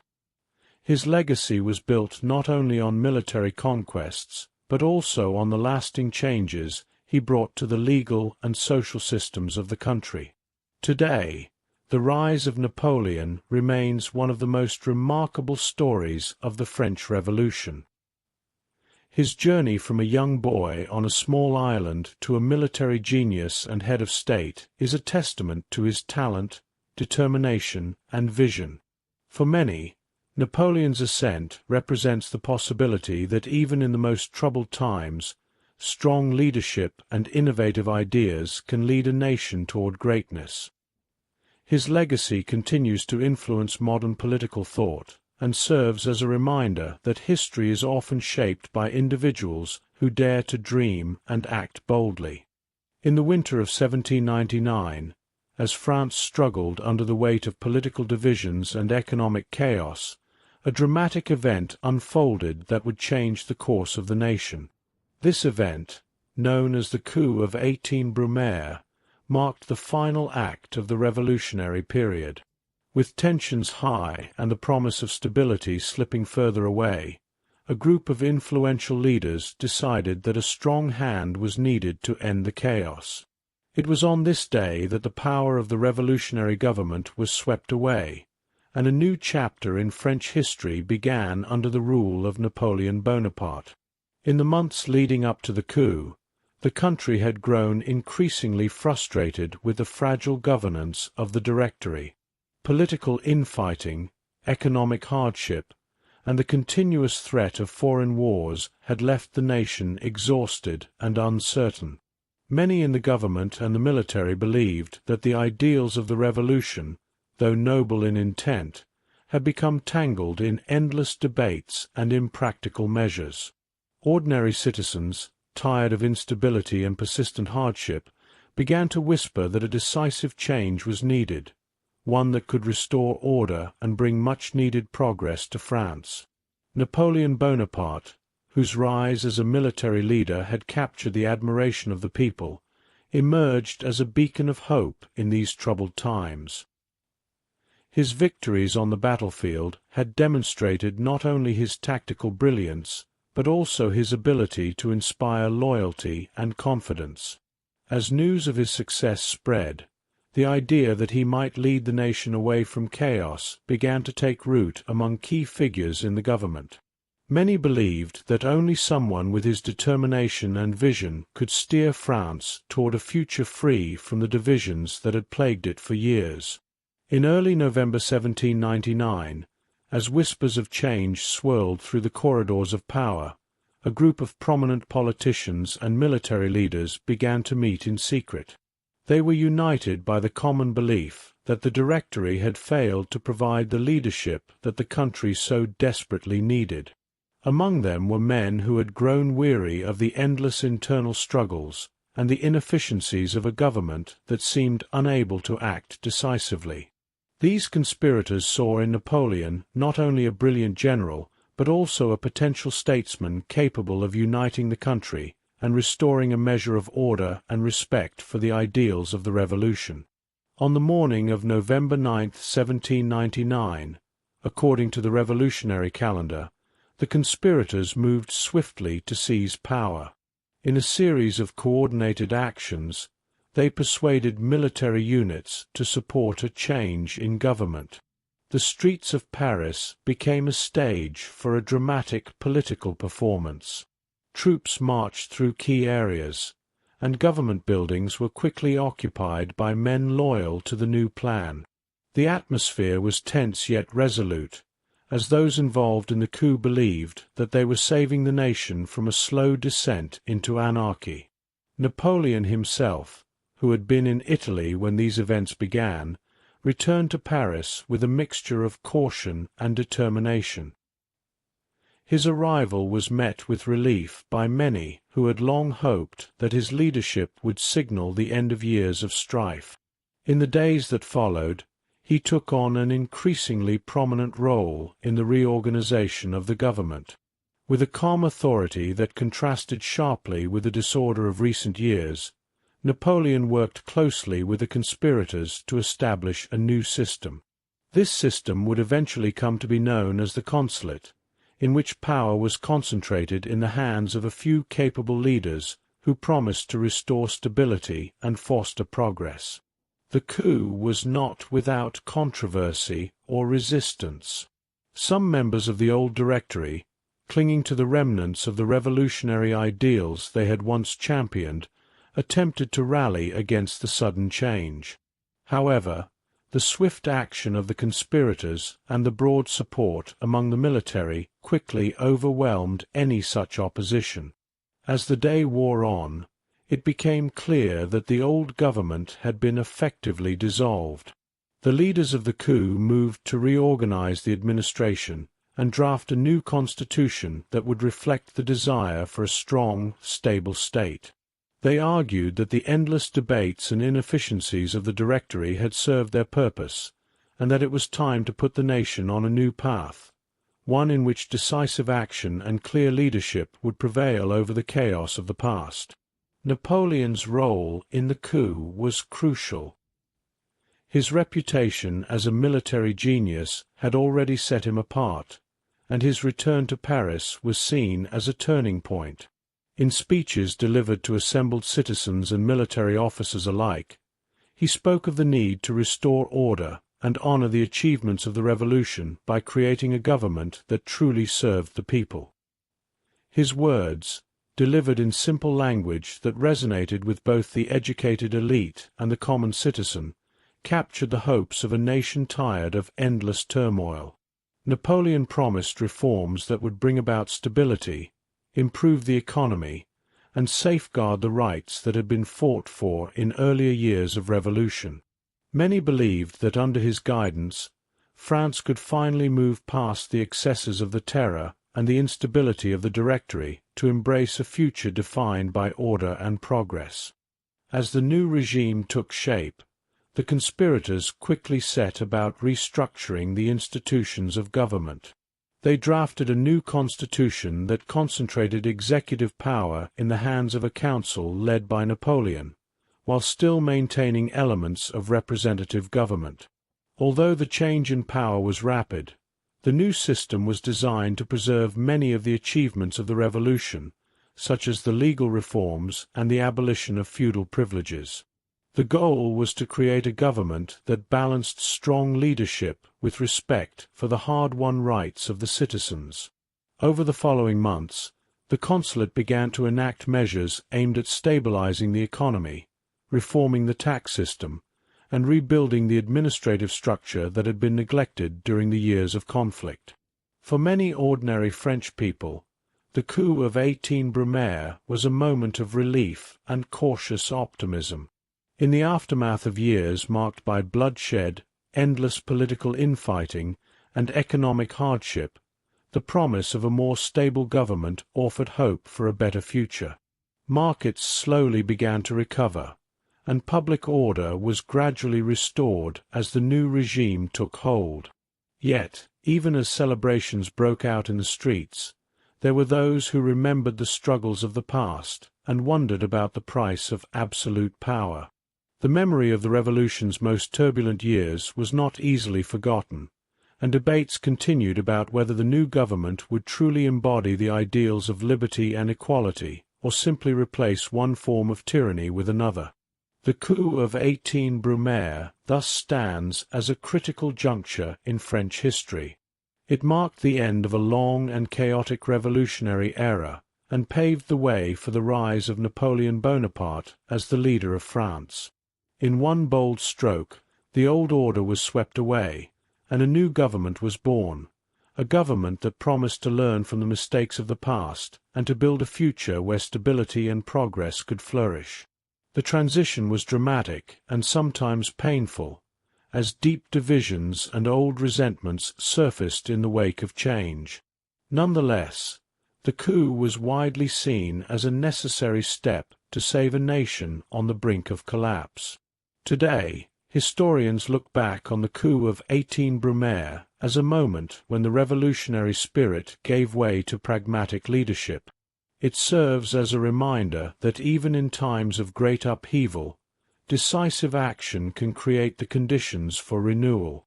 While some of the ideals of the revolution were compromised in the process, the coup ultimately set France on a path toward modern statehood, one that would influence not only its own destiny but also the future of Europe. The legacy of that fateful day is complex, intertwining hope with a warning that power must always be balanced by accountability and respect for the people. This dramatic turn of events, the overthrow of the Directory and the establishment of the consulate, marked the final act of the revolutionary period. With the coup complete, France entered a new era where the lessons of the past were to guide the formation of a government strong enough to restore order while remaining true to the principles that had once inspired a revolution. The coup of 18 Brumaire remains a powerful example of how, in times of deep crisis, a nation can be reborn through bold decisions and unwavering determination. As the years passed after the French Revolution, its powerful ideas continued to echo far beyond the borders of France. In this final chapter, we explore how the revolutionary ideals of liberty, equality, and fraternity spread across Europe and the world, shaping political thought and inspiring future movements for change. Even after the fighting ended and a new government took shape, the spirit of the revolution remained alive. Ordinary citizens, scholars, and leaders in distant lands found hope in the vision that had once driven a nation to tear down centuries-old structures of power. This chapter tells the story of that enduring legacy and how the ideas born in a time of strife helped pave the way for modern democracy. After the revolution, many in France began to rebuild their lives and their communities. Though the years of terror and intense political struggle had left deep scars, the promise of freedom could not be forgotten. The new republic set up during the Revolution worked to enshrine the rights of its citizens in a way that was meant to be permanent. The Declaration of the Rights of Man and of the Citizen, for example, was more than just a document. It was a symbol of the idea that every person deserved equal treatment under the law. This document was copied, translated, and shared, reaching people who had never before imagined that their rights could be protected by law. In classrooms, public meetings, and even secret gatherings, these ideas sparked debates and discussions about what it meant to live in a free society.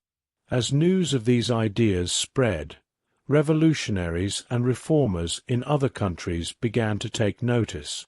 In places where kings and aristocrats still ruled without the consent of the people, the French Revolution became an inspiration, a demonstration that power could be taken from the few and given to the many. In Europe, leaders and thinkers studied the changes that had swept France and considered how similar principles might be applied in their own lands. From the grand courts of Vienna to the rural districts of Germany, people saw the possibility of change. In some countries, this led to gradual reforms that improved civil rights and paved the way for future democratic governments. In others, the revolutionary spirit sparked uprisings that, even if unsuccessful at first, planted the seeds of future progress. The impact of the French Revolution was not limited to political reforms. It also transformed social life and culture. The old social hierarchies that had defined European society for centuries began to crumble as the idea of equality took root. Nobles, who had once enjoyed special privileges, saw their status challenged by a growing middle class that demanded a share in the nation's future. As people from all walks of life began to believe that their worth was not determined by birth, but by their abilities and actions, the social order slowly shifted. This change was reflected in art, literature, and public discourse. Writers and poets celebrated the revolution in works that spoke of individual freedom and the beauty of a society where every person had a voice. Painters captured scenes of revolution and renewal, and musicians composed stirring anthems that called for unity and progress. These cultural expressions helped to spread the revolutionary message and remind people of the enduring value of liberty. The influence of revolutionary ideas soon reached even farther. In the Americas, where many colonies were struggling for independence from European powers, the French Revolution provided a powerful example of how a people could overthrow an oppressive government. Leaders in North and South America studied the events in France with great interest, and some of the ideas found in the Declaration of the Rights of Man and of the Citizen would later appear in the founding documents of new nations. In the United States, for example, the concepts of equality and individual rights had already begun to take hold during the American Revolution, and the French example only reinforced the belief that freedom was a universal right. Across the Atlantic, the revolutionary ideals began to form a common language among peoples yearning for self-governance and human dignity. The spread of these ideas, however, was not always smooth or peaceful. The enthusiasm of the revolution also led to conflicts in other parts of the world.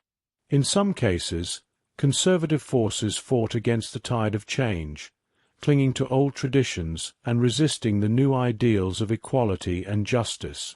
European monarchies, feeling threatened by the possibility of similar uprisings in their own territories, often banded together to counter the influence of revolutionary France. Wars were fought, treaties signed, and borders redrawn as the new ideas clashed with established powers. Yet even in defeat, many of those who opposed the revolution could not ignore the impact of its ideas. Over time, even the most resistant regimes had to make concessions and introduce reforms that echoed the French experience. In the decades following the revolution, France itself continued to evolve. The Napoleonic era, which began soon after the coup of 18 Brumaire, spread many of the revolution's reforms across Europe. Napoleon's conquests brought with them the Napoleonic Code, a comprehensive set of laws that not only reformed the legal system in France, but also in many of the territories he conquered. The Code established clear, accessible laws that promoted equality before the law, the protection of property, and the freedom to engage in commerce and industry. Although Napoleon's rule also had its autocratic elements, the legal reforms he introduced would influence many countries for generations. Even after his fall, the ideas encapsulated in these laws helped to form the basis of modern legal systems in Europe and beyond. The long-term effects of the French Revolution can be seen in the democratic institutions that many countries enjoy today. The notion that government should be based on the consent of the governed, and that all citizens have inherent rights, has become a cornerstone of modern political systems. Elections, parliaments, and constitutions are now common around the world, reflecting the dream that once animated the streets of revolutionary France. People no longer accept the idea that power should be concentrated in the hands of a privileged few. Instead, the legacy of the revolution has taught them to demand accountability, transparency, and fairness in the institutions that govern their lives. At the same time, the lessons of the revolution have served as a reminder of the dangers of extremism. The bloody years of the Terror showed that even noble ideals can be twisted when fear and unchecked power take hold. As nations have moved toward democracy, there has always been a careful balance to be maintained between security and liberty. The history of the French Revolution, with all its triumphs and tragedies, continues to inform modern debates about how best to protect freedom while ensuring order and stability. The voices of those who suffered during the Revolution are remembered as warnings that no matter how high the ideals, the cost of their pursuit must never be forgotten. Today, the revolutionary ideals of France continue to inspire movements for change around the world. In the 20th and 21st centuries, calls for civil rights, social justice, and democratic reform often echo the language of the revolution. People in countries where freedom is still a distant dream look to the French example as proof that even the most entrenched systems of oppression can be challenged. Celebrations of Bastille Day in France, and events marking revolutionary anniversaries serve as reminders of the enduring power of ideas that changed the world. The ideals of liberty, equality, and fraternity have become universal symbols of hope for a better future, a future in which every individual's rights are respected and where justice is not a privilege but a guarantee. In classrooms, public debates, and international forums, the legacy of the French Revolution is discussed and celebrated. Historians, political scientists, and ordinary citizens alike continue to examine its causes, its methods, and its consequences. They debate how its lessons can be applied to solve the problems of today, from inequality to political corruption. The revolution story is not merely a chapter in a history book. It is a living legacy that shapes the way we think about democracy and human rights. Its impact on literature, art, philosophy, and law remains profound, reminding us that the fight for freedom is an ongoing journey. As we look back on the French Revolution and its legacy, we are reminded that the pursuit of a just society is never easy. It requires sacrifice, courage, and a willingness to challenge the status quo. The revolutionary era in France, with all its pain and glory, set in motion a wave of change that continues to influence the modern world. The voices that were once silenced by fear now speak loudly in the halls of power, and the ideas of a free and equal society continue to inspire those who dare to dream of a better tomorrow. In the end, the legacy of the French Revolution is not measured solely in the changes it brought to France, but in the enduring impact it has had on the entire world. The revolutionary ideals of liberty, equality, and fraternity have transcended time and place, serving as beacons for those who struggle for justice and human dignity. These ideas remind us that even in the darkest times, the hope for a better future can ignite movements that reshape nations and inspire generations. As we move forward, the lessons of the revolution remain as relevant as ever, a powerful call to guard our freedoms and to strive for a world where every individual is treated with fairness and respect.